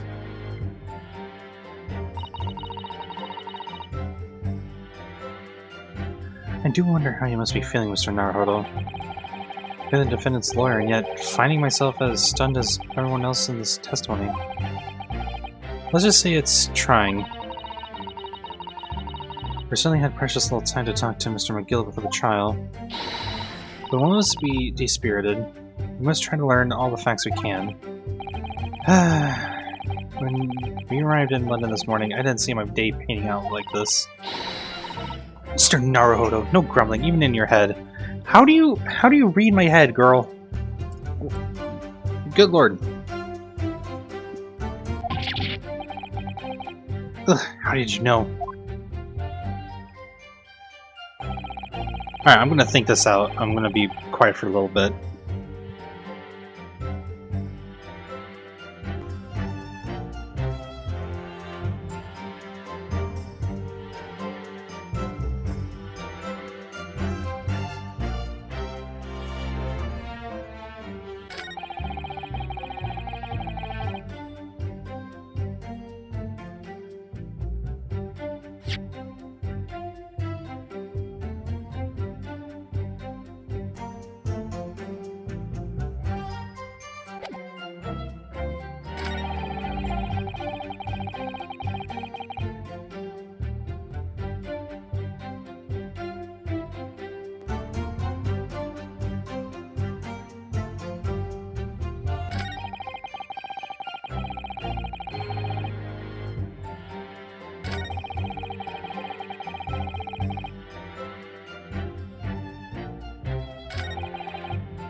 I honestly want that bit flipping out to just explode through the top, making the cup a bit volcano, right? God, that thing is flipping out so fucking hard. I'm going to see if this is something.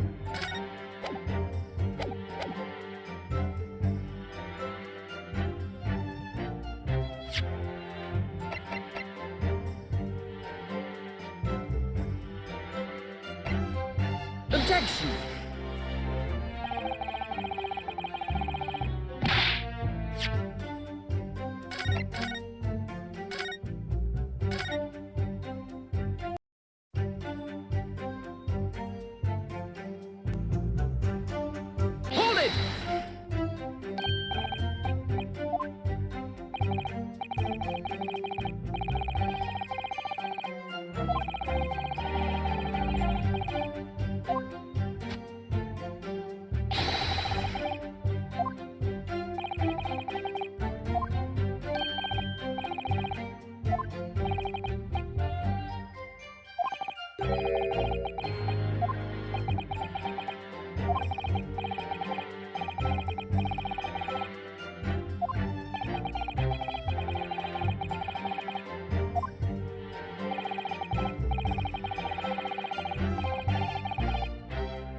Hold it!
Hold it! Okay, I'm back now.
Okay.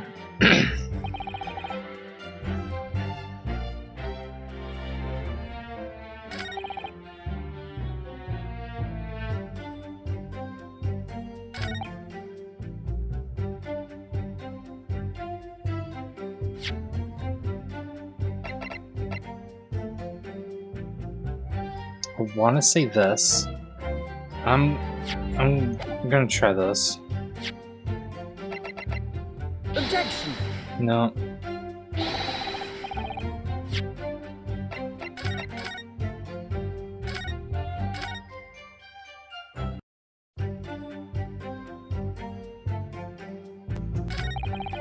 Trying to find out how this.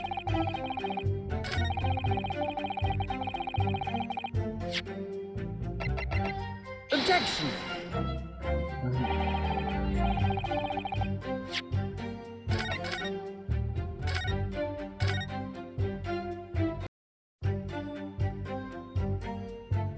Okay. Hmm.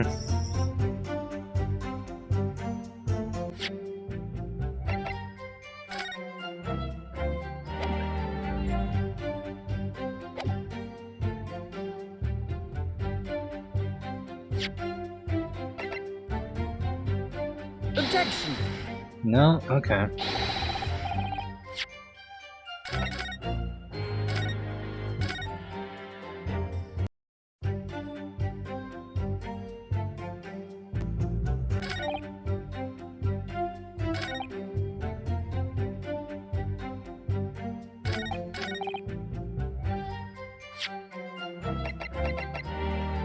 Objection!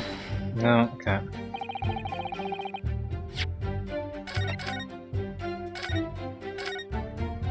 I'm actually... Hmm.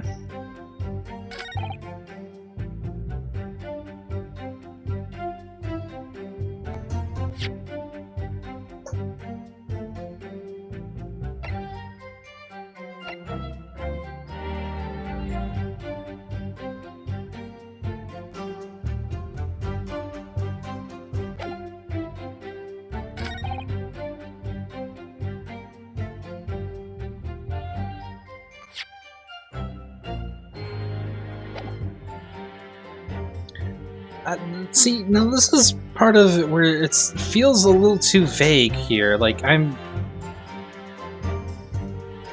trying to figure out what this game wants me to figure out. Screen kind of dismissal really fun. Hold it!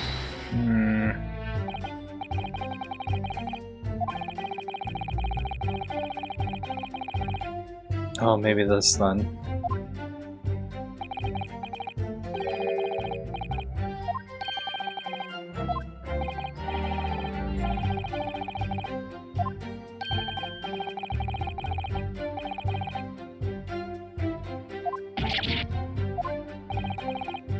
Oh, okay, so that's the thing that's the distinction we need to make apparently. This is a seat in which I've been sitting on. Yep.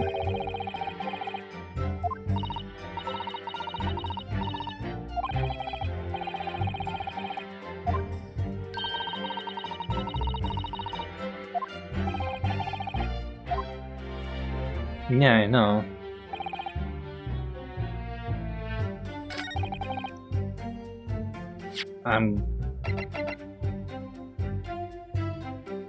Maybe it's this. Objection! Oh my god.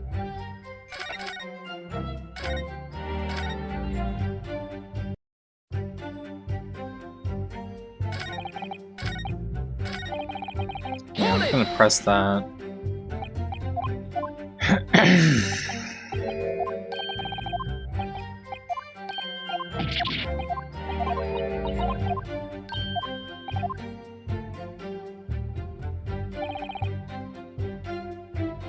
Hold it!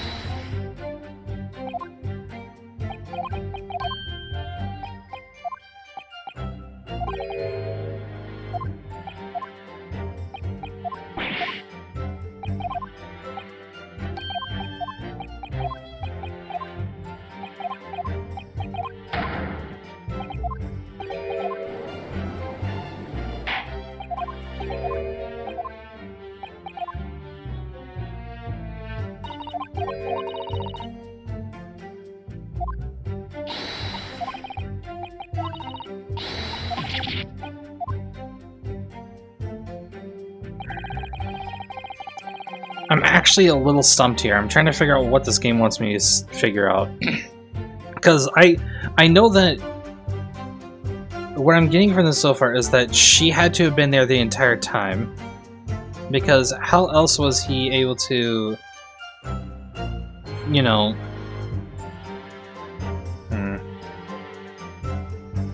I'm gonna... Fuck it. Oh fuck, I didn't mean to do that. God damn it. Fuck it, I might as well just play this out. Whatever. There was a slip of the button. Fuck off. It's fine, shut up. Here, I'm gonna use the core record right now to just examine this. That way I don't mess up another insert.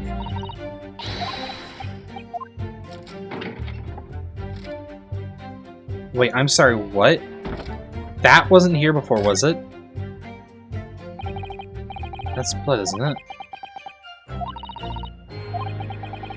It's just, well, the split scene is so obvious, that's all. And yet Bowsy said made no mention of it. So does this seem a little strange? Why do I have such a bad feeling about this? That wasn't there before.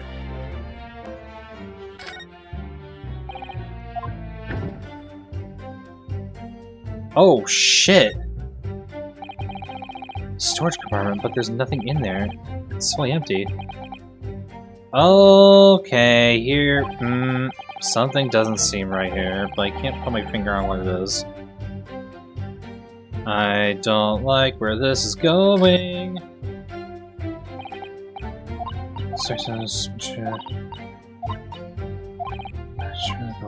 Okay. What happened to all the things?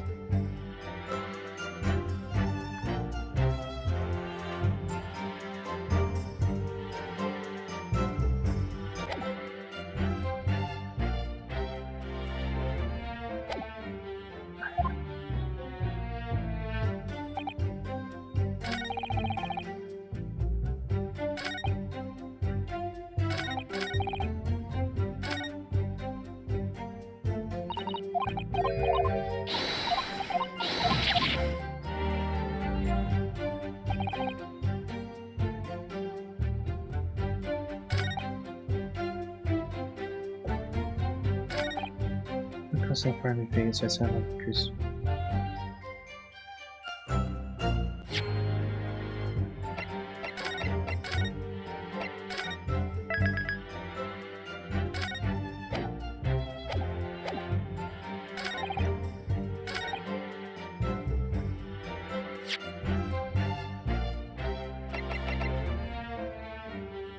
Objection! No.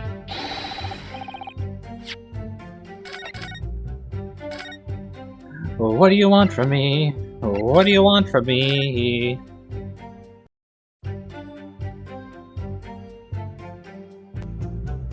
So I said no one tries to see it from me. Objection! No.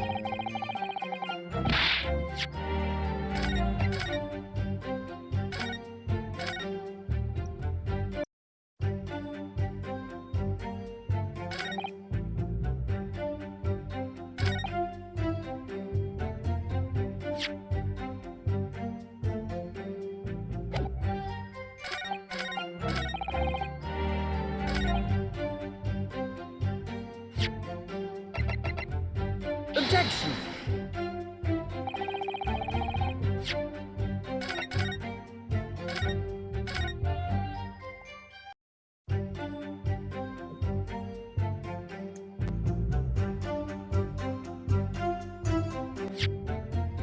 Objection!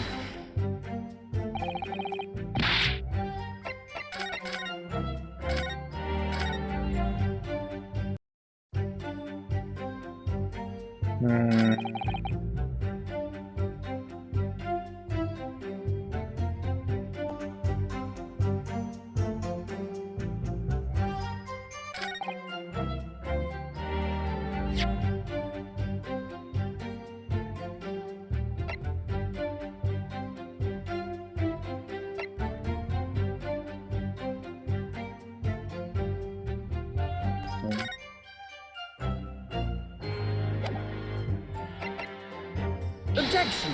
Oh wait, shit, I didn't mean that. God damn it, I wanted to look at it, not present it. God damn it. Hold up, I think I noticed something here.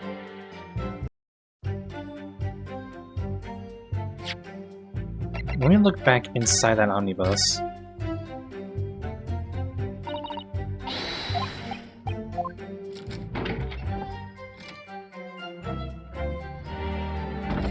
Okay, so it sure was enough that I was sat there.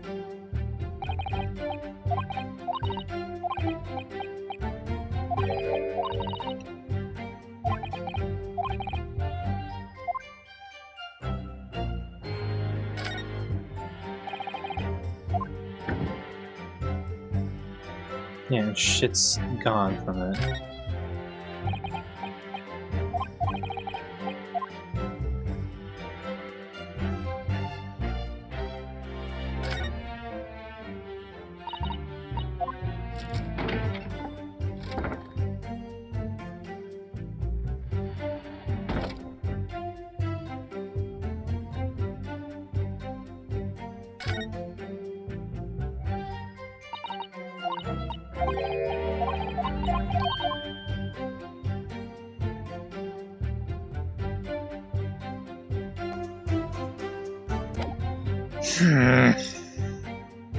Objection! Oh, god damn it.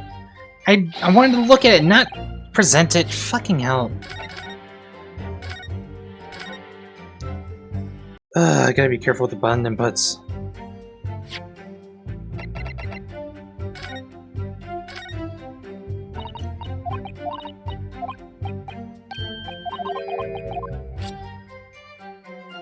Okay, well...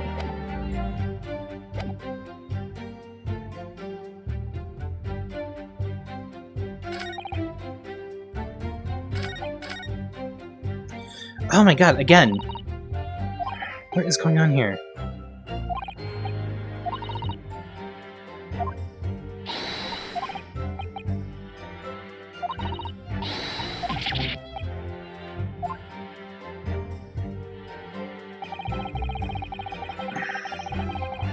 Why is this so bloody difficult to find out? Like, I can see what's going on here. It's just that I don't know what I'm supposed to look at and what I'm supposed to point with. Because I think I've...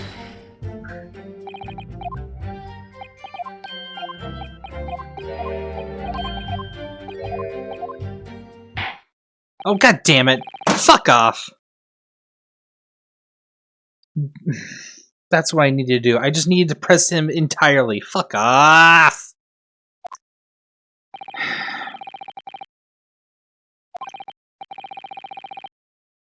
How this one conundrum remains. Oh my god!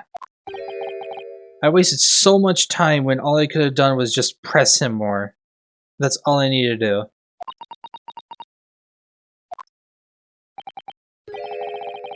Gina Lestrade, my lord. Okay. She has a chance her earns a crust among large crowds, relieving people of their purses. That's commonly called a pickpocket. What? This girl here, a petty thief.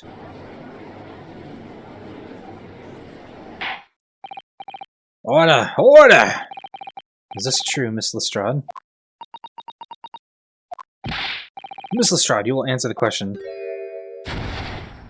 Oh my god. Oh, Art! Ooh. How dare you? What is the meaning of this? Oh, bye, bitch! Ah! Girl, she's gone. Open your eyes. I'm over here. Good lord, this girl. Good gracious, how... What's the point in that little sidestep? I don't know what you're lot thinking. Crimes are all the same. Is there the dipper you'll say slipped and gotten on cotton job? She got herself backed in the corner so she knifed the gent. Go on, that's what in your head saying. No, not at all. Squirrel law, we're here determined. Okay. Oh, black! Ugh. Look, knives are for cowards. Only thugs use weapons like that. All I need for what I do are these fingers. I don't fucking know. I'm a professional, alright. Maybe not in your eyes, but I got a pride in what I do. Let me guess, you don't count smoke guns among weapons for thugs. Oh, this? Yeah, this was in a bag I lifted the other day, down where they keep the four-wheeled drags. Oh, so he stole this, or she stole this from Harlock Sholmes. It's nice, isn't it? I like the pink best. Do not wave that thing in my direction again. Honestly, in this case, share me a glass. So, you admit that you were riding the omnibus on the night in question.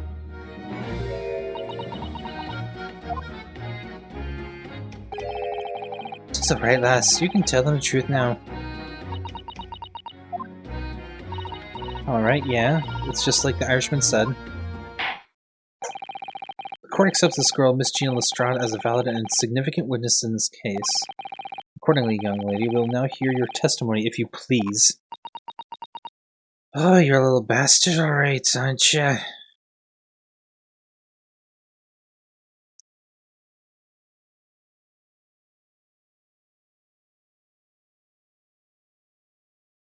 Give me a second. Alright.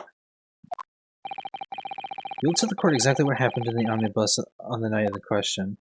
Or, in question. Goodness. Alright, if I have to.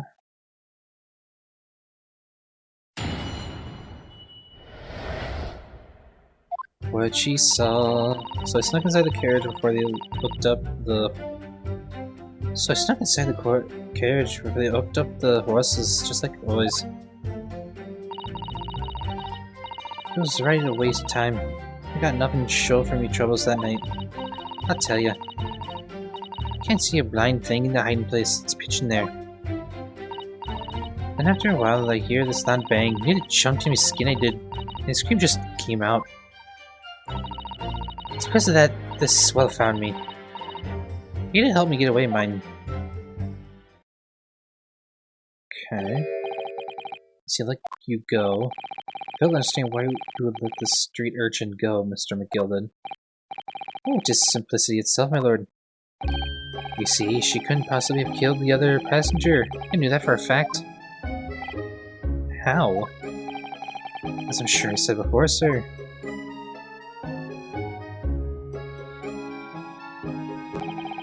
I was sitting right on top of the place where she was hiding herself. I think a demonstration is called for. This is where I sat that night. And the cubbyhole of which you have spoken is underneath the seat, I presume. Oh. Yeah. Yes, it does appear just large enough to accommodate someone of the girl's stature.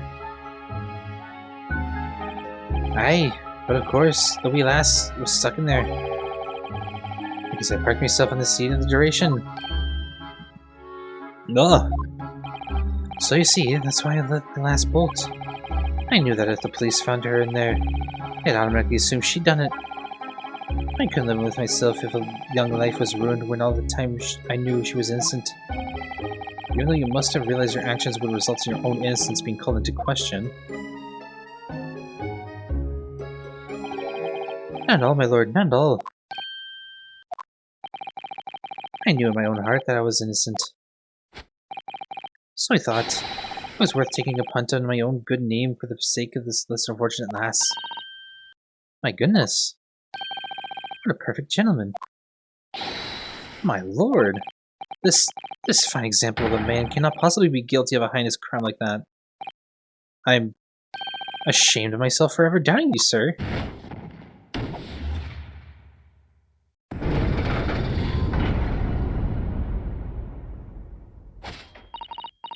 With calm, calculated reasoning, one arrives clearly at the truth every time.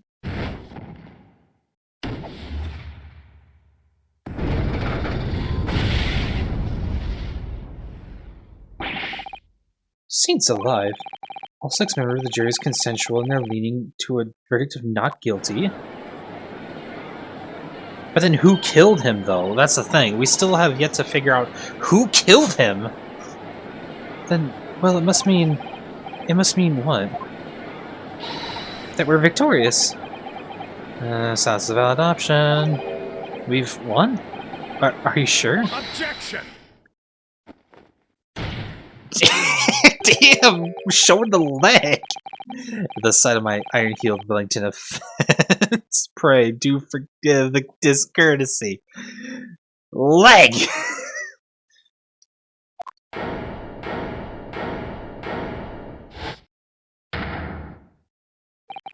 This really is a consummate example. I wonder, either he's got some tall-ass legs, or this table is short enough that he's able to do this, because, of the one of my mental flaw, embrace judicial practices. Oh no. Where evidence and reasoning should be paramount, emotion rules the day. Emotion? The witness's latest statement gives us a clear insight into his true nature. What do you mean, his true nature? Do you really think Scotland Yard would have made such a glaring omission? After the incident, the omnibus was comprehensively searched by officers of the police. Obviously, the interior of this cubbyhole, as the witness puts it, was included in their investigation. Yeah, it was filled. It would have been a lot harder to fit someone in there because it was already filled with items, well, at least halfway. It was full of the coachman's belongings, yeah. It's noted in the back in white here in the police report. Yeah, see, I noticed that earlier. Good lord. The evidence has been tampered with. In order to corroborate Mr. Gilden's story, someone has unlawfully removed everything from under the seat. What? And I imagine that it was her. Because she wanted to give herself an alibi. Order! Order! How could such a devious contrivance possibly have been affected, Counsel? Naturally, we must acknowledge the deficiencies of the constabulary in allowing this to have happened. However, I assure you, when the omnibus was wheeled into the courtroom this morning, the compartment under the seat was not empty. Well, my Nipponese friend? Huh? Me? When the carriage was submitted as evidence, doubtless you examined it in fine detail as you would any self-respecting practitioner of the law. Pray, what did you find the condition of the undersea compartment to be? Oh, to be sure, the young gentleman would be able to clear this up in a jiffy. Sorry. Go ahead, you tell the court now, fella. How is this an elaborate excuse by the desperate Lord Van Zeeks? Nah, it's true. Well, counsel, do you have something to say on this matter? How am I supposed to answer? What can I say about the state of that little compartment under the sea in the omnibus? It wasn't empty. I really don't know if giving this answer is helping my cause as counsel for the defense. It's better to say this. Like, it's the truth. It's what happened. As far as I can remember, at least. When I first examined the compartment, I'm fairly certain there were a number of articles inside, yes. Are you sure, counsel? Alright, be whist! What are you saying now, you daft daw? I thought you were on my side here!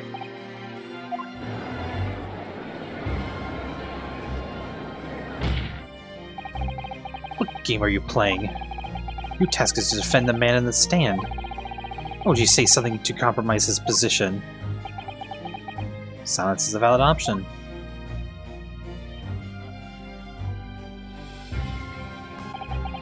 As the advocate for the defense in this trial, I confess that I'm still not entirely sure where I stand, but it seems to me that I should state what facts I do know clearly as honestly as possible. Interesting. Just now together, pleasin', fella. I'm simply telling the truth, Mr. McGilden. Well, don't forget that you're supposed to be representing my best interests here, lad. Now then.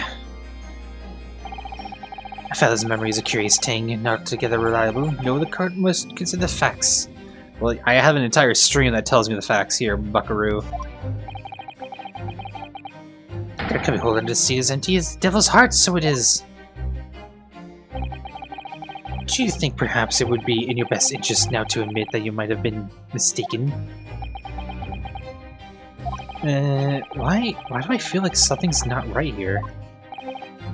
I should like the jury to weigh in on this matter, I think. That compartment is designed to house equipment used to maintain the smooth running of a carriage.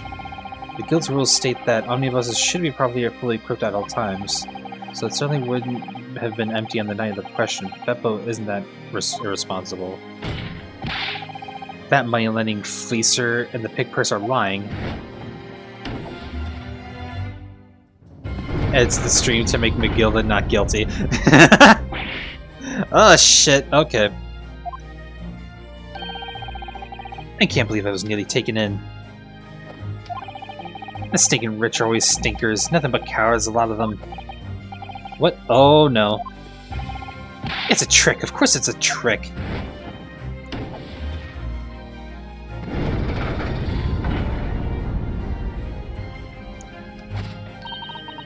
Quite so, I must concur here. And one by one, everyone's saying he is guilty. With calm, calculated reasoning, one arrives clearly at the truth every time. Yes, but every time a different truth, it seems.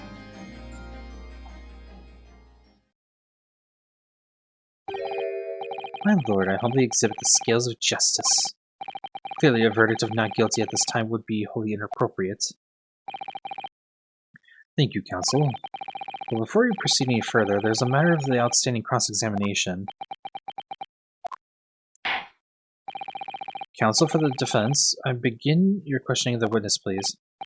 Yes, my lord. What just happened? The whole balance of the trial just shifted almost beyond recognition. The Reaper of the Valley is at work, it would seem.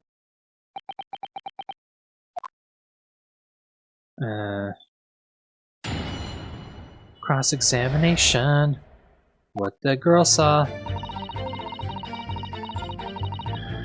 Just like always. Was right, waste of time. I got nothing to show for me troubles that night. I tell ya, can't see a blind thing in that hiding place. It's pitch in there.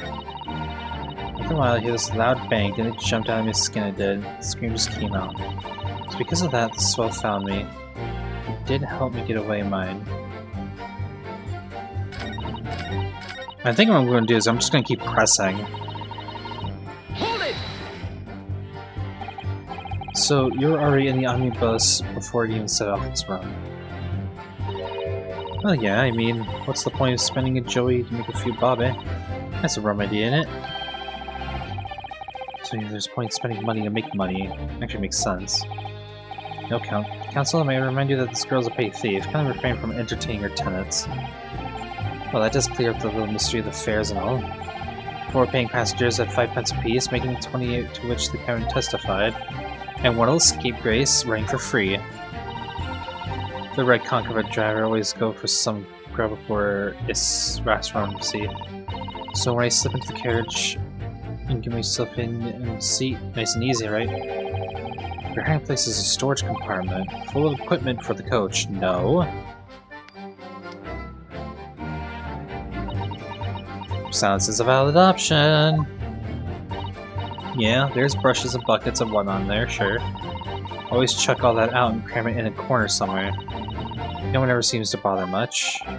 And yet, according to the report, filed by the police officer who first arrived on the scene, the compartment was full of such paraphernalia. Well, I don't know nothing about that. Like I said, moved all the stuff so I could hide under the seat. That's all I can tell you. Seems we reached the end of the line in Keare. Continue. I was right, waste time. Got nothing to show for me chose that night. A waste of time? Why is that? Well, most nights I'm on my own in the god permit, at least some of the time. I beg your pardon, did you say god permit? Oh yeah, well, that's what my kind call it. You'd say omnibus, I suppose. The point is, any normal run, the carriage ain't got no one in it for a while. So when you come out of your hiding place and go away. That's it. Only that night. This code was set on me from the start. And he didn't budge the whole way, did he? Not one inch. I was totally stuck. Did you mean to tell us that you were present in the carriage the whole duration? You were under the seat the entire time while the events unfolded in the enclosed cabin? Yeah. Right, mister? To be sure. I was as shocked as anyone. You don't expect to lift the cushion you've been sat on to find a child now, do you?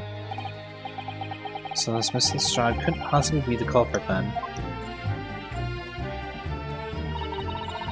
I'll tell you, you can't see a blind thing in the hiding place. It's pitch in there.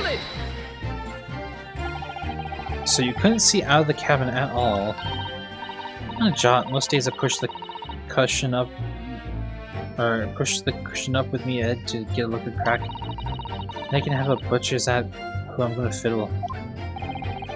I thought you were gonna pickpocket, not a butcher. I mean, I can have a look. See, I get under it, ain't as plush as the other ones, see? So most of the time, passengers play themselves opposite. And for some reason that night, this here Irishman spent the whole journey right over me head. For that reason, you weren't able to push the cushion up to peek out, I see. Truth is, I ain't too happy in small dark places. Feels too much like being thrown in a clink. It's the only place to hide in the carriages, so it's Upson's choice. Why didn't she just stick to picking people's pockets in the open then? Say there's some reason that she's not letting on, judging from her demeanor. So anyways, I was a bit scared, but I had to just stick it out into there, nothing else for it. And after a while, I hear this loud bang, then it jumped out of my skin, I did, and the scream just came out. Hold it! When you say a loud bang, do you mean the noise of someone falling to the floor? Could have been, I suppose. I don't remember so well. The point is, I made me jump. You let out a scream involuntarily? That's right, and then I felt the cushion over me head get lighter all of a sudden. Presumably when the defendant got up in order to help the victim, yes? Or not. It could equally have been the moment the accused stood in order to stab his victim, could it not? Well, girl, did you see what happened at that crucial moment? Yeah, I saw it. I pushed up the cushion and had a quick butcher's while I had the chance, didn't I? The Irishman was sitting up the blow, could have fallen on the floor on the seat opposite. Okay, that matches muscular count, of course. But then the fella suddenly turns around and looks right at me. I sunk back down again, but it was too late by then. I should never have risked looking. It's because of that the swell found me to help me get away at mine. When Mr. McGilda discovered you, he pulled you out of your hiding place. How scared stiff I was. He dragged me out and set me down with the seat and all. Next to the victim, Mr. Mason? Yeah. Look at a knife in his guts. He was still bleeding. The carriage lurched a bit, and he ended up falling onto me. Ugh, how awful. Both me and hands got covered in blood and made me feel sick as a dog. Both her hands got covered in blood, which Mr. Rooftop's passengers saw. After that, I believe you talked with Mr. McGilda for a while, right? Is that correct? He asked me some stuff. Wanted to know my name and what I was up to and all that. And I heard something up from above. Someone screamed. Yes, Mr. First on the roof deck. One would presume. Well, I didn't want no one seeing my face, so I didn't look up. Then the horses were drawn up smartish, and Monsieur Irishman says to me, "Get back into the seat. I'll see what you can get away later." All 6 men of the jurors have decided the defendant was innocent. For one brief shining moment, yes. This chick looks like a JRPG party member. Yeah. It's clear they're all still very unsure. If we could just find some conclusive piece of evidence among this new testimony, I'm sure we'll clinch the verdict we want. I think you're right. I have this niggling feeling. I don't like that word. Something's bothering me, but I just can't put my finger on it. That's not a fun word to say, I'm not gonna lie. You could have just said nagging.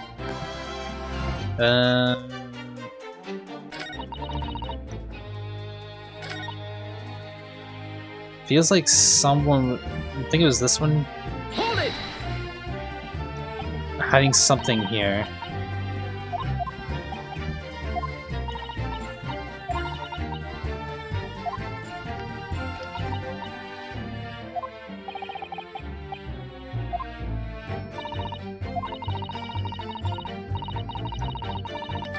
Well, no. Oh, now you speak up. What the fuck? What are you doing? Excuse me. You did not speak up earlier, bruh. We do apologize. Was there something the matter, Counsel? I'm just wondering if Miss Slattery's last comment made something occur to you, perhaps. You seem to be thinking something to yourself. Oh, no. 'Twas nothing important. I feel bad for the poor lass is all. I remember feeling desperate for myself as a young lad. Shut up in the dark. 'Twas terrifying, so it was. I see, yes, I'm sure we can all sympathize. I'm still scared of the dark now.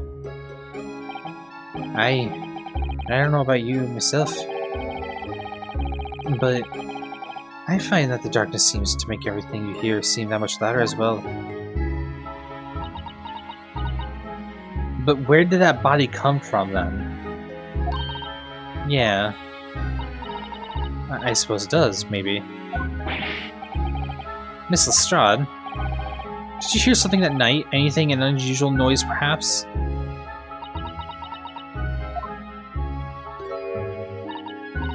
Nah, not really. All I could hear was the Irishman snoring. But jabbers, I don't need to tell the whole world about me foibles, you little scamp. What a pity. If only Miss Lestrade had heard something, it might have given us the vital clue. Yeah. What should we make that last statement of hers? It's important. My lord, I believe the statement just made by the witness is profoundly important. Profoundly important? But all she said was that she heard nothing. Yes, which is profoundly important point. I'm almost sure of it. I'm almost sure that you don't understand the inner workings of your mind, Counsel, nevertheless. Miss Jean Lestrade, you will supplement your formal testimony by repeating the last statement, please. What? Supplement? What are you on about? Don't be all your fancy talk. I know what you're trying to do. Oh, welcome to me. That's right. Insult the judge. Always a good move. Streaming years working on what was going on, but don't you hear snoring. It's your blind thing.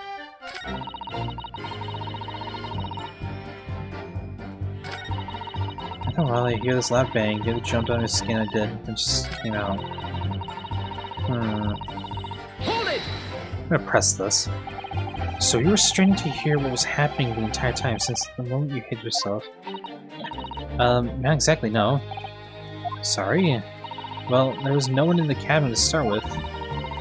Just pushed the cushion up and had the pictures to see what was what. But then when I saw the swell getting on, I get my head down so he didn't notice me. So let's see.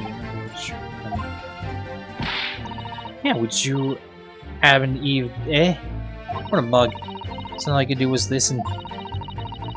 I was jumping out there, and as soon as I heard him leave, I see. Well, Woody, not likely. Even though we stopped here and there, I never heard the door open. Hey, Axelis, what's up? Just eating, put a listen, trying to pigs to market, snore like a dog he was. Very conclusion to draw from that, I wonder. All these weird idioms.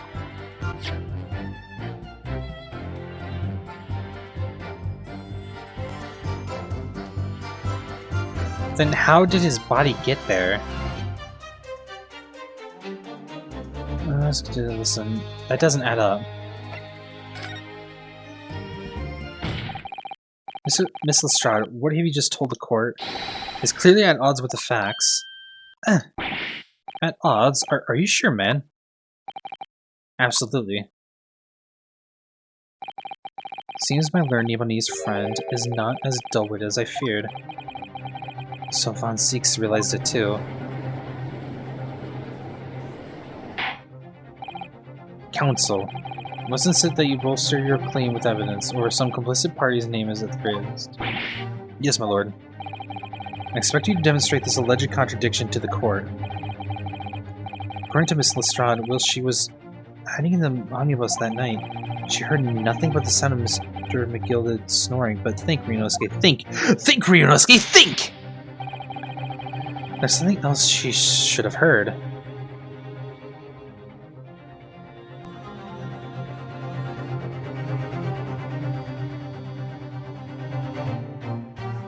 A door opening. Right?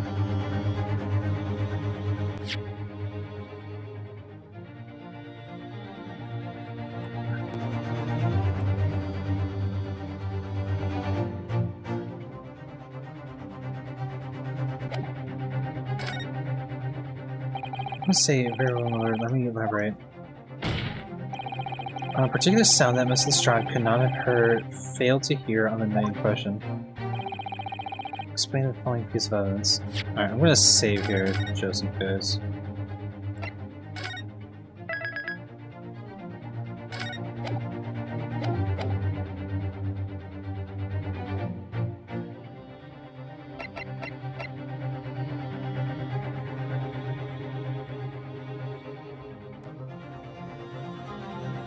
The door opening? Take that! No. Necessary work again? No.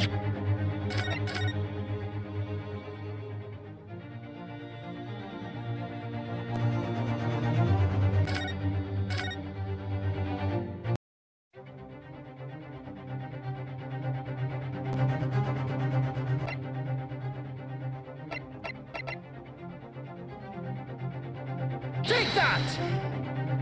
No.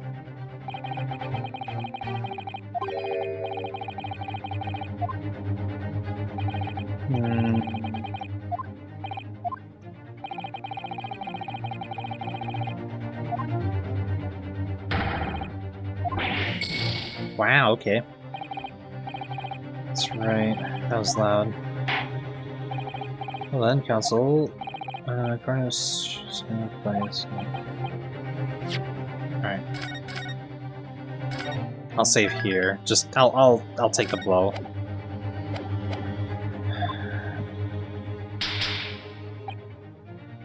Something she should have heard.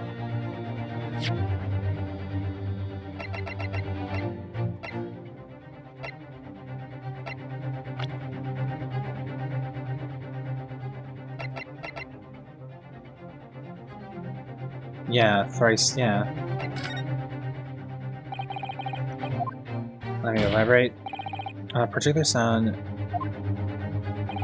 Sound of your clicks by you. Take that! Yep, okay. My bad. I was a little. My memory, or not my memory, my logic was a little shoddy there. I should have picked that one first. Yes, my lord, the sound of the missile strike cannot have failed to hear. Is that the victim, Mr. Mason, born in the omnibus? Okay, yep.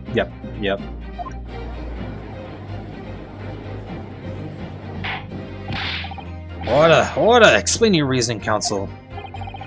Miss Lestrade, allow me to confirm something. You claimed earlier that you were the first person on the board the omnibus, is that correct? Yeah, of course I was. I got on while the driver was in the pub, didn't I? And the next person to board the omnibus was Mr. McGilden. That was, not a soul was in the cabin when I climbed aboard. At least not in plain sight. So you were, to all intents and purposes, alone in the closed cabin of the omnibus at that time. Did I not just say as much? I was traveling with anyone else, if that's what you mean. Yeah, I saw him get in. Remember, through the crack under the seat cushion. He was on his own for sure. And from what we've heard, the carriage made a number of stops after that onward journey. During which time, did you not hear the door opening or closing at all? Nah, I never heard it. It's exactly what I was listening for, wasn't it? Waiting for the swell to leave. In which case, when and how did the victim end up in the carriage? Yeah, I'm still wondering. We know the victim collapsed inside the closed cabin of the omnibus. Therefore, Miss Lestrade's statement about what she did or did not hear is at odds with the facts. Yeah.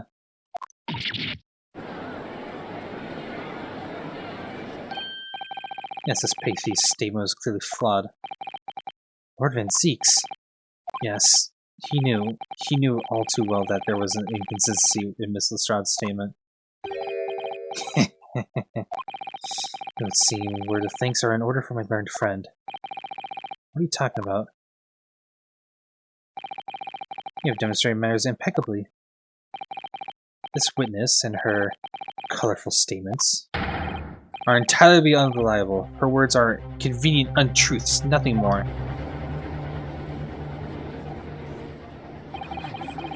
He's dead right. How could the victim possibly not have boarded the omnibus? That makes no sense whatsoever. The girl's a pickpocket. Let's not forget that. Oh, Grandma, what should... Oh, what?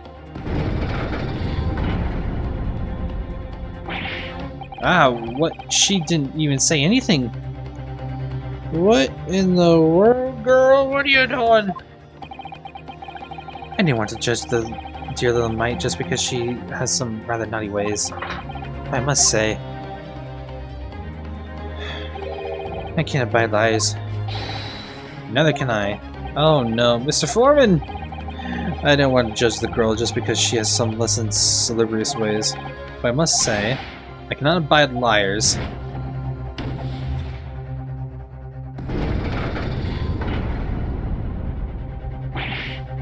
Alright, wait, y'all still understand that... Oh no. Well, your consideration for others is refreshing, my Nipponese friend. to the considerable troubles you have spared me. Hey, he finally drank some of the wine. Is he going to crush it too? Yes, very refreshing. Ah! God, what are you playing at? Have you forgotten who you're working for, you useless Eastern Abadan? This is carnage, it's perfect! German number 2 is the only one left. Mr. Naruhodo, the way this is going, I know. If we can't find some new way to convince everyone Mr. McGilded's innocence, the judge will rule and we're all lost. I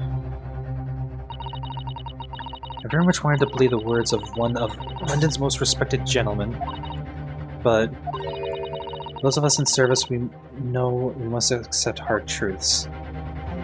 Hold it!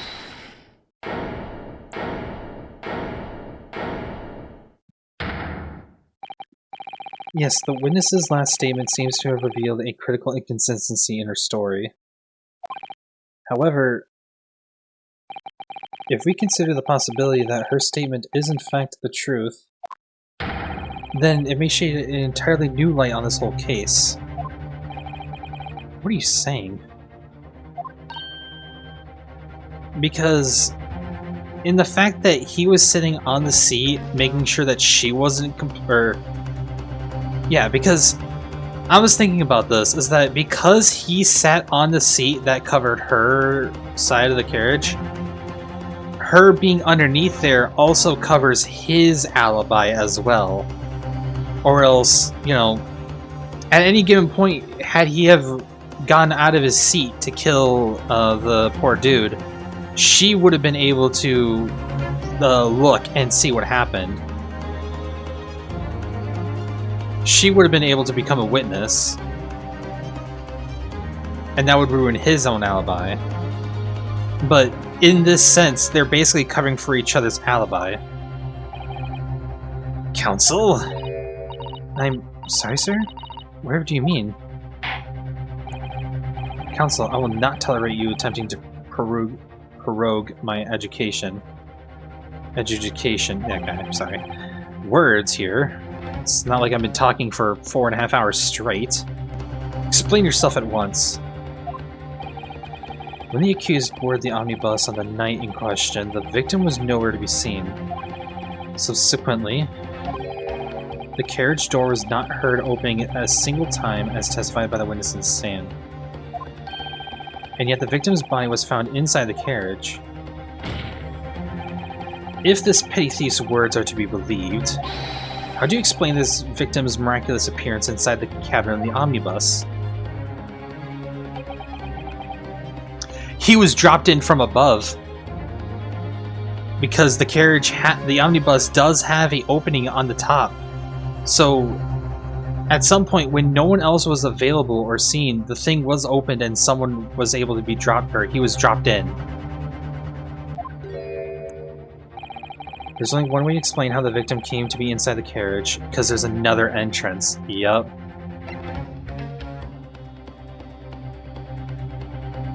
Hold on. Because there's two answers here that look, they seem to be the other way, like... Okay, he was put there after he died. There's another entrance. No, yeah, I think it's this one. Obviously, the victim must have been placed in the carriage after he was killed. Objection! Tell me, my learned friend, what was the function of that obviously in your last sentence? Huh? Well said, Lord Van Zeeks. The obviously is troubling me also. No, that's really not the point. The point is that the victim must have been moved into the carriage afterwards. Then answer me this. How could a cadaver have been placed inside a moving carriage? Well, obviously, I shall have to penalize the offense heavily for this. Oh my god, I literally have the method! Shut up! Okay. Judging from the name of these eyes, I ask you again. If this petty thief's words are to be believed...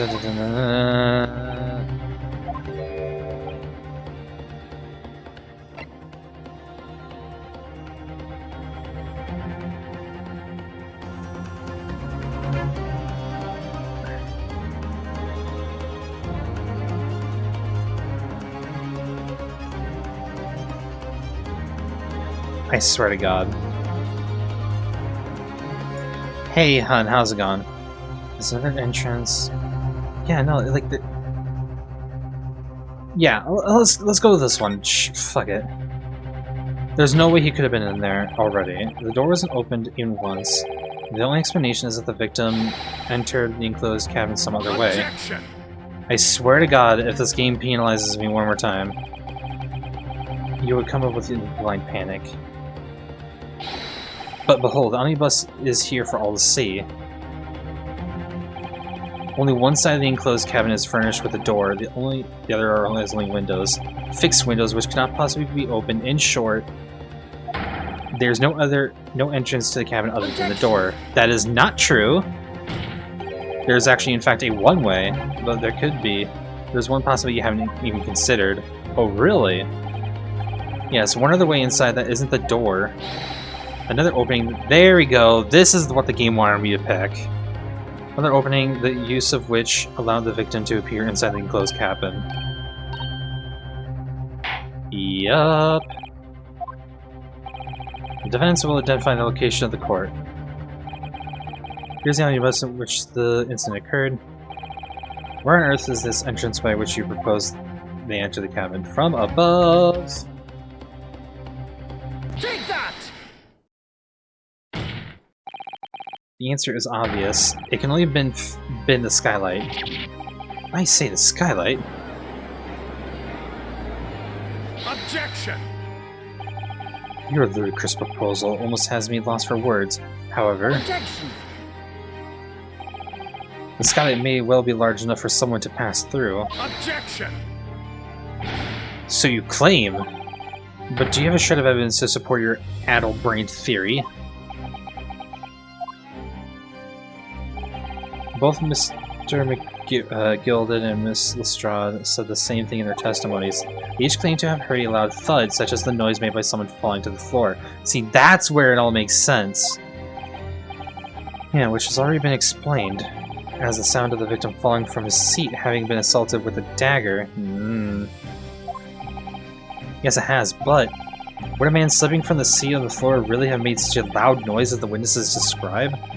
A noise loud enough to cause Miss Lestrade to allow an involuntary cry, in fact? Good gracious! Perhaps, in fact, that was the moment that the victim made his entrance into the cabin. No, let me rephrase that. The victim didn't enter the cabin as such. He fell into it. Objection! You're now suggesting that the victim fell from the skylight into the cabin? That's simply impossible! How can you be so sure? Because if the victim had fallen inside through the skylight, as you say, the passengers on the roof deck would have seen it happen. And yet, not one person made mention of such events in their testimony. Well, yes, that's true, but... Oh god, what do you got going on? What do you got? I know how about fella make a wee comment here. Mr. McGilden? To be sure now, the two fellows who were sat on the roof that testified before said nothing of the victim falling through the skylight. But it seems to me, my lord, that 'tis not so much a case of them not saying, but... Aye. 'Tis a case of not them being... Oh, 'tis a case of them being unable to say. What? I think perhaps the two fellows do be having something of a compelling reason not to mention what happened. Would you not agree, fine ladies and gentlemen of the jury? Oh my goodness, surely not... Those two chaps on the roof?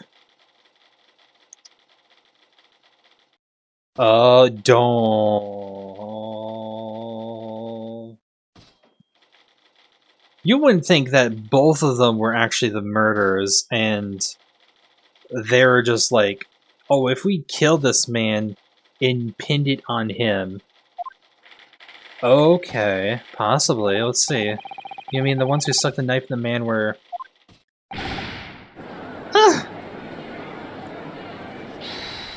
Hold it.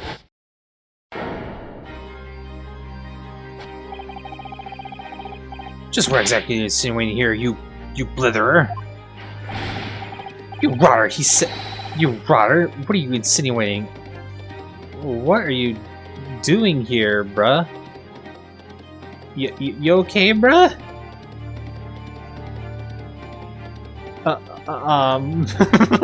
What are you doing? This is a flaming outrage. I've got a good mind to give you a blinker in a minute. There he goes again. No, he'll give you a shiner in a minute, he said, and so will I. Mr. Fairplay? You're effectively accusing me, a city gentleman and a well-respected banker. Well, you already have a motive, not gonna lie. That's an animation, right? And me, and a very angry hatter. Suggesting that someone like me could have stabbed that man in the guts? It's a disgrace, it's scandalous, it's... Ah! I protest! I protest in the strongest possible terms! That's right, I protest too, about you, you rotten scoundrel! I like how everyone here is like wearing a hat. Well, I mean, the people in the stand. This is not the time, witnesses. I'll not permit this wanton invasion of the stand. Return to the anteroom at once. But this is beyond reason, my lord. Ah, it's outrageous. It's just very hurtful, you know. My lord, if I may comment... Go ahead, Lord Manzeeks. It was the defense that incited this outburst from the witnesses. My learned friend has seen fit to abandon all protocol and accuse the witnesses of without proof. Accuse? I never intended to. It seems, young Nibonese, that your command of the English tongue is wanting. You propose to this court that the victim fell through the skylight from the roof deck of the omnibus. That hypothesis cannot possibly stand without the rooftop passengers being unaware of the events. You have branded these gentlemen liars, and you have intimidated their criminal guilt, or intimidated. Bleh. In our British court of law, this is what is termed a baseless accusation. Yeah, I know I was rash to put this idea forward without any actual evidence, but you can't just dismiss it without a second thought. Yeah, there's... That's the thing, though. Because that body had to have gone there at some point. And it seems like the driver was the last one to notice. So the two guys could have well done it and then made it known for everyone, and to have their alibi be with the coachman. What are you wasting time for? Get them to testify! I thought there was something fishy about that half in the moment I laid eyes on the fellow. I have to see this matter through now, one way or another. If there's filth and rubbish in your midst, we must dispose of it at once. Okay, I think I'm starting to voice Mr. McGilded so much that I'm like slowly developing an accent here. I can't tell if it's Scottish or Irish at this point.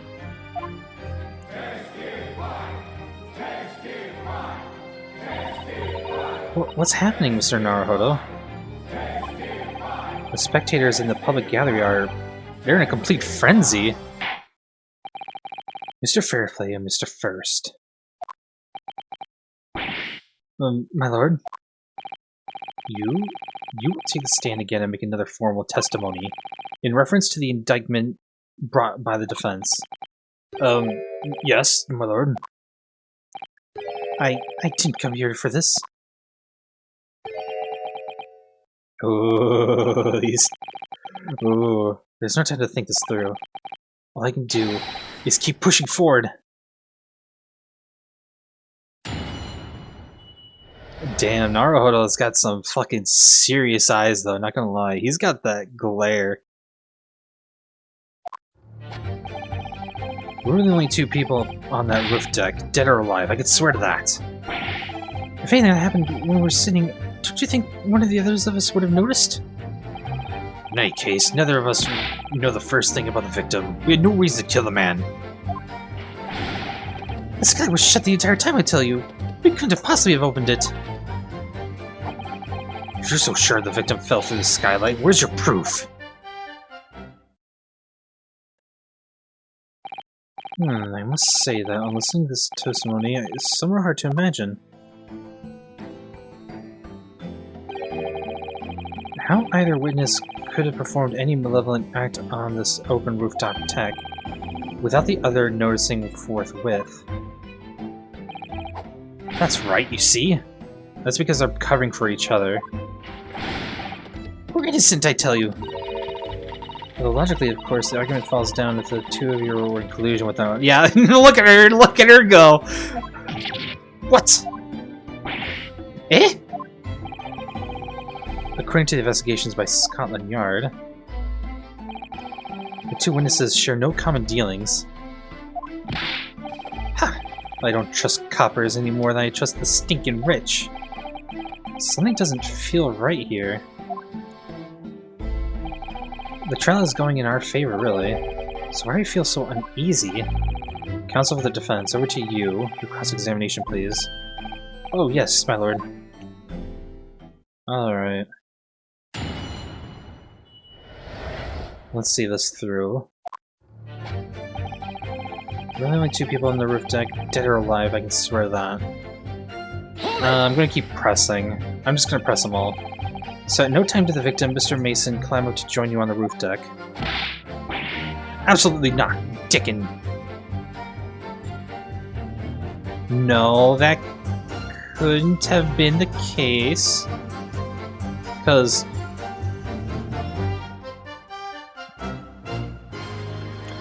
Didn't we ever hear if Mr. McGilded ever did lock the door behind him? Did we ever hear that? Because if that's the case, then yeah, no, it's truly gotta be these two.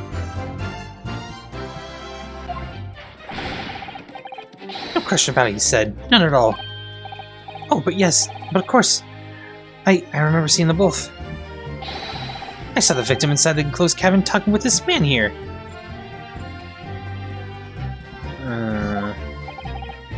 Is this true, Mr. McGilden? Dear me, my lord. I was at the risk of repeating myself. I boarded the omnibus alone, not off inside almost immediately. That's an outright lie. Without doubt you were engaged in... Let me stop you right there, fella, and ask, do you have any evidence at all? That's all. Ah. Tis all about the evidence in court these days, so it is. You do well to remember that. Silence is a valid option. I saw you with my own eyes. God, this guy here. This is going so well. If anything had happened when we were sitting, don't you think one of us would have noticed? Well, it was on the final run of the omnibus at past 10 o'clock in the evening. It would certainly have been quite dark, perhaps too dark to see clearly. Is this some kind of lark? Is this some kind of joke, he said? Is that what it is? Or perhaps one or the other of you fell asleep briefly. Are you fair dinkum, sir? Are you serious, sir? That's what he said. It's impossible, I tell you. I'd give you the key to the vault if you could fall asleep in that bitter cold. And if you did manage it, your eyelids would freeze shut and you'd never open them again. That's extreme. It was extreme, I tell you. We had to put it up with because this man had locked the door. Oh, he did lock the door. Yeah, no. Yeah, no. Yeah. The true Jenna would have unlocked it and let me in when I knocked. I'm Jeff. Sorry about that young fella. But you see, I was away with the fairies and I didn't hear you at all. That's a lie. I saw you through the glass. You were talking to someone. No, it was a cool night, so it was. People do be seeing things that aren't real and cold. It is hardly surprising. Seeing things? Seeing things? I believe we reached an impasse here on this particular point. You! Don't take it personally now, lad. I was a suspect in this case. Think 'tis only fair that you and the other fee know too. Only free competition is what a capitalist society is all about. It's not a competition I should be involved in, really. In any case, none of us knew the victim. We had no reason to kill the man. Well, apparently I can't seem to switch over to persons now. So odd, but whatever. Press this statement now. So, you had never met Mr. Thrice-Fired Mason before. Oh, Lemmy, no! Not once, never! He never met the man before, he said never! These two seem to be well more in tune with each other now. And you, Mr. First, had no prior dealings with the victim either. That's right, sir. Hatters don't have much to do with brickmakers, to be perfectly honest, sir. No, I imagine not. You see? How many different ways can we put up this? Well, no. Neither of us have the remotest connection to the gentlemen who were inside the cabin. Yes, sure, buckaroo. What you got? What you got for me? Mr. McGilded? Yes, Counsel, what can I be doing you for? Did the witness's last statement give you pause for thought somehow? Silence is a valid option. Not the remotest connection. Is that right now, I wonder? What are you insinuating now? Ah, Mr. Fairplay, 'tis a bit too long till it has. Eh? If I'm not very much mistaken, I believe 'tis fast approaching, is it not? Your payment date? I beg your pardon? You borrowed 20 guineas from me, sir. That unconscionable rate of interest. You tricked me! It's extortion! Well now, is that a touch of begrudgery, is it? The sort of begrudgery that might motivate a fellow to pass off his crimes of another.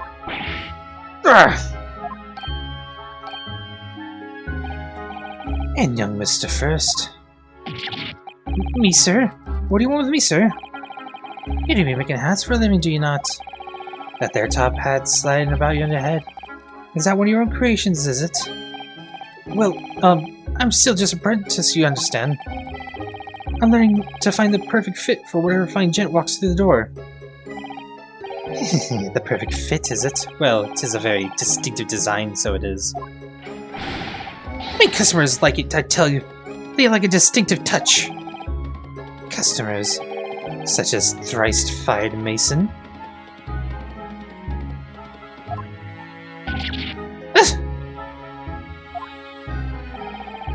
There was a photographic print of the victim submitted as evidence of fraud, my lord. Oh, this you mean? Yeah, he do be wearing a funny hat there. I can't help thinking that the poor fellow's hat looks distinctly familiar, wouldn't you say? Oh! That's one of my hats! Aye, it is. So we've seen the brickmaker was a customer of yours. It's the sort of customer I'd wager you could have had a wee quarrel over with the distinctness of the goods. Oh no, sir! Absolutely not, sir! Well, there's really nothing more to add. It wouldn't be right to say that the two fellas here haven't the remotest connection to the victim, you see.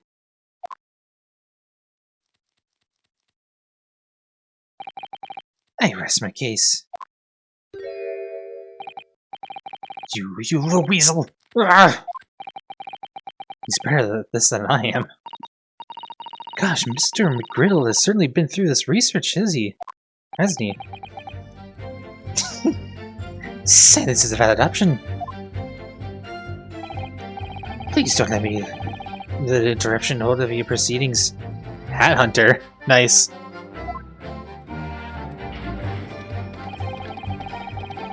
This guy was shut the entire time, I tell you. We couldn't have possibly opened it. Hold it! McGriddle. Yeah, McGriddle be fucking You be trolling here, fuck! You're quite certain about that. The skylight was shut down the entire time. I'm going to lose my block with you in a minute. He's going to lose his rag with you in a minute. That's what he said. Take a look for yourself. Go on. You see, it's shut fast now, just like it was the night. So it is. Oh, whoops. So it is, of course. A feather the size of Mr. Mason could likely break right through it. Still in all. What? Just look at the size of the thing you understand. God, no, you hold on there a minute, sir. The size of the thing means nothing. No, that's own. Let's consider the bigger picture here, shall we? Let's stop biting our cane, shall we? I was running the omnibus on another occasion when, well, I broke wind loudly. I shocked myself with it as it happens. This is an unexpected confession, Mr. First. Oh, I just mean to say, well, the point is, I tried to open the skylight, you see. Why? But just something like I couldn't make it budge. The stench was terrible. What? Everyone was looking daggers at me, sir. I once as red as rouge. I did. Are you expecting me to sense you? Oh no, sir. The point is, the skylight can't be opened. I tried and tried when I was. Oh, I tried and tried when I was inside that cabin of shame. You were inside the cabin?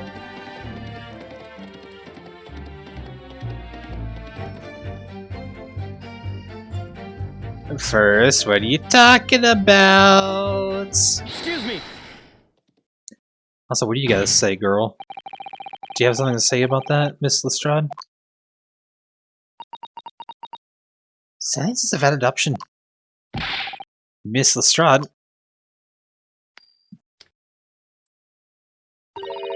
It opens. Huh? A skylight. This is what we're talking about, right?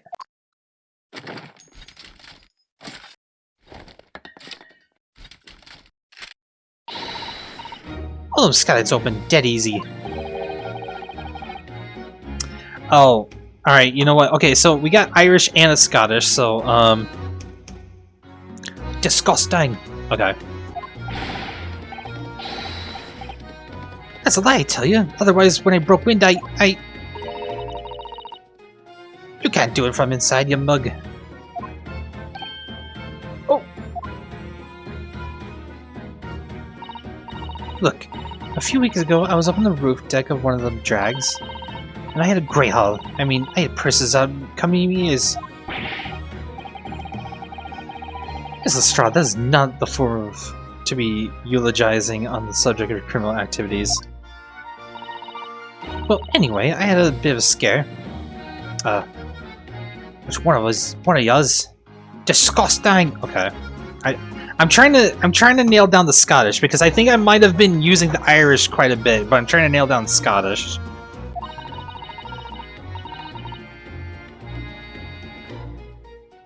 When did the last bloke purse? He got wise to me. Ugh. All four of them surrounded me, so I couldn't hop off the bus and leg it. So what I did was, I used the skylight. I opened the catch and jumped right through. What? Yeah, the catch for them skylights is on the top side. That's why you can't open them from the cabin. The skylight opens from the roof deck? Yeah, that... Oh, I guess this wasn't mentioned earlier. Bailiff. Climb up onto the roof on the omnibus and once verify this. Yeah. See, now that we established that, then it's actually way more possible that these two did it. Exactly. Ah! Oh, my hat! See?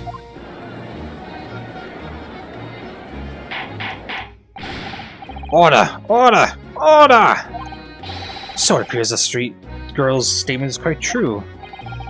I don't believe it. The skylight opens, and from the roof deck, Mr. Naruhodo. This could be the clue we've been looking for. Yup. Well, counsel for the defense, please continue with your cross-examination. Yes, my lord. So, the skylight opens. Perhaps I should investigate for myself. Yup. You're so sure the victim fell through the skylight? Where's your proof? Well... boy howdy, do I have it! I'm going to examine it first and make sure I didn't press it this time. So the skylight was fastened shut before, but now the catch has been undone, so we should be able to open it.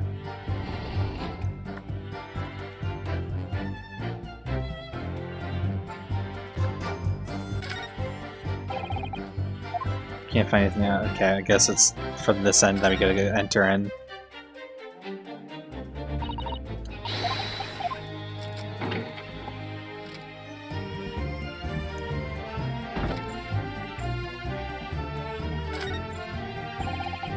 Oh, hello! Hello! Yes, it does open very wide, doesn't it? Why not to kick someone like you through? Certainly, Mr. Naruto. Why someone like me? What is it? Look, just here. Look at this! There's blood! That's without question. It's blood. Why would there be a blood stain there? Surely, it can't be unrelated to the case, can it? The details of the omnibus have been updated. Yeah. There you go, there's the proof that we're looking for. But also, I'm sorry, but when was this blood revealed? Like, this blood just seemed to came out of nowhere after Lestrade made the scene.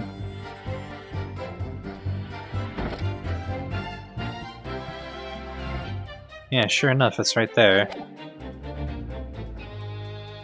I'm sure... Objection! There it is. On the night in question, the victim was fatally stabbed in the stomach. And immediately afterwards, the victim's body was pushed through the skylight into the cabin below. Those are the facts, and the irrefutable proof remains clearly visible in the omnibus that stands before us today in this very courtroom. What? That's humbug! You can't possibly have any evidence! No, you can't! I mean, we didn't do what I tell you! It's impossible! Irrefutable proof, here in this courtroom. Counsel. My lord, I believe everyone would appreciate a little clarification here,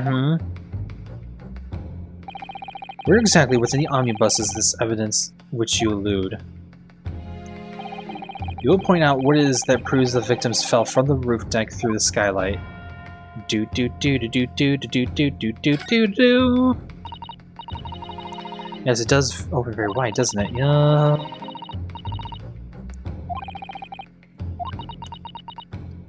Yep, we've already established this.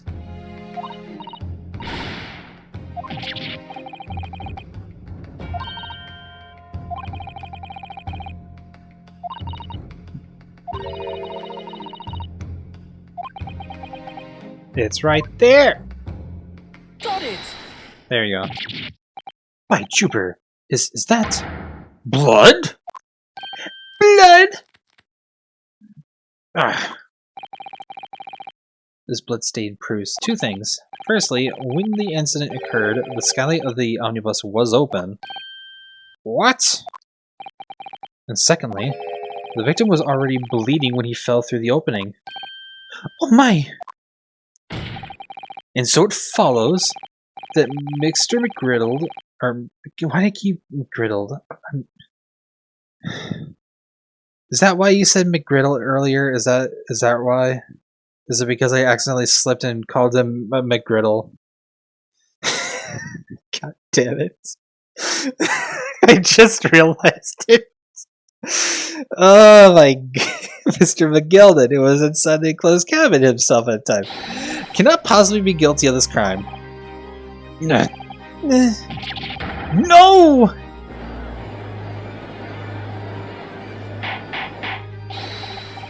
McGriddle's the best breakfast moneylender. Order! Hold it! Hold it! But the blood could have been sprayed up there when the fellow was stabbed inside the cabin. No, it couldn't. It only found its way to that one particular spot in the skylight. Sure, and that would have been very inconvenient. Very convenient. God. Let's keep in mind that the skylight catch can only be fastened by the roof deck. I myself wouldn't have been able to open it now, would I? But... There's no way to know for certain, is there? If the gen really fell through the skylight, I mean. Why don't you have a good look at the floor of the cabin between the two seats, Mr. First? 'Tis all too plain, if you see. There's the aftermath that shows the poor fellow dropped from a fair height right there, so it is. What? No! But it can't be!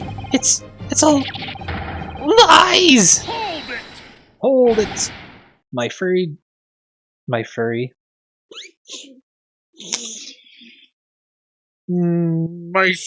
jury members, yep.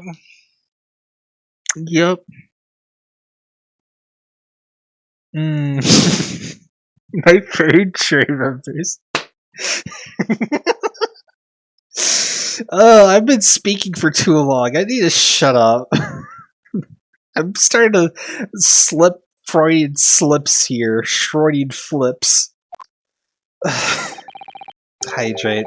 I don't even have any water. Fuck me. Alright, I'm a BRB real quick. Hydrate. Alright, BRB.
Alright, I'm back.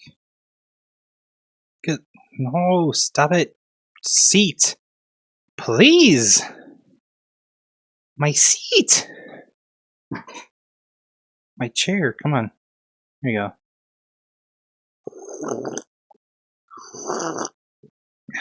There you go. I think we can all agree that this is clear proof of the defendant's innocence, can't we? I believe we can, yes, sir. It's clear to me now where the filthy rubbish can be found in this courtroom. So, they thought they could pull the wool over my eyes, did they?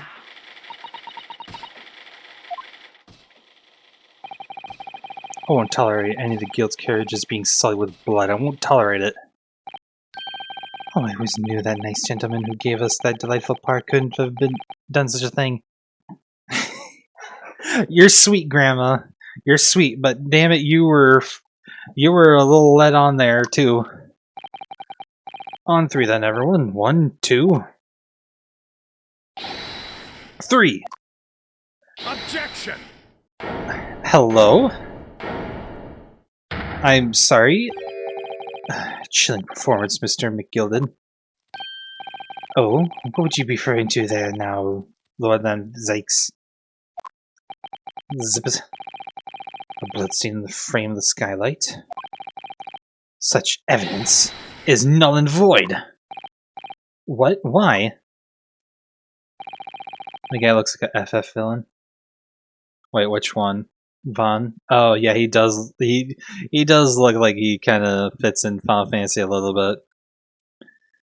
For an extremely simple reason. That smear of blood never existed. Yeah, that's what I was wondering. Objection! What are you talking about? It's there for all to see. It's clearly blood. Objection! I personally attended Scotland Yard's investigation of the omnibus. Officers involved went over the carriage with a fine-tooth comb. So I can state with an absolute certainty, no such smear of blood existed in the carriage, at least not until this trial began. But are you suggesting, Lord Van Zieks, that this stain of blood was fabricated? My lord, yes. And while this court has been in session... What?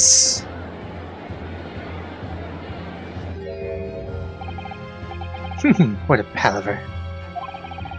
I must say I didn't expect such a crude reasoning from a prosecutor of your standing, Lord Van Zieks. But I'm Magnus McGilded, a fellow known all over the world of the capital for his fine contributions to public life. I don't take kindly to slander, and I'll fight to the bitter end. Even it's rolling off the tongue of the Reaper as a Bailey. Mr. McGilded, I realize this is your first appearance in court as the accused. However, I am well aware of your involvement behind the scenes in a great many affairs of dubious nature. Silence is a valid option. You're very adept when it comes to avoiding getting your hands dirty. And each time it happens that a case you're involved in is investigated, you adapt the facts. Adapt the facts? What does that even mean? When you wield a fortune the size of Mr. McGilded's, however ill-gotten it may be, nothing is impossible. Tampering with evidence, manipulating the scene of a crime, bribing witnesses.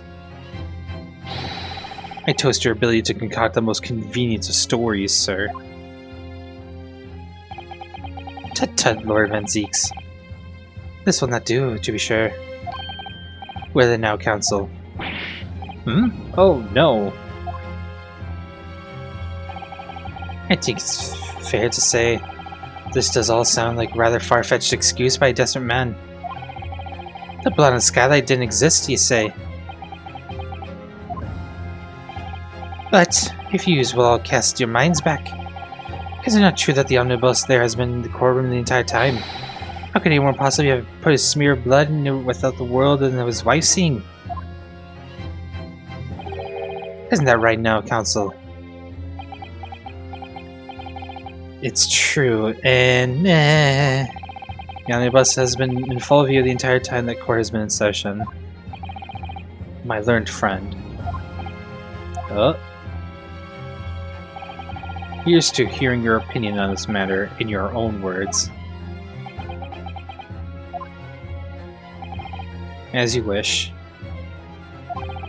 Could someone have tampered with the omnibus during this trial? If you're asking me, I think it could have been possible.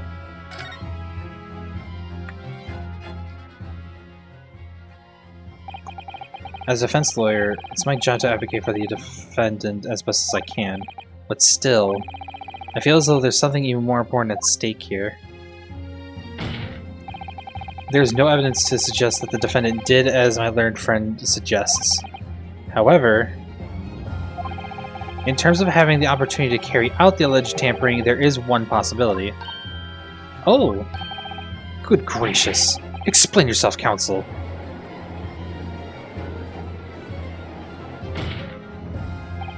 Yes, there is. It seems my learned Nipponese friend has no intention of running from this deceit. Deceit? I'm sure everyone still remembers clearly the recess that we were forced to take as a result of the smoke grenade fired by the witness currently in the stand, Miss Gina Lestrade. Bang! What is going on? Be careful, Mr. Naruto. Cover your face. Bailiff, don't let the accused escape. Secure the omnibus. Yeah. I hear it call him. Yep.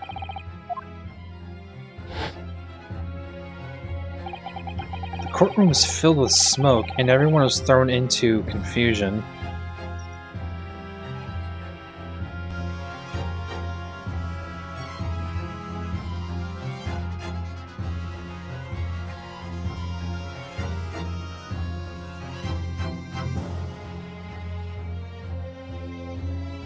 Give me a moment.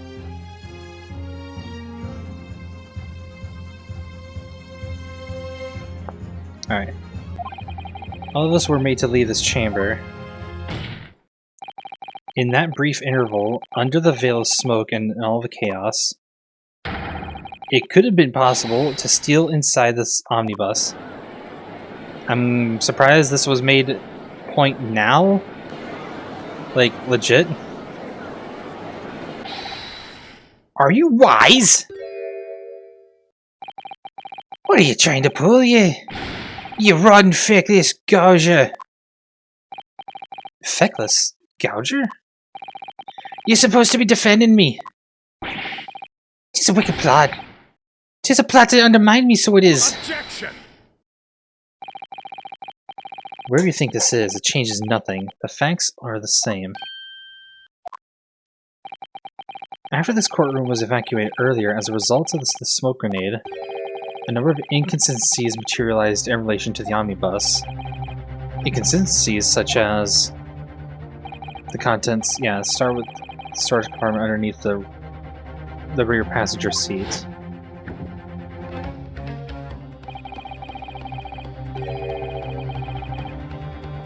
When the police investigated the omnibus, this compartment was full of the driver's items.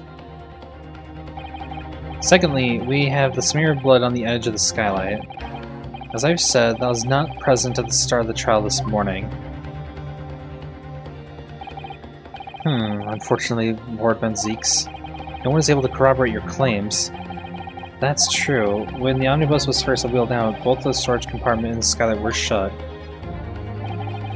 Accordingly, I'm afraid to say we cannot establish with any certainty if this evidence is the result of tampering or not. Indeed, my lord, no doubt there was not a single person who saw fit to verify such things. What do you think? Sorry? About the omnibus. Is there anything unusual about the omnibus? I have an inkling. My lord. Yes, counsel? There is one further inconsistency. One further? A mark that surely could not have been present at the start of the trial. What? What the devil's name are you going to say now? If you dare betray you, the maggot, you better start watching your back. Objection! Silence, Miss McGilded. The court awaits the defense's clarification. Gah. The trial keeps swinging one way and then the other. I have no idea what's the truth and what's deception. Bitch, you're saying that now? Last case was like that. What am I supposed to believe here? I shall have to ask you to elaborate, counsel. Where exactly is the legend mark that you claim appear at some point? Wait, a mark? Oh, I never saw that before. What the fuck? What? I can't find anything out of place. No, it's right there. Oh wait, no.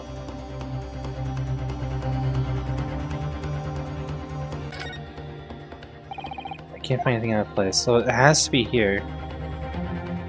Where exactly is the legend mark that you claim appeared at some point during the trial? That's blood, isn't it? Is something wrong? It's just, well, this blood stain is so obvious, it's... Yeah, he's made no mention of it. I suppose that does seem a little strange. Why do I have such a bad feeling about this? Yeah, so the only thing that was mentioned was that, and that content's there, but he never mentioned this one, so... Got it! We can say that the victim fell through the skylight onto the floor of the cabin. We would certainly expect to find signs of blood where he landed. But as far as I recall, this blood stain on the cabin floor was not there when the omnibus was first brought into the courtroom. Good lord. Yes, I do believe you're correct, counsel. Well said. Although, as advocate for the defense, one might say that it was a very careless slip of the tongue.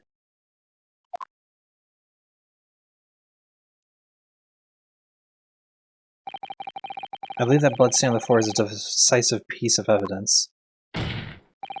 But if the question is whether the evidence is genuine or whether it was unlawfully fabricated by someone, I feel compelled to admit that there is at least a possibility that the evidence is fake.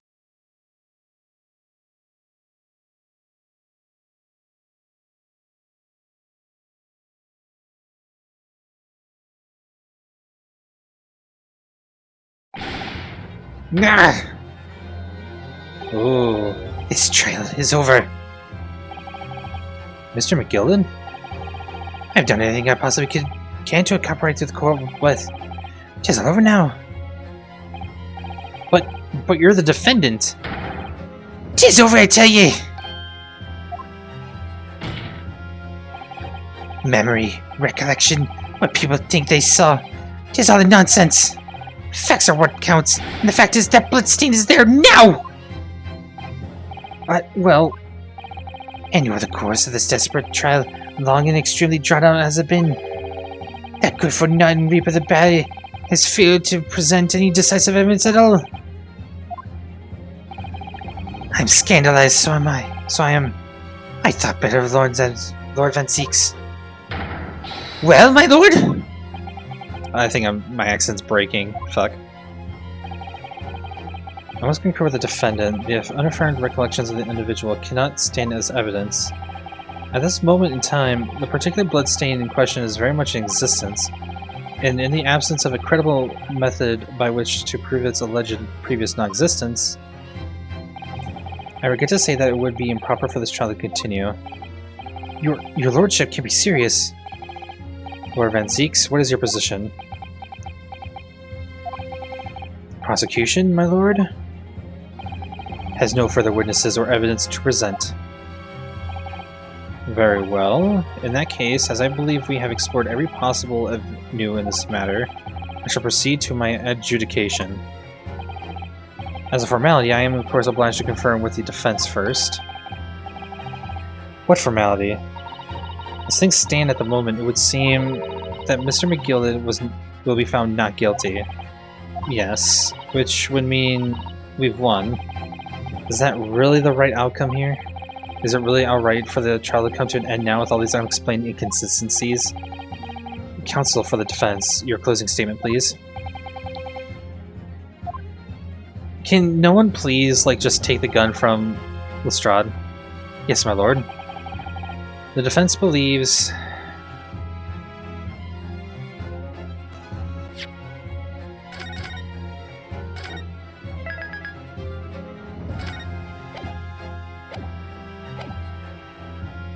It's still possible.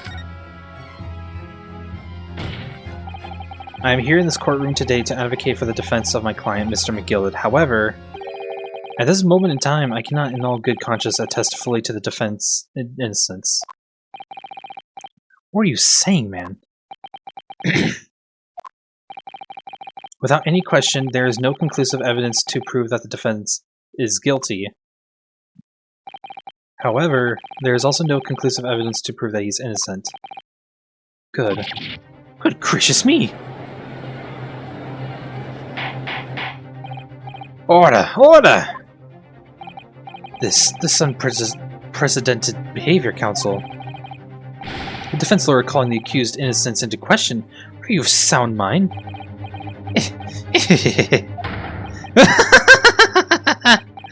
Oh, 'twas a grand decision to appoint you as my lawyer, so it was. A grand decision. What? I must say, I didn't expect quite such an exciting spectacle at the end there, but still... Here, have this for your troubles.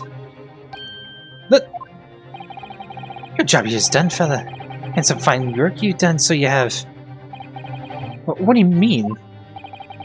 Tis just as the right honorable gentleman so succinctly put it before. The trial can't go on anymore. In your closing statement there was, how did you put it now? Nothing more than formality.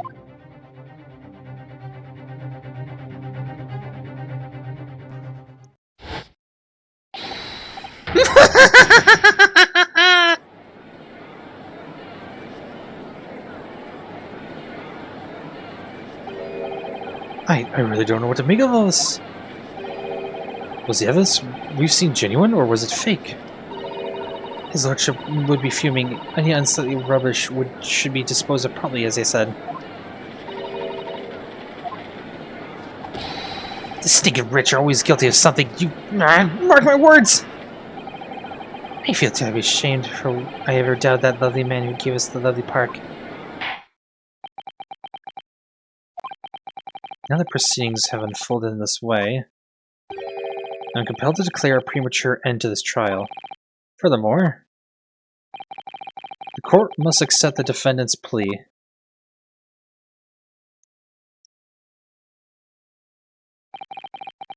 I thank you kindly, my lord.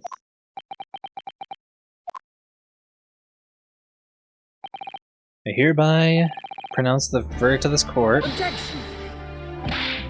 But we still haven't determined if the bloodstain in the omnibus is genuine or not. We don't know if these witnesses are telling the truth or a pack of lies. We have no idea about the truth. Lord Van Zieks, my lord, the case made by the prosecution was flawed, plain and simple. If indeed the omnibus presented as evidence was tampered with, the prosecution is at fault for allowing such a disgraceful perversion of justice to take place. My sincerest apologies, my lord. Objection! But wait! When we were evacuated from the courtroom, Lord Van Zieks ordered the evidence to be secured. I'm afraid the prosecution cannot shun responsibility in this matter. That's so unfair! The culpability of the defendant has not at the present time been established by this court. Consequently, the jury will not be required to pre-offer judgment. What?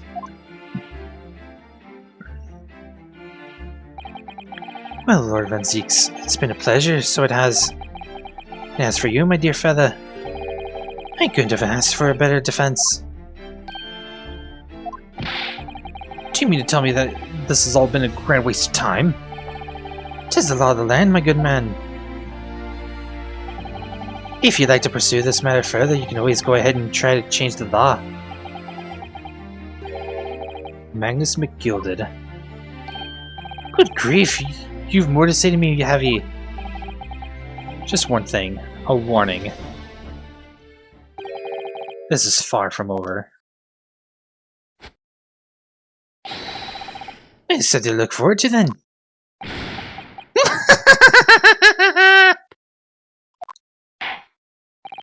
I hereby pronounce the defendant, Mr. Magnus McGilded, not guilty.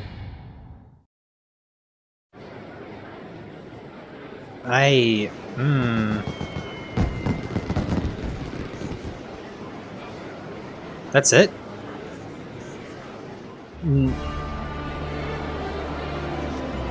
I can't believe it.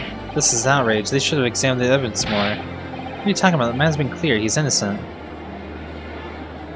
I don't know what to think of this. With the courtroom in pandemonium for the second time that day, the judge delivered his verdict. My first ever trial in Great Britain came to an abrupt end, with the defendant being found not guilty, ostensibly a victory for us.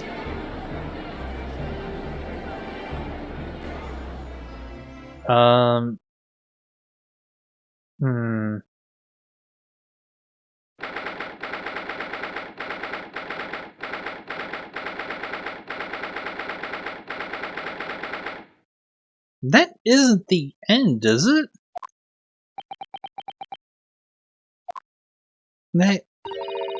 Hey ho, off to work I go. Alright. That was a long trial. See ya.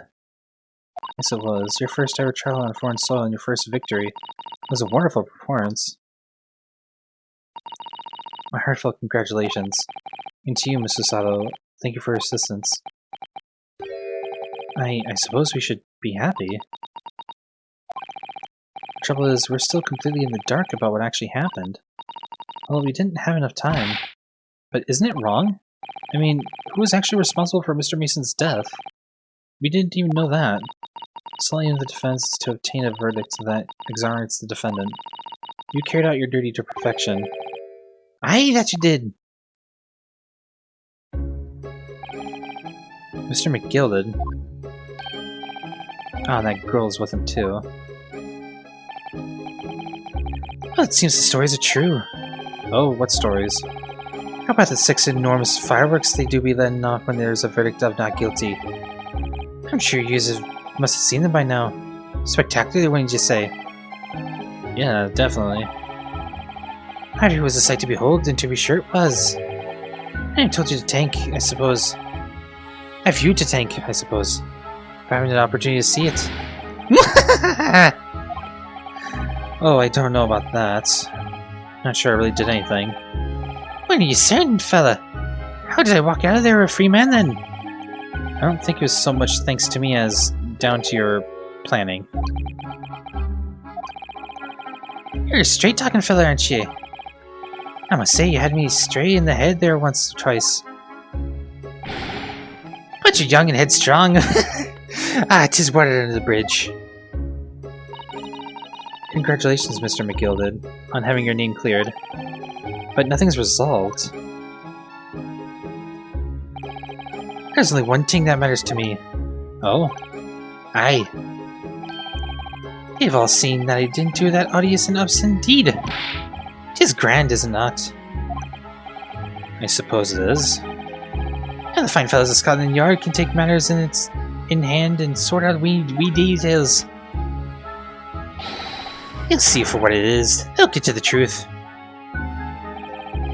I have absolute faith in them, so I have. After all, I do be providing a good number of their wages with all the taxes I pay. It's not that funny. So then, as we agreed beforehand, 1,000 guineas for your troubles, fella. Oh, no, I can't possibly accept that much. I would be whist. You're humble people, are ye? You're from the east. Well, if you insist. I have this, still and all. It is a reward. Mr. Magnus McGilded. Everything is ready, sir. If you'd like to follow me into the courtroom. Into the courtroom?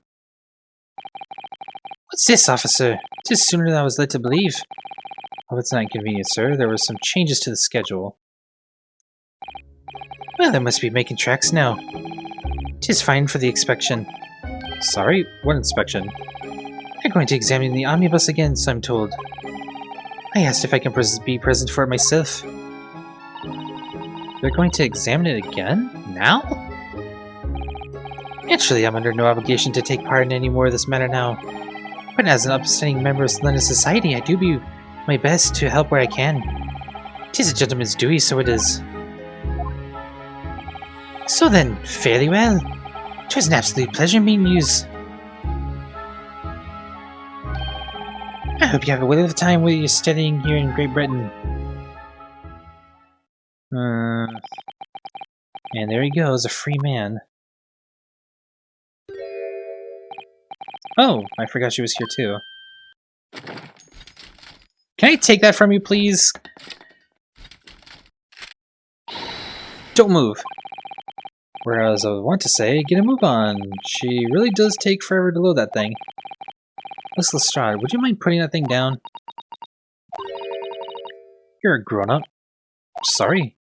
I hate all grown-ups. Ah, there you are. Thank you! Oh, someone else. Naughty, naughty, running off like that. Is this some kind of picnic? Who's this little girl now? And taking that with you as well. I was looking forward to the trial run of my experimental smoke grenade launcher. Ah. Oh, do you want to play? You won't beat me. Grr. Excuse me, but who are you? Oh, good day to you. I'm, well, the inventor, I suppose, of that machine. The inventor? Well, no more smoke grenades are so dull, don't you agree? White, white, and more white. If you have to be shrouded in smoke, it could at least be a pretty color, I thought to myself. do we have to be shrouded in smoke, though? At all? Just took off my eyes for a moment while I was changing onto a different omnibus, and she pinched it! Luckily, I fitted with a telegraphic beacon. A what's in what? I have no idea what this girl's talking about. Anyway, you're coming with me now, back to my laboratory. What? What for? To apologize, of course, silly, to my technician. What? You mean, say sorry? You must say sorry for when you've done something wrong. Surely an adult has told you that before. An adult? I don't listen to no adults. Come along then, follow me. Fine, have it your way. Oh good, you see, I knew you wanted to do the right thing in the end. I'm fairly sure that what she wants to do is not get shot by that massive gun of yours.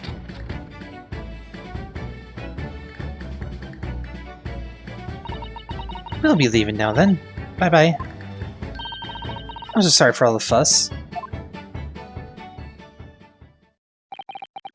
She was a lively one.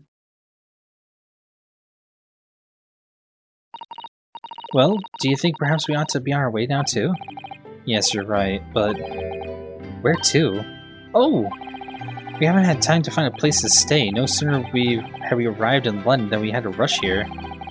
All our traveling cases are still with the bailiff. I was originally planning to spend today in search of lodgings, but at this late hour of the day, I'm afraid we may be out of luck. Don't worry though, I have a plan. If worst comes to worst, I've heard of a lovely park where we could spend the night. Please tell me you're not thinking of McGilda Park. I know it'd be a little chilly at this time of year, but our youthfulness will see us through. I'm not so sure about that.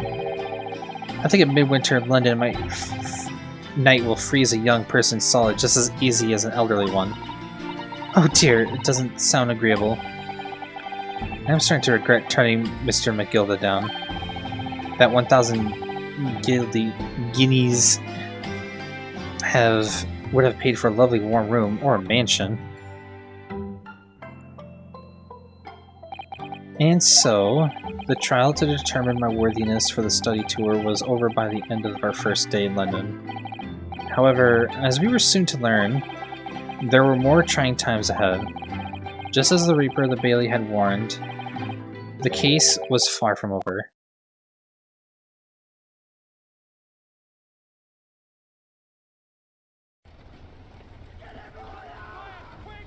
What's going on? Get the fire brigade! Water! Bring water, quick! What? How did this happen?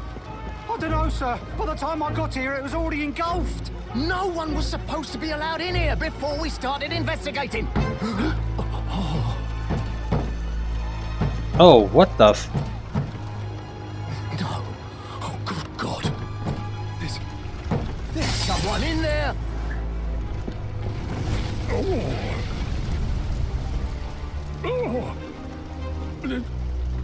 this can't be.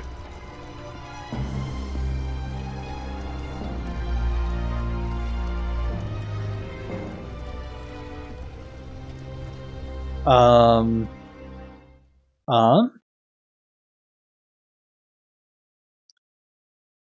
Okay.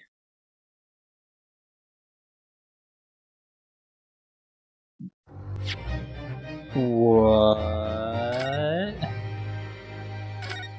What the fuck?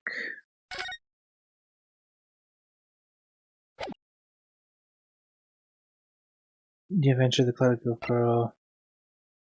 Adventure of the Swing Story.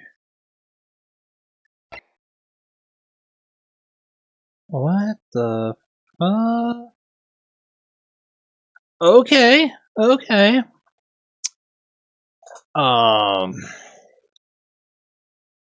I guess that was it. I thought we would actually solve that the entire way through. That I actually feel a little dissatisfied. Actually, I don't. I mean, that was a good case and everything. I mean, there's a few bits here and there that kind of pissed me off a little bit, but that's not unusual of a mystery game to have that, especially with a Phoenix Wright game. But